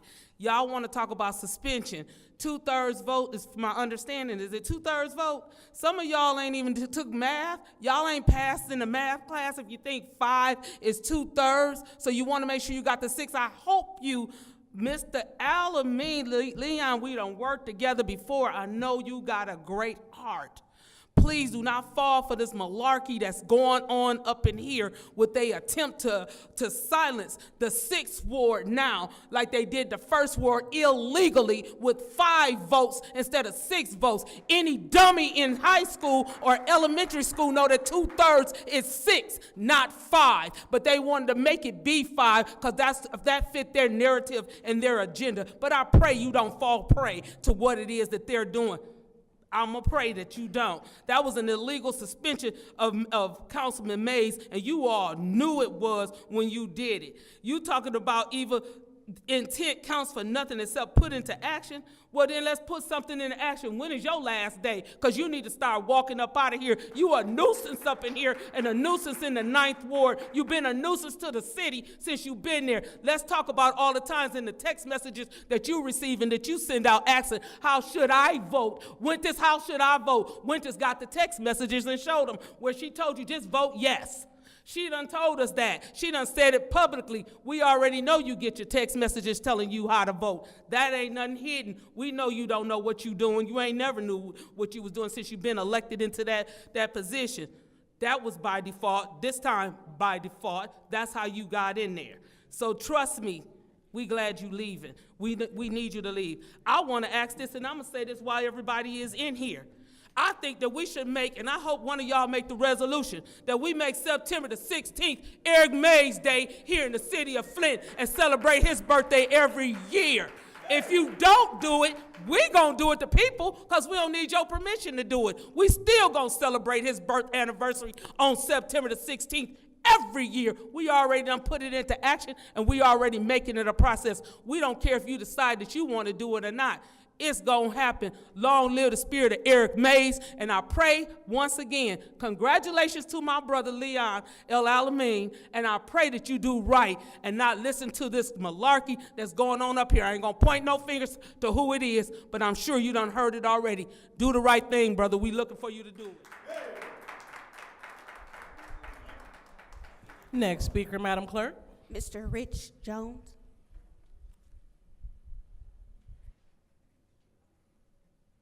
First of all, I want to say congratulations to Leon. Nothing personal, but I still feel y'all should have had a special election to put somebody in that seat. Nothing against Leon at all. Kind of amazing, though, that the 5 people that voted to suspend Eric for 90 days also voted to put him in that seat. But once again, it is what it is. Y'all decided to follow the charter this time and execute it, and I really wish that all of the candidates would have withdrew their name like Liberty Bell did, but we at this point now, we are where we are. I want to play the ending of school board speaker. When I said earlier that A.C. Dumas spoke over like a minute and a half with no interruptions, this is about to start right when this lady's bell is about to ring.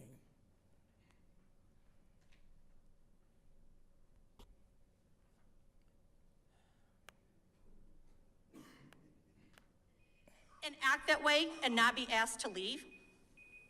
Is this the way we treat individuals in this district who give up their family time, their personal time they don't get compensated for?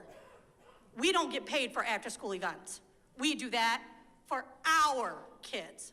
And I'm gonna say it again, our kids. Not students, not scholars. Those are my babies. Thank you. Thank you very much. Did you notice as soon as I pushed play that her bell went off and wasn't nobody next speaker and all that other crap? That's what I was trying to tell y'all. Y'all don't even allow people time to wrap up. It's like y'all look at 3 and y'all ready to hit the metal. It's not right. And the way y'all do things is just wrong anyway. Y'all have 2 minutes to address us. That's a crime. Y'all should have 10. And we should have 5 to speak. And also, some of y'all gonna end up back on this side with us when the emergency manager come back up in here. Because if y'all keep doing things like this, they coming. And I really don't wanna fight and push them out of here again, but the way it's looking, we there. They right around the corner, so hopefully y'all can stop doing all this backward, corrupt stuff and keep them out of here. But if y'all continue and they do come, now don't be shy. Jump out here with us and let's push them back out because we done did it before. And we had a $22 million surplus. And look what y'all done did to it. Thank you. All right, next speaker, Madam Clerk. Mr. James Moore.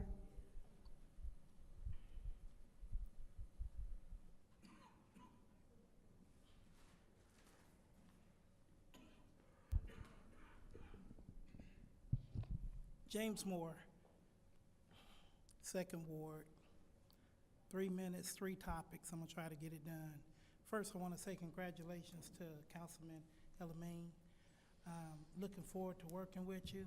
My wish is that you would ride down Fleming Road between the middle of where the most homes is at and before you get to Northwestern on Carpenter Road, and you tell me how many bumps you hit along the way. Thank you, sir. Then secondly, I would like to be able to say to the Flint Fire Department, the Chief, you just got them brand new trucks. You do the same, be careful, make sure that the streets are safe before you drive them new trucks down there and they get towed up and they end up like the last fleet. So please go out there and ride around and see what I'm talking about. I fought on Fleming Road to get one hole fixed and they did it. Now I'm after 60. I won't give up until Fleming Road get fixed. I'm not asking for a new road, just some patches. And then on my last, I'm doing real good. Then on my last, I'm gonna take my time with it. Mr. Pfeiffer, continue to stand up for your rights. You know, I hate to say this, but it's the truth.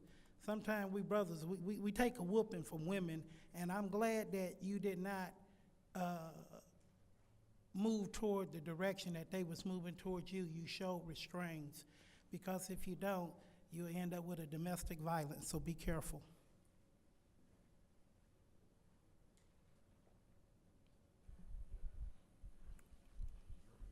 Next speaker. Chester Colburn. Big C. Big baby, call it what you want to call him. But Brother Leon and the rest of the citizens up here, you know, I'm going to give you something, and I want you guys to clearly understand. When you go home tonight, I want y'all to grab your Bible and look at Deuteronomy chapter 6 and read that. He said, when I give you things, take it home and teach your children. That means all of us, your children. Show them signs and symbols, how to walk and do things proper way. And the reason why I say that, I want y'all to understand what God is doing in this house. Because y'all ain't doing nothing but tearing it down. Y'all come out here and fight amongst each other. That's what you got that back room for. All the discussion, all the confusion y'all have, y'all need to sit in the back room. When y'all come out here to do Flint business. Not that foolishness, arguing, not getting nothing passed. And that's got to change. We got to make a good step in this city. This city is going backwards, not forward. And when you guys read Deuteronomy chapter 6, verse 6, you understand what I said. Quincy, I've been knowing you ever since you was a child. And I want you to read it, and I want you to read it deeply. Understand what it's saying. When your father, mother, and sisters, brother, when they say, I teach you these things for a reason. Signs and symbols. I sit you down at the table and talk to you. I'm talking to you for a reason. But my father said, I am the way. We is not the way. No man come before you but the Father, Son, and Holy Ghost. Do not let no man take you off your character. Do not let no woman take you off your character. Do the work that God put in you and do it fully. And I mean fully. Listen to these heads around you. But God put something in you, using the full direction.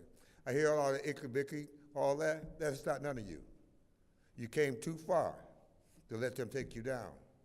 And my brother Leon, I ain't spoken to you once. And I want you to walk the man that God put in you. Don't let nothing disturb you for being the man that you are. Show your constituents how to be the right man up in these wards. If you can't show them, step down. Be the man that God put in you. Don't let nothing stop you from doing the work that God put in you, brother. You came too far. Let chaos and a man buy you and walk on you. My man upstairs is very powerful, bro. He brought me a long way from eating peanut butter jelly to T-bone steaks, back eating peanut butter and jelly, back eating Vion cans. But I understand every step I took to the left, to the right, and reached back, that was on me. But as long as I kept my eyes straight ahead, he took me where I need to be. Don't ever forget that, my man. God is good. And you know exactly what I'm talking about. And stay focused. Don't let nothing around you discourage you from doing the work that God called you to do. You fought a battle, and you made it, and let's walk with it. All right. Next speaker, Madam Clerk. Beverly Biggs. She's not here. Tom Pedroni.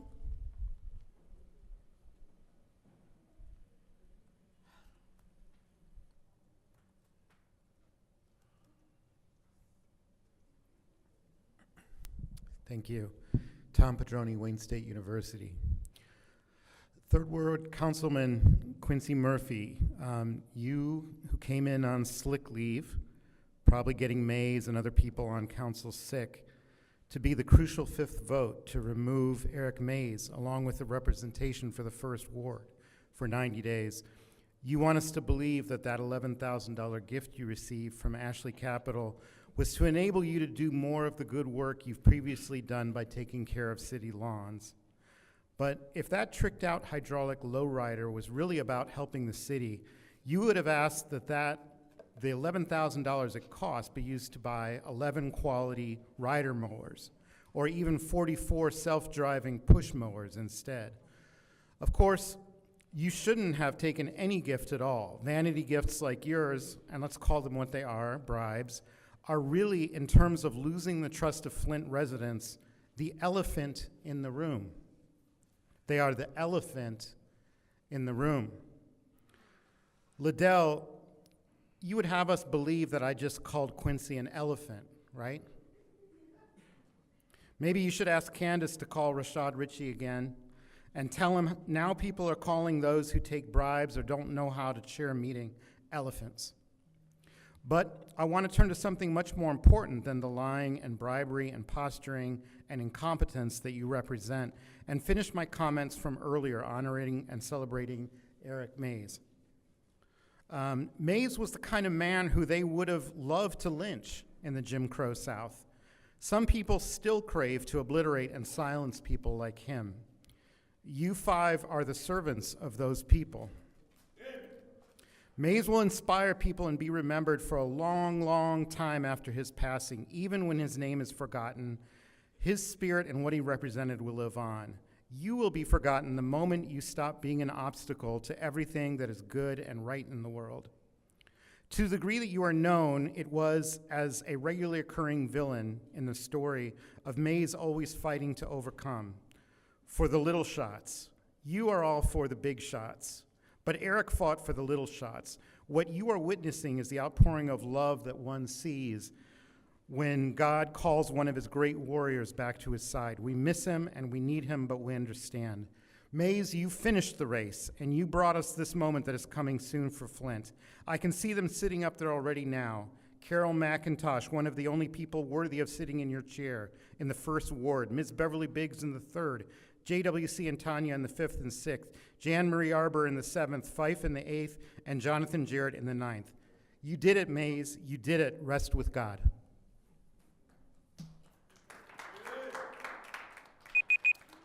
Next public speaker, Madam Clerk. A.C. Dumas. Wilbert Dredd.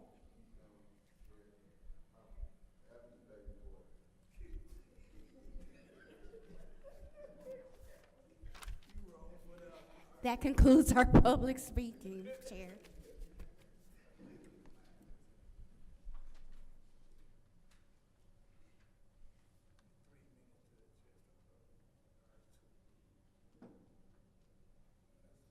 It's on you, So, is that all? Yes. Yes, she said that. Yes, that concludes our public speaking. Okay, thank you. All right, so now we will move on to council response. Yes. Go ahead, Mr. Murphy. Thank you so much. I want to respond to this young man, Professor, what's it, Padroni, whatever, because I really don't know him, and you done came up here, and you done brought up my name a couple of times, and I know you have reached out to me before, extending the olive branch for me and you to have some dialogue, but I watched you over the last couple of months, and based on what I've watched, I'm not interested in having a conversation with you outside of you hitting this podium, but you call yourself a professor and you from somewhere else. I'm not sure where you from. I don't really know who you are. This is my first time. Welcome to Flint, welcome to City Council, and this is what democracy look like. You have a right to hit this podium and get up and speak your mind on your interpretation of what you think about me.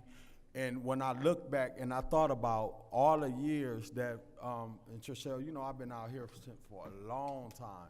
All the years that I've been out here fighting the fight in the trenches, doing the work that I've been doing. And if you do your research, Mr. Professor, because that's what you call yourself, you will know where I came from. I didn't just get in this seat overnight. I got in this seat through sweat, hard work, and dedication, and having morals and values, and a man upstairs blessing people to mentor me and have some teachable moments to get me in this position that I'm in now. So how dare you think you can hit this podium and talk about a man like a Quincy Murphy that's done been in the trenches since Johnny Tucker, and I don't know if you know who Johnny Tucker is, since Johnny Tucker sat in this seat, since Sharpton, since Woodrow Stanley, when I can go back and name countless leaders that paved the way for me to be in this position. And how dare you think you go, I'm gonna sit here and allow you to get up here and make your interpretation of who you think I am. You don't know me. Mr. Padroni, that's not your time.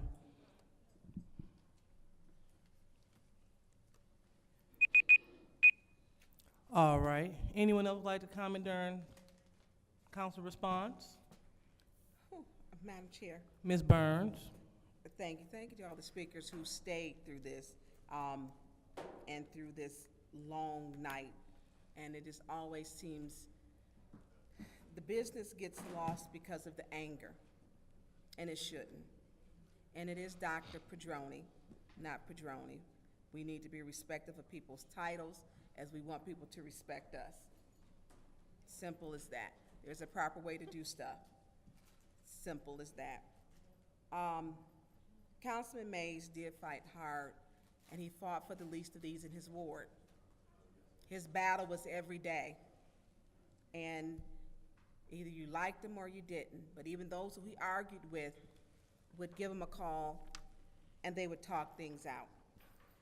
Mr. Leon Alameen, welcome to the City Council. You have big shoes to fill, sir. Very big. The first ward is a ward that has a lot of needs for its residents. His ward is a very loyal ward, extremely loyal. They show up, they vote. This council is broken, and as I said that, the council president made a remark. It just doesn't stop. It doesn't stop. Any opportunity, she doesn't, yeah, you did, you did. You did. And so when it gets to how do we heal this community and move forward, each person has a right to have their own independent thought process. If you're not doing right, I have a right to call you out on it, even on my personal podcast, which is stated by facts that are put up. And see, here we go again. She made another remark, our council president, which are, yeah, it needs to stop. You know, and when it gets to how do we move forward, I don't think we can. All right, thank you, Ms. Burns. Anyone else would like a council comment? Yes, Madam Chair. Ms. Winfrey Carter. Where do we go from here? First, I would like to welcome Mr. Leon Alameen to the on your appointment for the first ward seat. Mr. Alameen,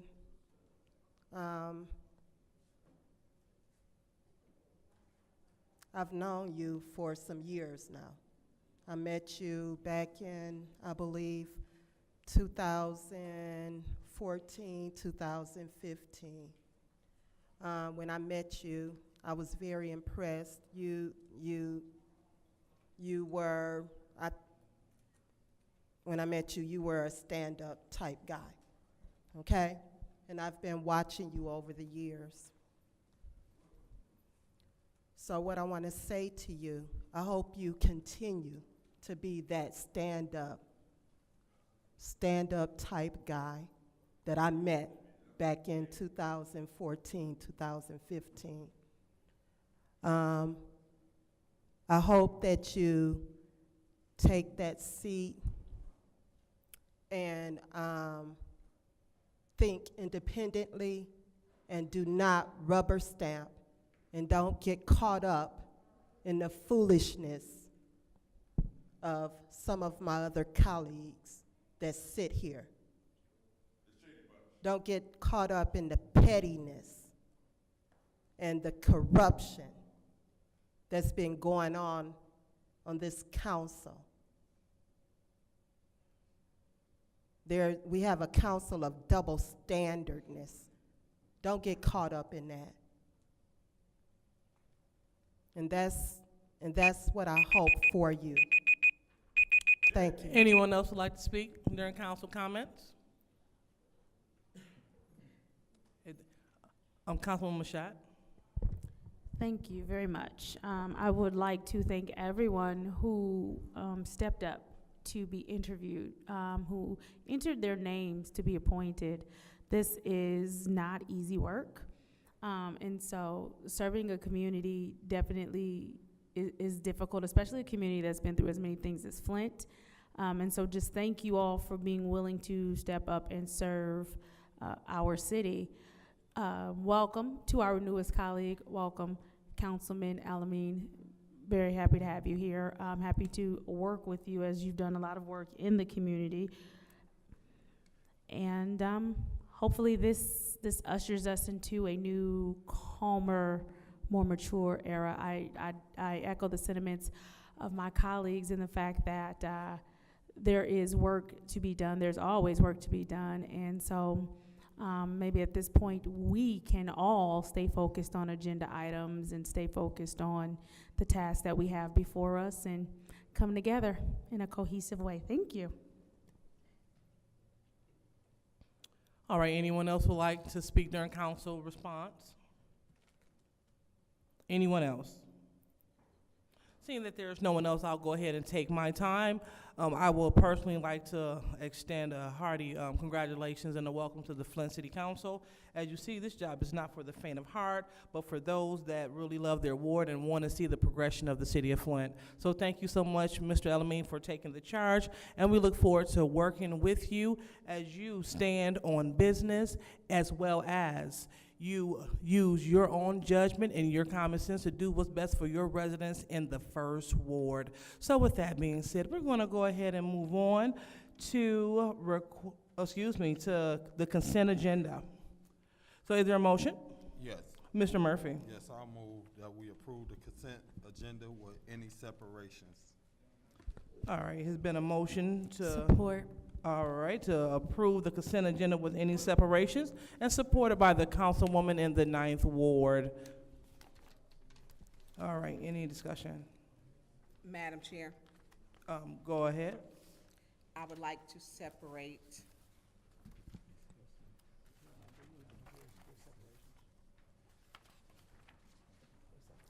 two 40109.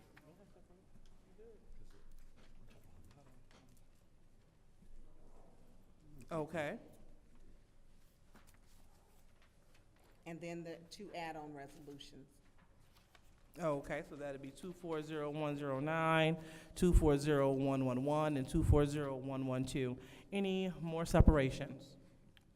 Do I need to separate my discussion item? Yes, I want to make sure I separate the discussion item for the North Flint Reinvestment Corporation. Do I need to? Okay, all right. I just want to make sure we don't want to conclude that. All right, got it. All right, so seeing if there are no more separations, we will go ahead and. She said I didn't have to. Madam, All right, so Madam go ahead, Chair, Ms. Winfrey did Carter. we separate 240109? You said 109? Yes. We did. Okay. Yeah, yeah. I want to separate that. A discussion. Oh, is it? All right, Point of- so, sorry. go ahead. Point of import, I don't know which to ask. Madam Chair. Go ahead. Was the resolution for the North Flint Market added as a resolution, or was it added as a discussion item? Yeah, it's not a resolution, it's a discussion item. Thank you very much. Not a problem. All right. So, hearing no more, we're going to go ahead and do roll call vote for the consent agenda. Roll call, Madam Clerk. And this is for the passing of the consent agenda.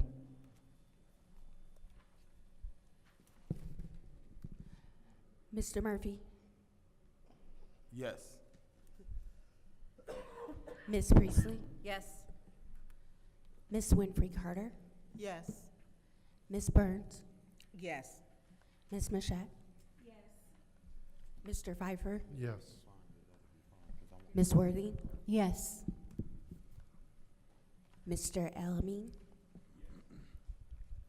Ms. Lewis. Yes. And yes. 9 votes. All right, the vote is. 9 yes, I'm sorry. All right, so the vote is 9 yes, 0 no. The consent agenda passes. All right, so now we will move on to Resolution 240109. What's the pleasure of the body? Madam Chair, I'd like to make a motion to pass Resolution 240109. All right, so is the motion to approve Resolution 240109. Any support? Support.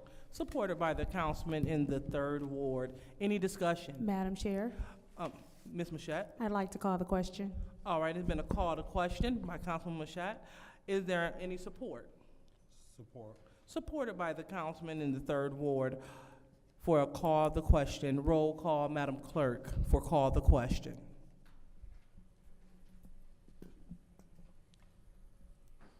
Ms. Priestley? Yes. Ms. Winfrey Carter? No. Ms. Burns? No. Ms. Mashat? Yes. Mr. Pfeiffer? I abstain because this never went to committee at all. Ms. Worthy? Don't worry about it. Yes. You were absent, I believe. No, I wasn't. Mr. Allahan? Yes. Ms. Lewis? Yes. Mr. Murphy? Oh, yes.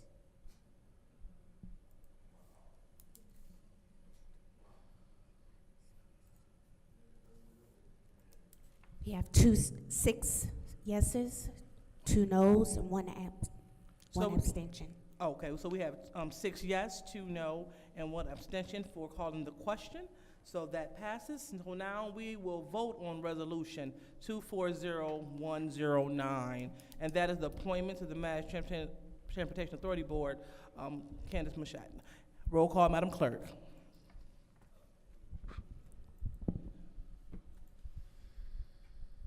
Ms. Winfrey Carter? No. Ms. Burns? I abstain because this did not go through committee. It was first presented last week. Ms. Mashat? Yes. Mr. Pfeiffer?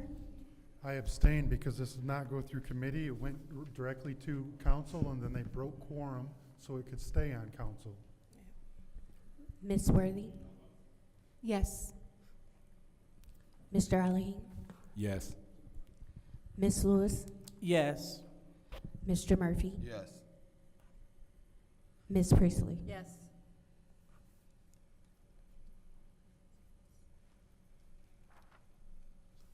Six yes, 1 no, 2 abstentions. The vote is 6 yes, 1 no, and 2 abstentions. Resolution 240109 passes.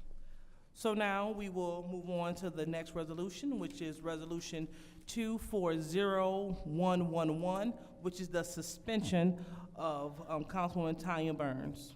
What's the pleasure of the body? Madam Chair, Ms. Worthing? I move for approval. Oh, okay. Any support? Support. Supported by the councilman in the 3rd Ward. Any discussion? Madam Chair. Go ahead, Ms. Burns. Thank you. I find it ironic that one of the biggest abusers of our council rules is the council president. Last Wednesday, I have never seen such a debacle. Your behavior was horrendous. You stood up to fight 3 grown men, 3, to fight Dennis Pfeiffer, Don Pfeiffer, and Rich Jones, and said you were standing your ground. Then furthermore, when I stood in between, I said, Liddell, I don't want to see this to be a fight. This is not what we should be doing. Liddell Lewis, you called me a bitch. Women should not be fighting men, and men should not be fighting women. This occurred in this chambers. On 3/20, during the month of April 2022, you wanted to fight again. You have some anger issues that need to be dealt with. You cussed out Pastor Thompson not once but twice.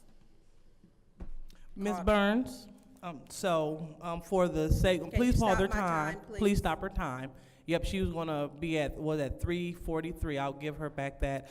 We need to make sure that we remain germane to the resolution of the misconduct of Tanya Burns. So we want to make sure that we remain germane, okay? I'm remaining germane, All just right, like so- you thought my podcast was. So that is the chair You bringing cussed you to out order. Pastor Thank you. Thompson twice. Called him a fake-ass pastor. You did it twice. Your behavior has consistently been deplorable. You are unhinged. You're difficult to deal with. And then you lie. a lot. So if you're mad about, because I put on my podcast that you did indeed vote for yourself to get $50,000, you did. I put it up there. Go to my page. Go to 810 News Media Group. It's on there. She voted for herself. She's the incorporator on the articles of incorporation. In this censure, it talks about my podcast. I have no problem. Everything I state, I put up documents to support it. It's not at random. It's facts. It's pure facts.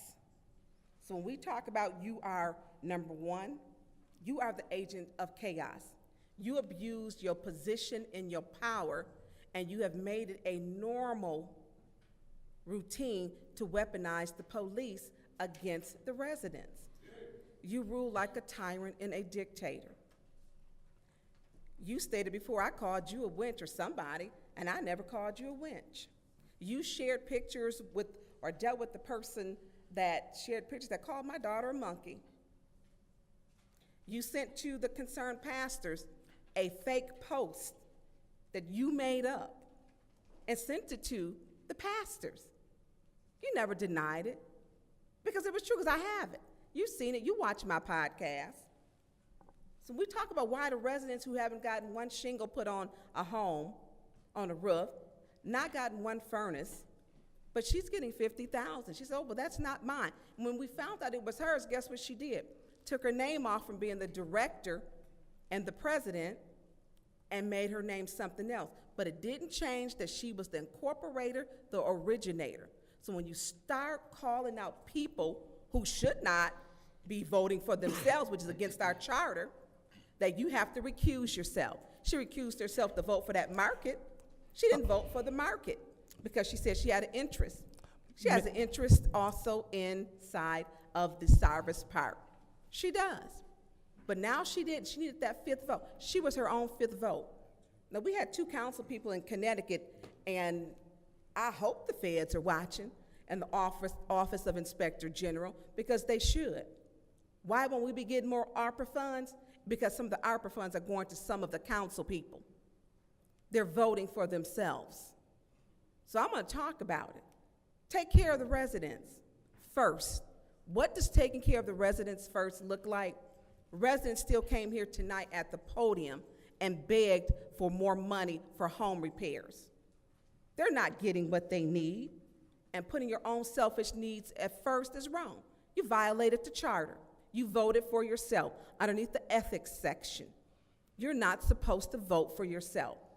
You're supposed to recuse yourself. But when this becomes your money pit and people talk about it, then you have a problem. So you cuss out pastors, you want to fight with your colleagues. This is the stuff you do. And this is what the leadership looks like. Dumpster fire meetings, your bullying tactics. You wouldn't talked about Councilman Pfeiffer the entire time, called him a racist, claimed that he hits women. He didn't hit you, but in his eyes and your eyes, I felt you were going to hit him. All right, anyone else like to speak on this discussion? Yes. Mr. Murphy. Through you to the city attorney, when we are looking to suspend, if we looking to suspend a colleague, excuse me, we I think when we did Eric Mays for the 30 days or the 90 days, it had to be posted on the agenda. Because this is added on the agenda and wasn't posted, do we have legal rights to move forward on this 30-day suspension, being that it was not posted on the agenda? Because I know this question came up before with Eric Mays, and we didn't have it posted on the agenda that need to be posted on a website. This agenda was posted, but it did not have the suspension of Tanya Barnes on the agenda. Okay. Under the Open Meetings Act, a public notice is sufficient. There is no, it doesn't violate the Open Meetings Act to not have an agenda with a posting of a public meeting. And then under your rules, the council rules, 6.1, it speaks to matters that can be brought before the council, any additions or changes to the agenda approved by the presiding officer. So if you read 6.1, that pretty much speaks to your question.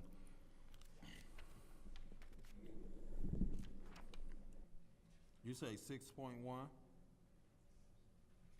So we have legal rights to move forward with this resolution even though it was not posted in the agenda. 'Cause Again, I think they had something about giving proper notice. Again, under the Open Meetings Act, State of Michigan, an agenda isn't a requirement of public notice. And then when you look at the council rules themselves, 6.1, it speaks to how matters that aren't on the agenda, how they're brought to the agenda. Okay, all right, thank you. So, I'm gonna be supporting this resolution here because, meeting after meeting, my colleague Tanya Burns has, if it ain't me, it's somebody on this council, is going at it and accusing us of things that's, posting things on Facebook. Not one time have, I done saw her post some things just recently of me and my colleague, and I just think we are elected officials. Point of order, What is your point? or I'm sorry, request for information. What is your request? Are the items that you post, are you speaking in regard to the $11,000 lawnmower that Habitat said you have possession of? Ms. Burns, that's improper. It's Point not of order. improper, Madam Chair. He Request for said things I information. posted. I'm speaking to what he said, so it's not, I asked him a question. Understood, so just want to be clear. So when we do requests for information, these are, is to gain information to help you with your next vote. That So is, please that is, please Madam Chair, proceed, that is what I Mr. was Murphy. doing. Thank you very much. So, just the unprofessionalism of my colleague to just go and continuously post things. I mean, even a post with $145,000 or something from the good church and try to tie me into something that, yes, I do support a project in the 3rd Ward that got something to do with life, but just the insinuating these allegations that my colleagues continually to put out there, and as an elected official, and even picking up the phone or call me and say, Quincy, this $4,700 and some dollars that you accusing me of Ashley Capital giving me $4,000, like they sat here and told y'all what happened. The $4,000 that you talking about, you just need to stop what you doing when it comes down to. Request for information. What is your request? So I don't know who would be that sat here and told us, but what they told me is what they stated was that $4,750, which was used they gave to you for Christmas gifts. Is that true? Proceed, Mr. Murphy. It's true. I'm done. All right. Anyone else would like to speak? Yes. Go ahead, Ms. Winfrey Carter. Like I said before, this is ridiculous. When we talk about conduct unbecoming of a council person,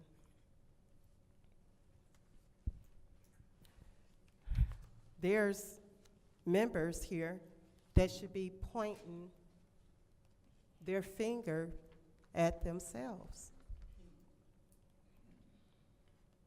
Just last week, the Second Ward Councilwoman stood there. It's on video. And she acted a plumb fool. I just gotta say that. She acted a plumb fool. I've never seen anything like it in my life. She stood there and invited people to fight.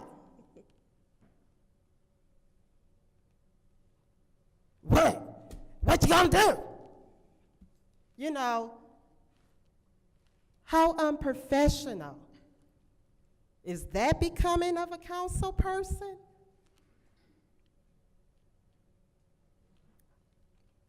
And now she want to suspend Councilwoman Burns? And Councilwoman Burns, she was really trying to, come in between and stop all of the chaos there. But then she got called a bitch by the councilwoman in the Second Ward, by the president. She's the president of the council.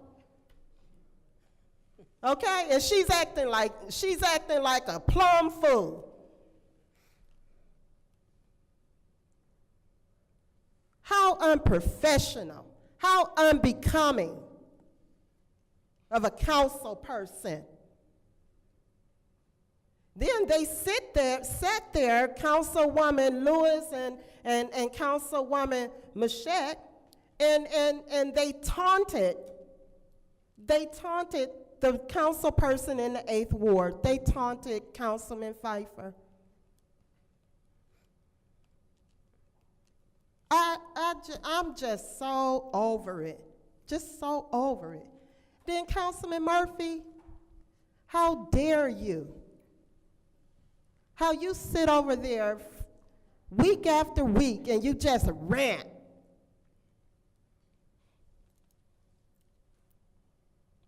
How unprofessional.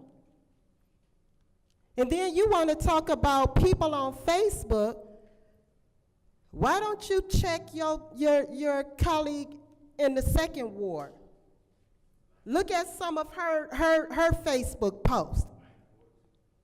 And look at some of the Facebook posts of the councilwoman in the 9th Ward. In fact, the councilwoman in the 9th Ward, she's been posting all through this meeting.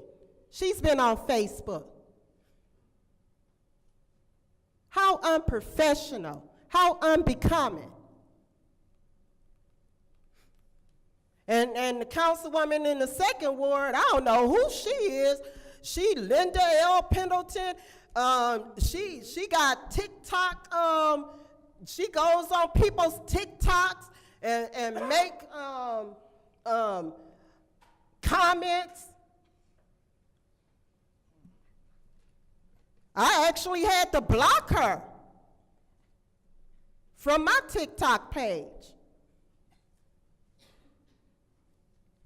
How appalling.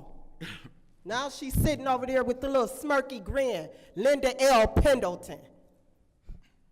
You need to go check Councilman Murphy, you need to go check out Linda L. Pendleton. It'll make your jaw drop all the way down to the floor. How unprofessional. Petty and immature. But yet they want to, I'm not going to be supporting this resolution. In fact, we need some other resolutions up here to suspend some of the council members up here. Councilwoman in the 9th Ward and Councilwoman in the 2nd Ward, and probably the Councilwoman in the 7th Ward. All right, thank you, Ms. Winfrey Carter. Anyone else would like to speak? Madam Chair. Go ahead, Ms. Worthing. I call the question.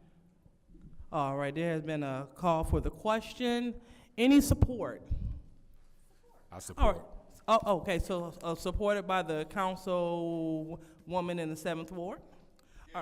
All right, so we're going to go ahead and vote to call for the question. So roll call, Madam Clerk.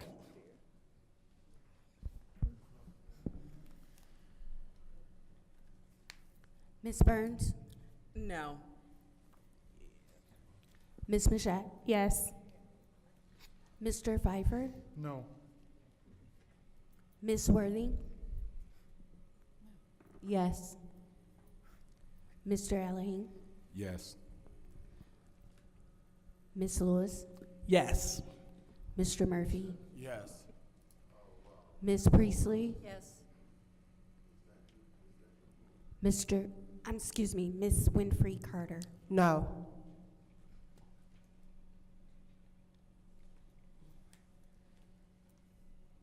Six yes, 3 no.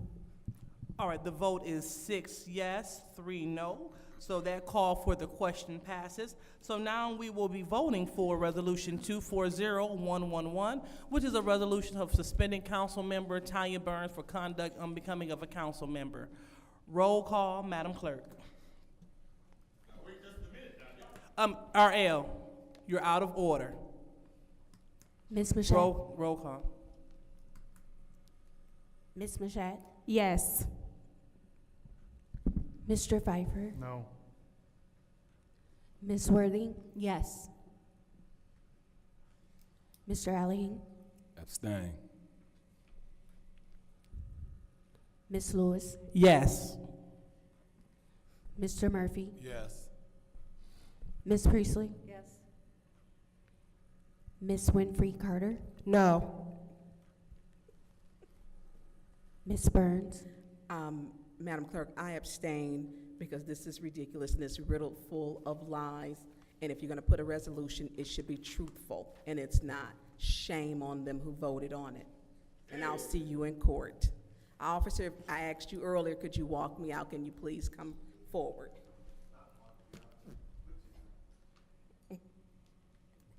Okay, go ahead, Madam Clerk.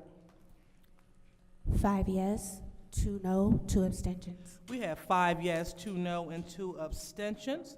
So therefore, that resolution is effective immediately according to the reading of the resolution, and also per the advisement of Councilwoman Burns, an officer is coming to escort her out of her seat.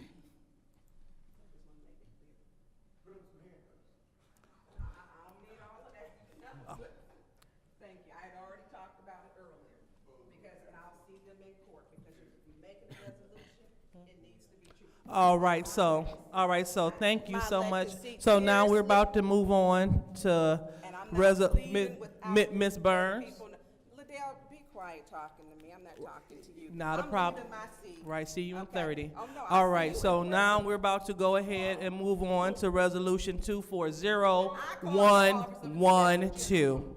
What's the pleasure of the body? Madam Chair, Councilwoman Shott? I move that we approve or pass Resolution 240112. Oh, all right, motion on the floor to approve Resolution 240112. Any support? Support. Supported by the councilwoman in the 9th Ward. Any discussion? All right, Madam any Chair? discussion? Go ahead. Yeah. I will not be supporting this until the rules are equally applied. You know, if the colleagues vote to approve this, you know, it is what it is. I'm not gonna belabor anything. You know, if you guys vote for it, have at it. But until the rules are applied equally, this won't have my vote. If the rules were applied equally, I would vote to censure myself. But they're not, so I won't. All right, anyone else would like to, hold on, that's the balance of your time? Okay. Anyone else would like to speak? Mr. Murphy? Yes. Thank you. So here's where I'm at with this situation on this particular case. I'm gonna be fair on both sides. For one, Judy, I fought you for this situation, and me and you talked about this because you was chairing the meeting. Had you put those residents out that was speaking out in the audience, we wouldn't have never been here.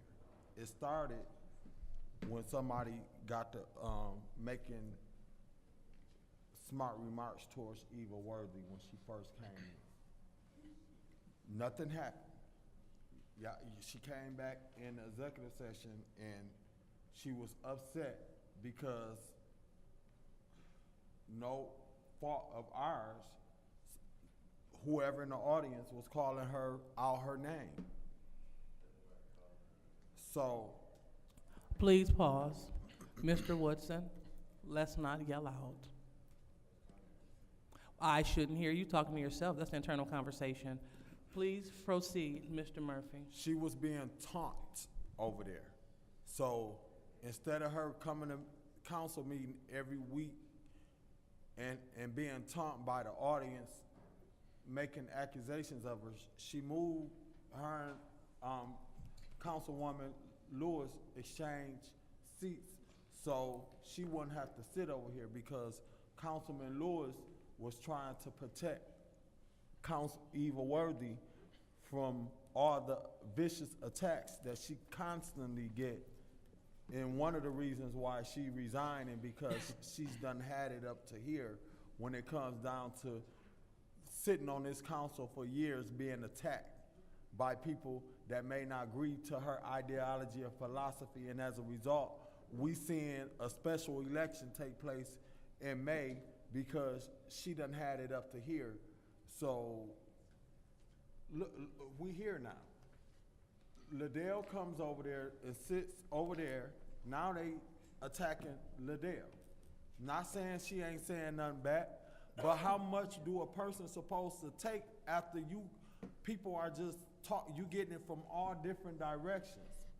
And then Pfeiffer, your brother, come in, I thought he was a police officer. He come into the council chamber. I ain't know what I thought they called the popos. The way he can't come to find out that was his brother. His brother in the audience saying, making threats or whatever he was making. I'm not sure because I didn't hear it all, so ain't no need of me acting like I heard. I know he was saying something. I know he was putting up fingers and all of that. He was saying something to Liddell. Whatever he said to Liddell triggered her. How much more do y'all think people supposed to take when they sitting up here trying to come here and conduct business and you got people from the audience constantly berating the council members and making remarks and y'all want her to take it? She got feelings just like everybody else, but we don't see both sides. All we see is that it's okay for the audience to taunt them. Had you put them out, and we you know, I ain't got nothing but love for you, but had you put them out then when you hear them, when I say y'all ought to give them warnings and then after that put them out so we can take care of the business of the city of Flint, it's y'all fault we here as leaders, chairperson, when y'all chairing these meetings and y'all seeing the audience get out of hand, y'all ought to be checking them the first time. Give them a warning the first time and put them out the second time so we can get this meeting done. Meeting after meeting after meeting after meeting, we keep coming in here and we have to deal with disrespectful audience. You heard what Beverly Biggs came in here and said about me. Didn't nobody stop her, and I didn't even really respond to her. Why respond to something like that? And then some of us clap and hooray, and we think that's okay. It's not okay.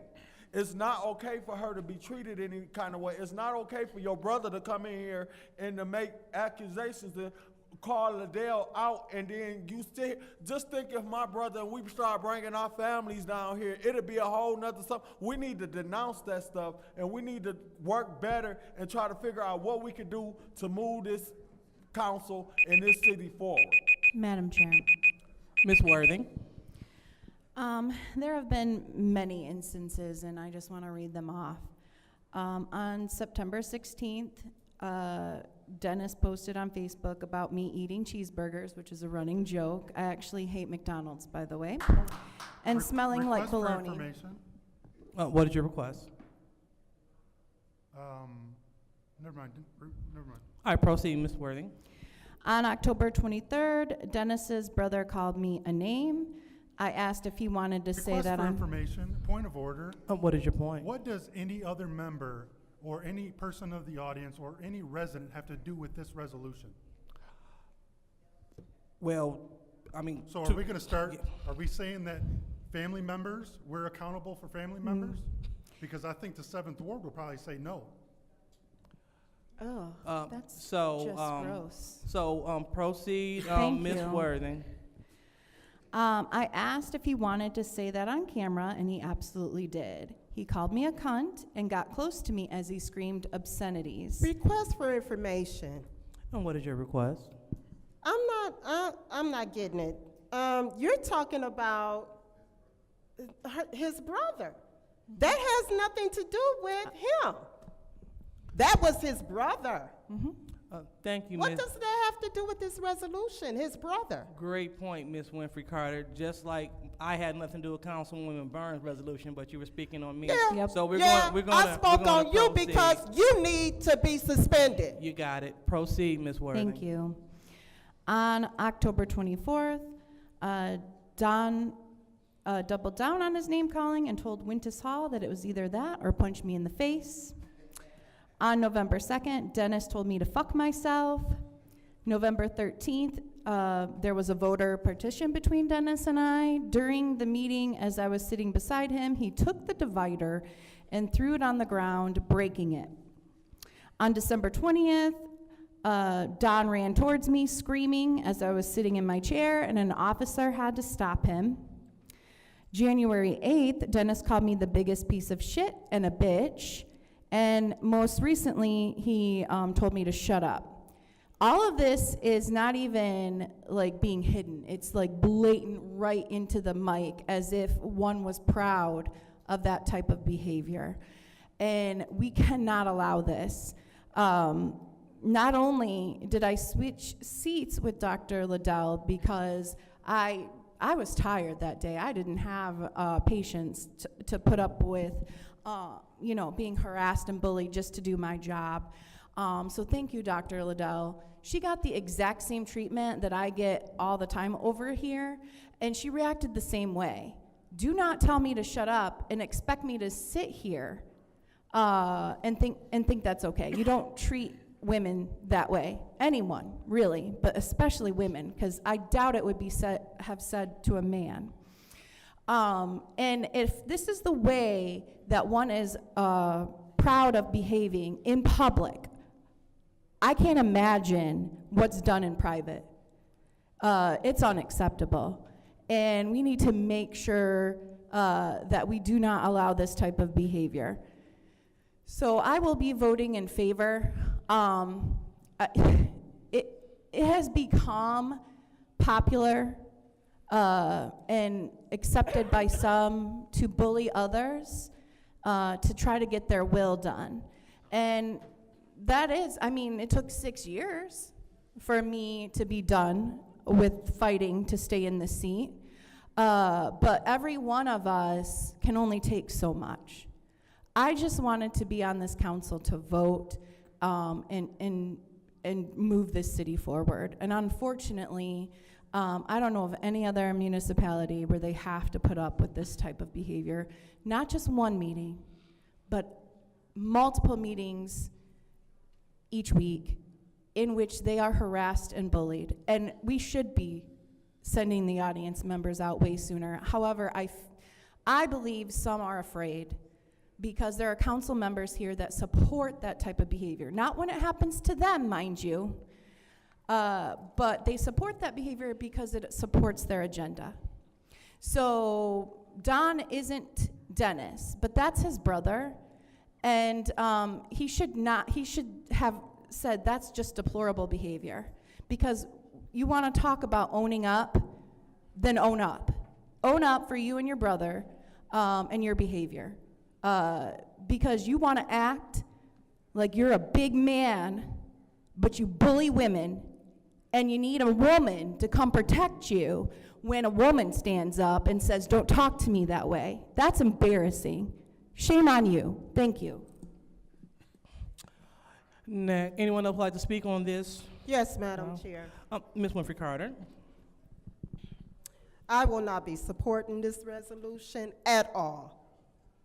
Like I said before, it's several council members up here that should be getting censures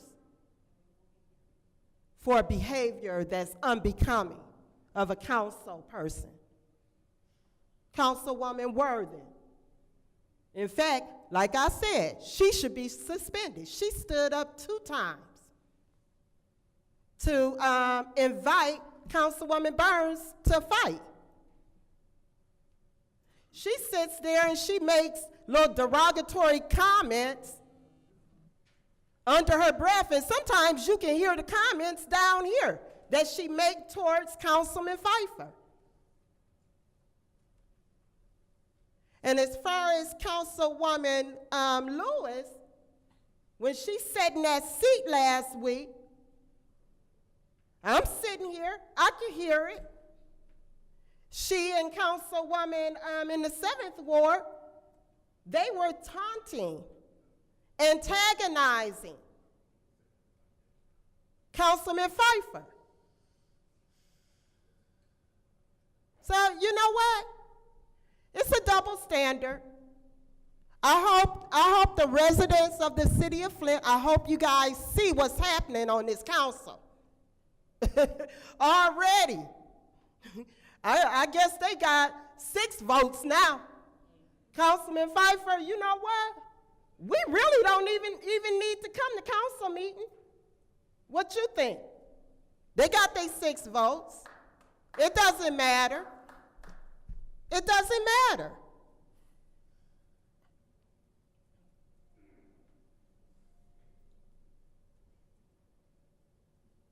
This is ridiculous. And you guys call yourself the leaders of this council?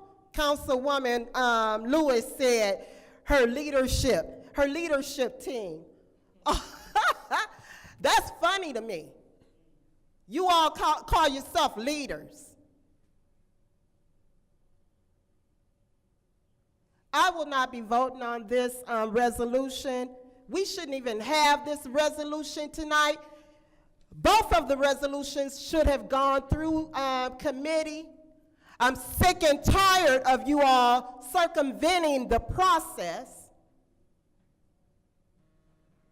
And really, this meeting right here is illegal. If you want the truth to be told, we're sitting in an illegal meeting. So will these votes count? Point of information. That's the question. And what is your request for information? My request for information is to the speaker. If it's illegal, why are you here? You know what, Murphy? I usually don't sit in illegal meetings. If that answers your question. And why are you here? The time, Madam Chair. Madam Clerk, please proceed with the time.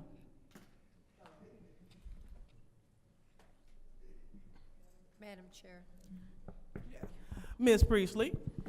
You know, this isn't fun, any way, shape, or form.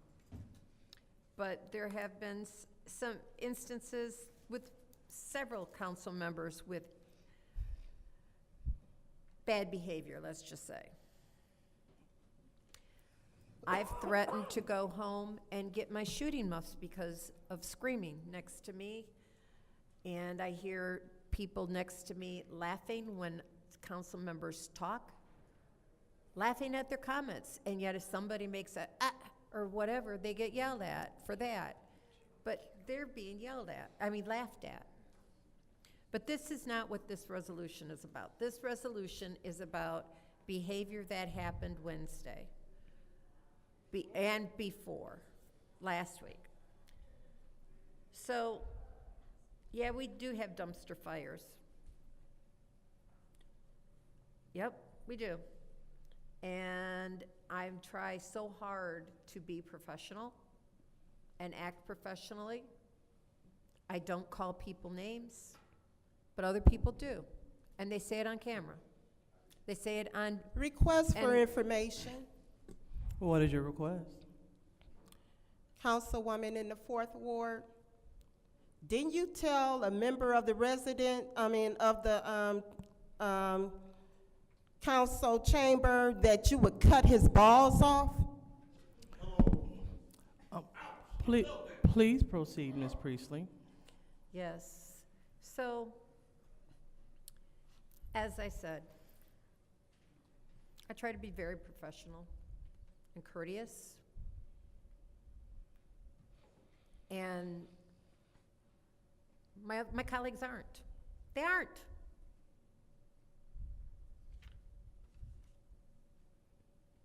People lie.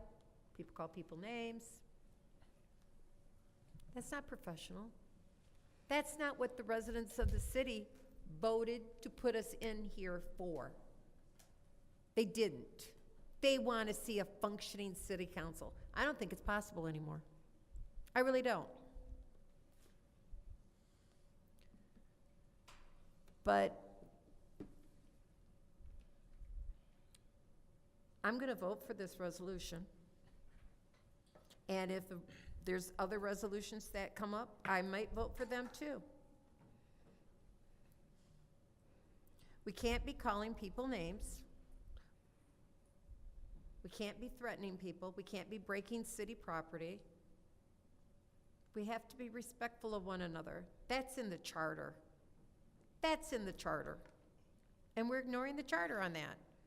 Can't we? I don't care if you like them or not. Act professional and treat people with respect. Thank you. All right. Anyone else would like to speak on this Madam resolution? Chair. Councilwoman Mashat.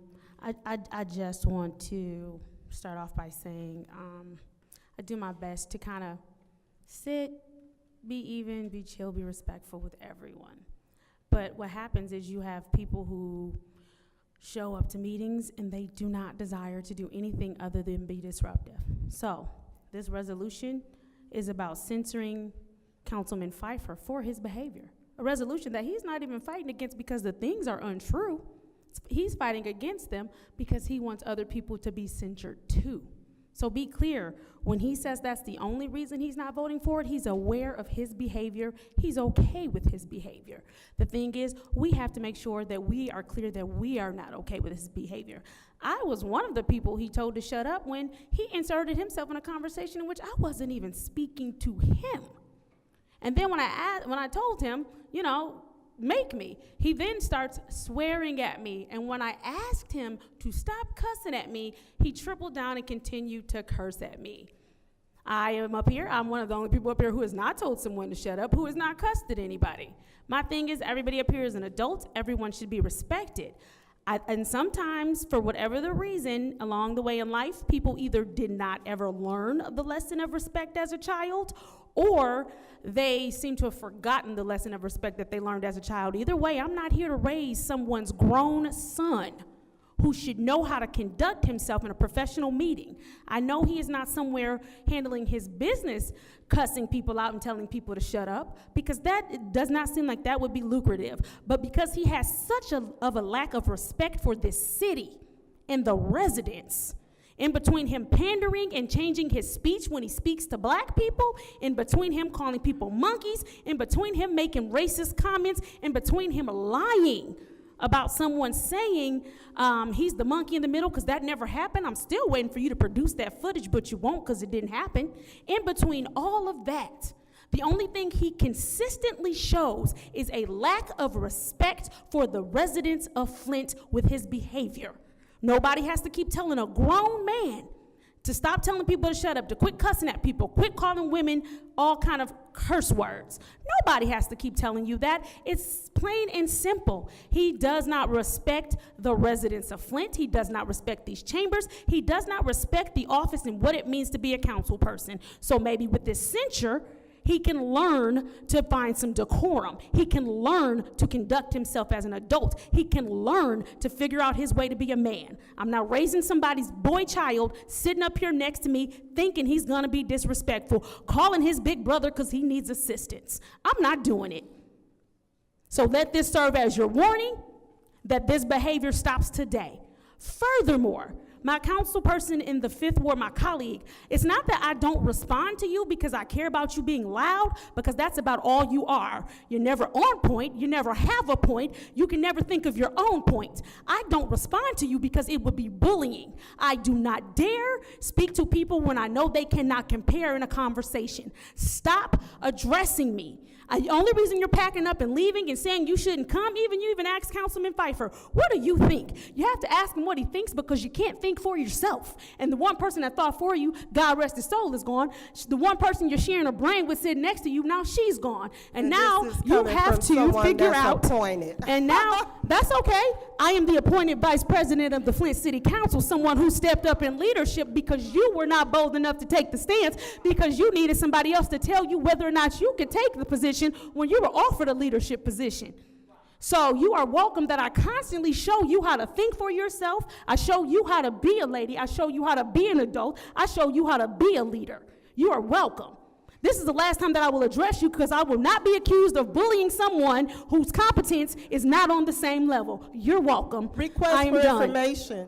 So are you saying you are a bully? Miss Winfrey Carter, you're out of order. Let her speak. She let you speak.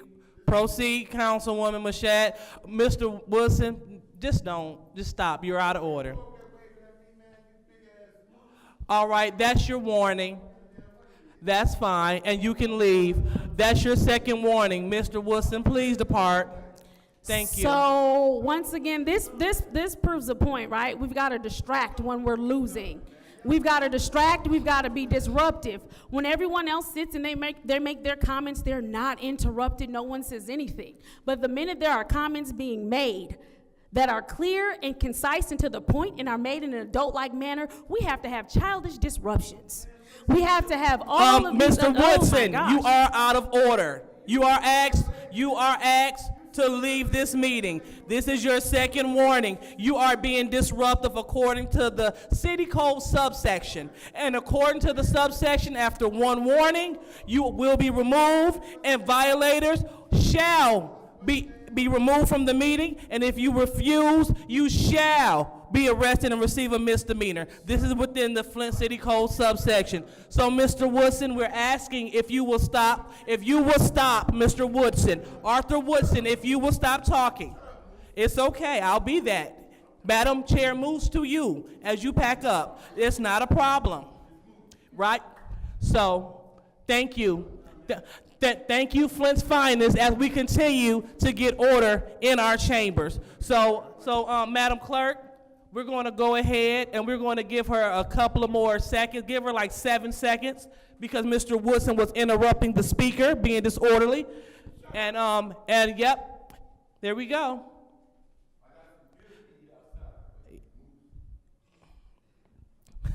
Maybe he can bring it to your home because you certainly can't pick it up from his. Can I get my time? Oh, yeah. So she has it on her timer. And so, you ready? Yes. Proceed. As I was saying, I am not a bully. I'm far from a bully, which is why I don't address you, because it would be nothing but bullying. It's clear.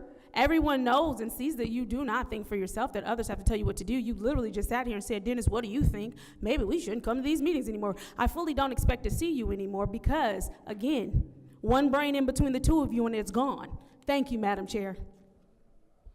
All right, do we have anyone else that's left to speak? All right, seeing none, I will go ahead and utilize my time. The tapes speak for themselves.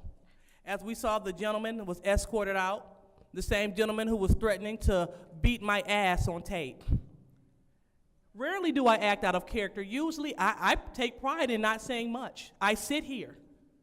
I don't go back and forth. Mr. Pfeiffer, he even said that during our tenure on council, we barely had a few words for one another.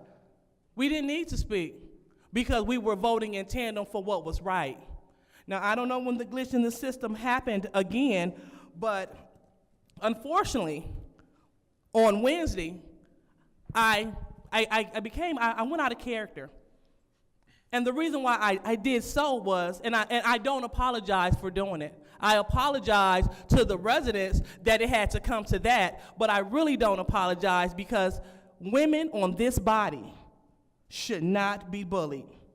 When I'm sitting in an elected seat and the gentleman in the 8th Ward, when he goes in and calls women pieces of shit, when he goes in and calls women bitches, when he goes in and tells women to shut up, when he puts his fingers in women's face, when he breaks city property, maliciously breaks city property, okay? And then I'm gonna go, I can really go on. He gets online and boasts about breaking quorum. It's a laundry list of things, but I'm gonna stick to what's on this resolution. When the men in this room don't speak up, unfortunately, the council president is willing to do so. And what I will not be bullied. I will not be intimidated. So the shut up stops with me. Unfortunately, it got a little intense per se, but as I sat in my seat, Mr. Pfeiffer stood up. And then Mr. Pfeiffer, he got up, walked away, and he was saying negative things to me. In the heated moment, I sure did get up, and I said, I am not intimidated. Zero intimidation here, zero intimidation here. That's what I said. And magically, we had a brother come to intimidate me more, telling me, you stand up over my brother again, I guess he's going to beat my ass.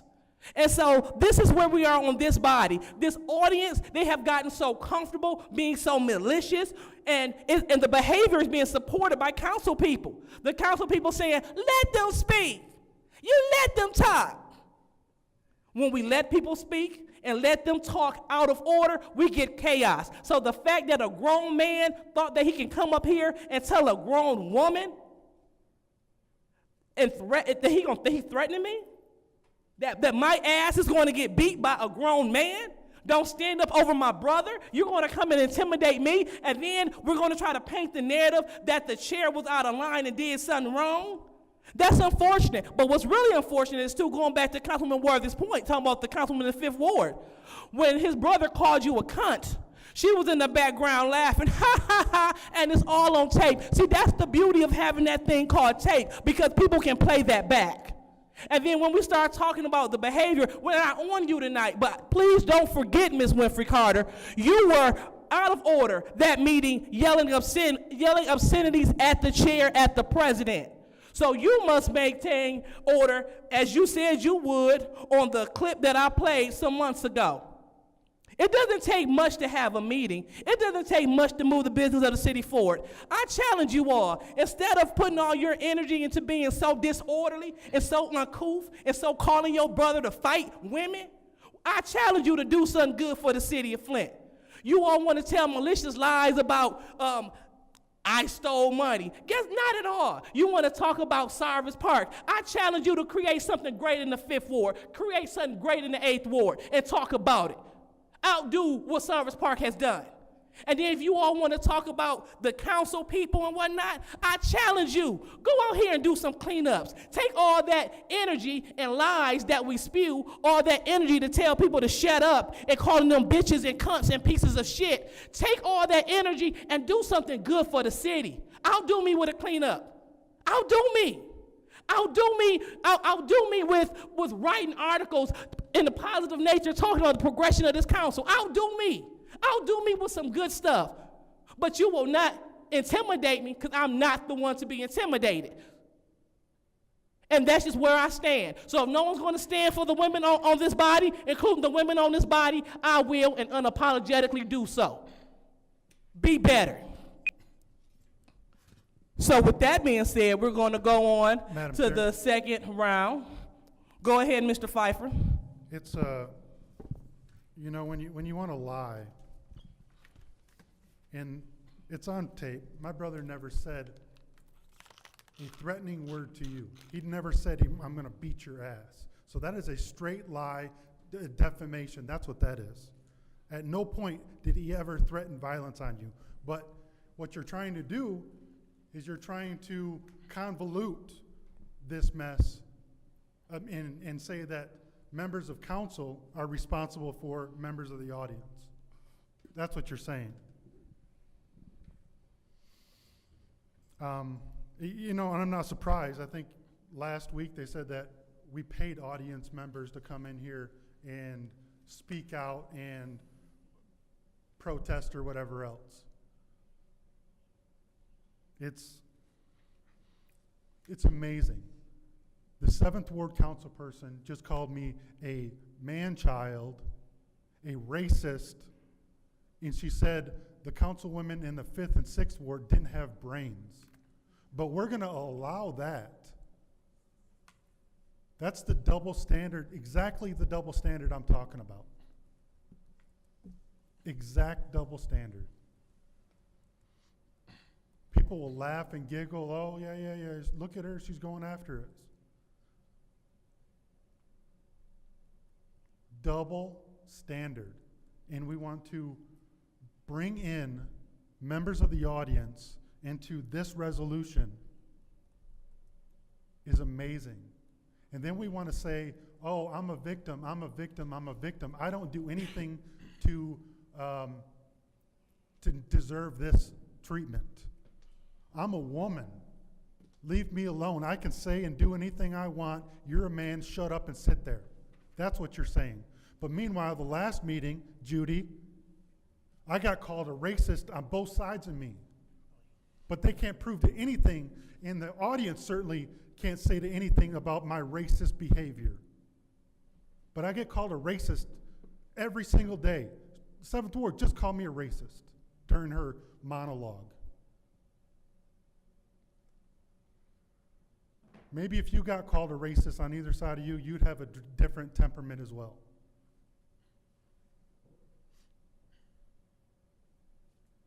It's amazing.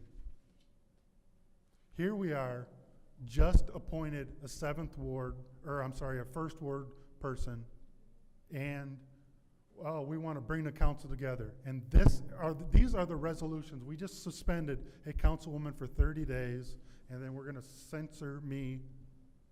And this is bringing the council together after we just lost our senior council person to an untimely death. And this is bringing the council together. This is moving the city forward.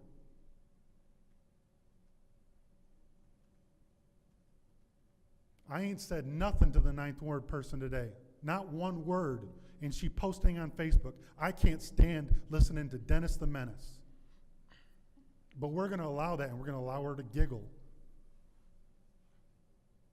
Double standard. Do what you're going to do. I'm done. Mr. Murphy? Yes, a call for the question.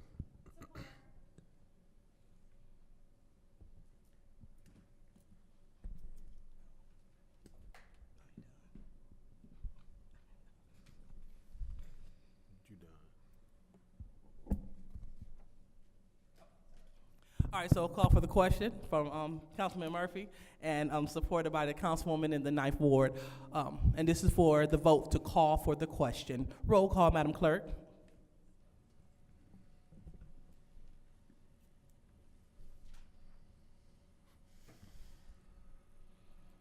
Ms. Mashat? Yes. Mr. Pfeiffer? Sure, yes. Ms. Worthy? Yes. Mr. Alain? Yes. Ms. Lewis? Yes. Mr. Murphy? Yes. Ms. Priestley? Yes. Ms. Winfrey Carter? I abstain. I think it was other people that wanted to speak. I abstain. Ms. Burns is not present. Could you repeat that, Madam Clerk? I said Ms. Burns is not present. I can't hear you. Say it again. Ms. Burns is not present. Okay.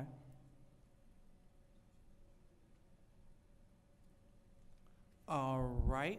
So, We have 7 yeses, 1 abstention. say it again. 7 yeses 7 yes and 1 abstention. 7 yes and 1 abstention. All right, so that calling of the question passes. So now we are looking to pass Resolution 240112. Roll call, Madam Clerk. Mr. Pfeiffer? No. Ms. Worthy? Yes. Mr. Alim? Abstain. Ms. Lewis? Yes. Mr. Murphy? Yes. Ms. Priestley? Yes. Ms. Winfrey Carter? No. Ms. Burns is not present. Ms. Mashat? Yes.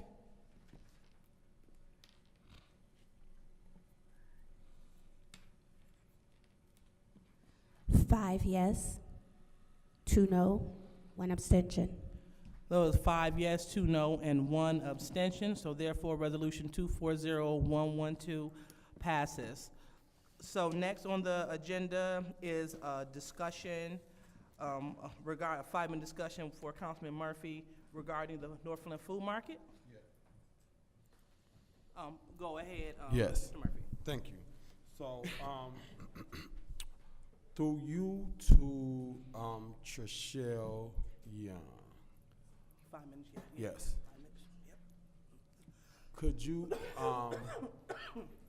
just touch bases again with the $300,000 ask for this resolution? And for the record, to my colleagues, I'll pass out.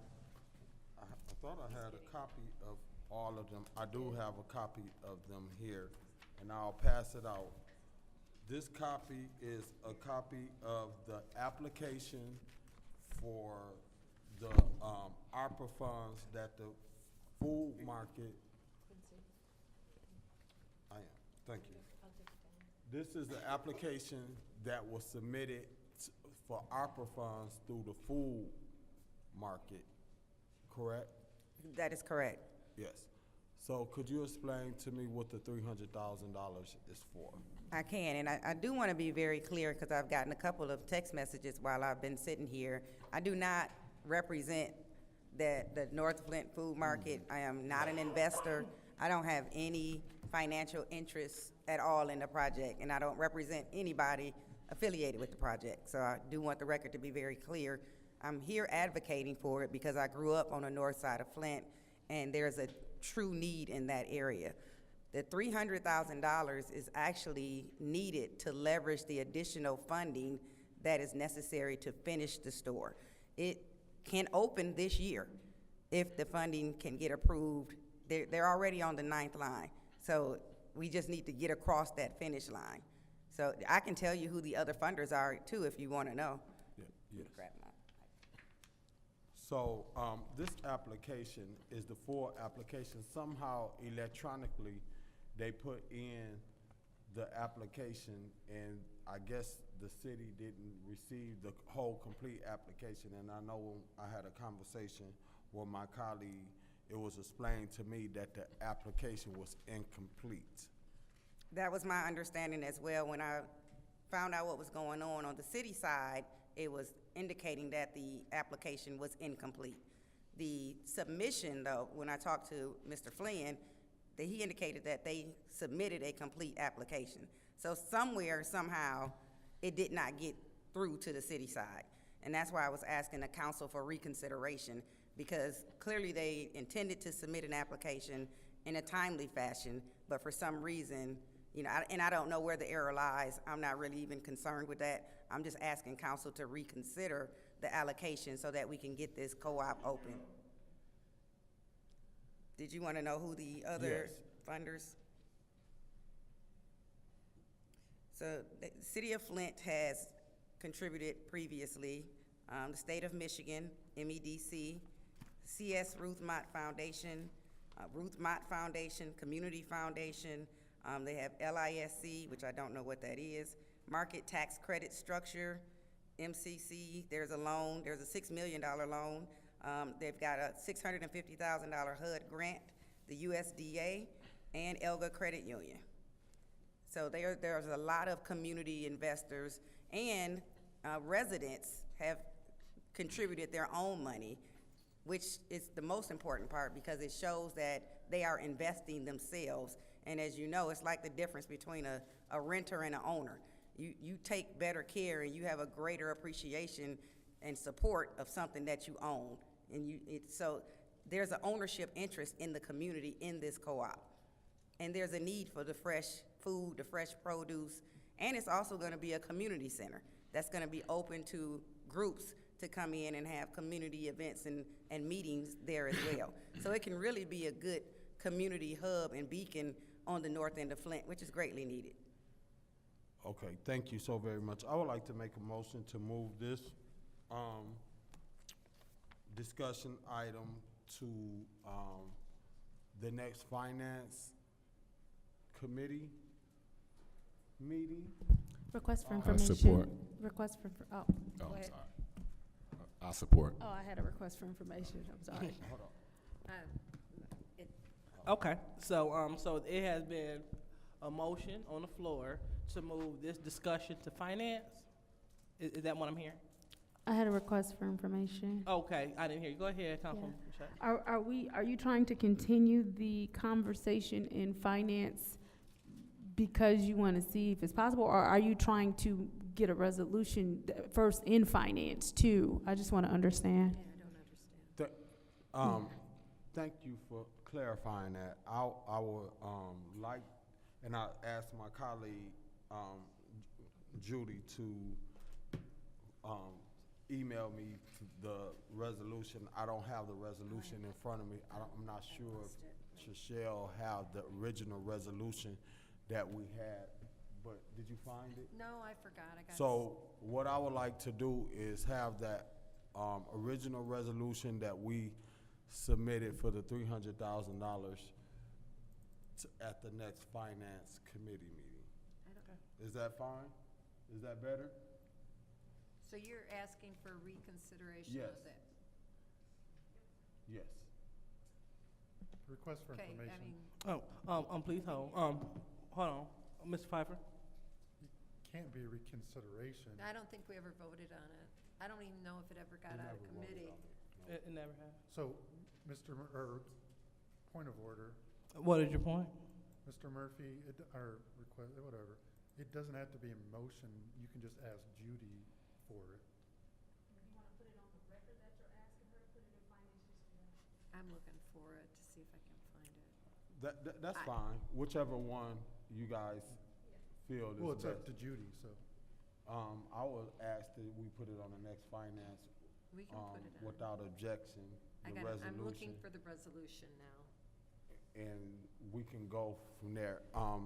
Through you to Shachelle, is it possible that we can have someone, even if you come back or someone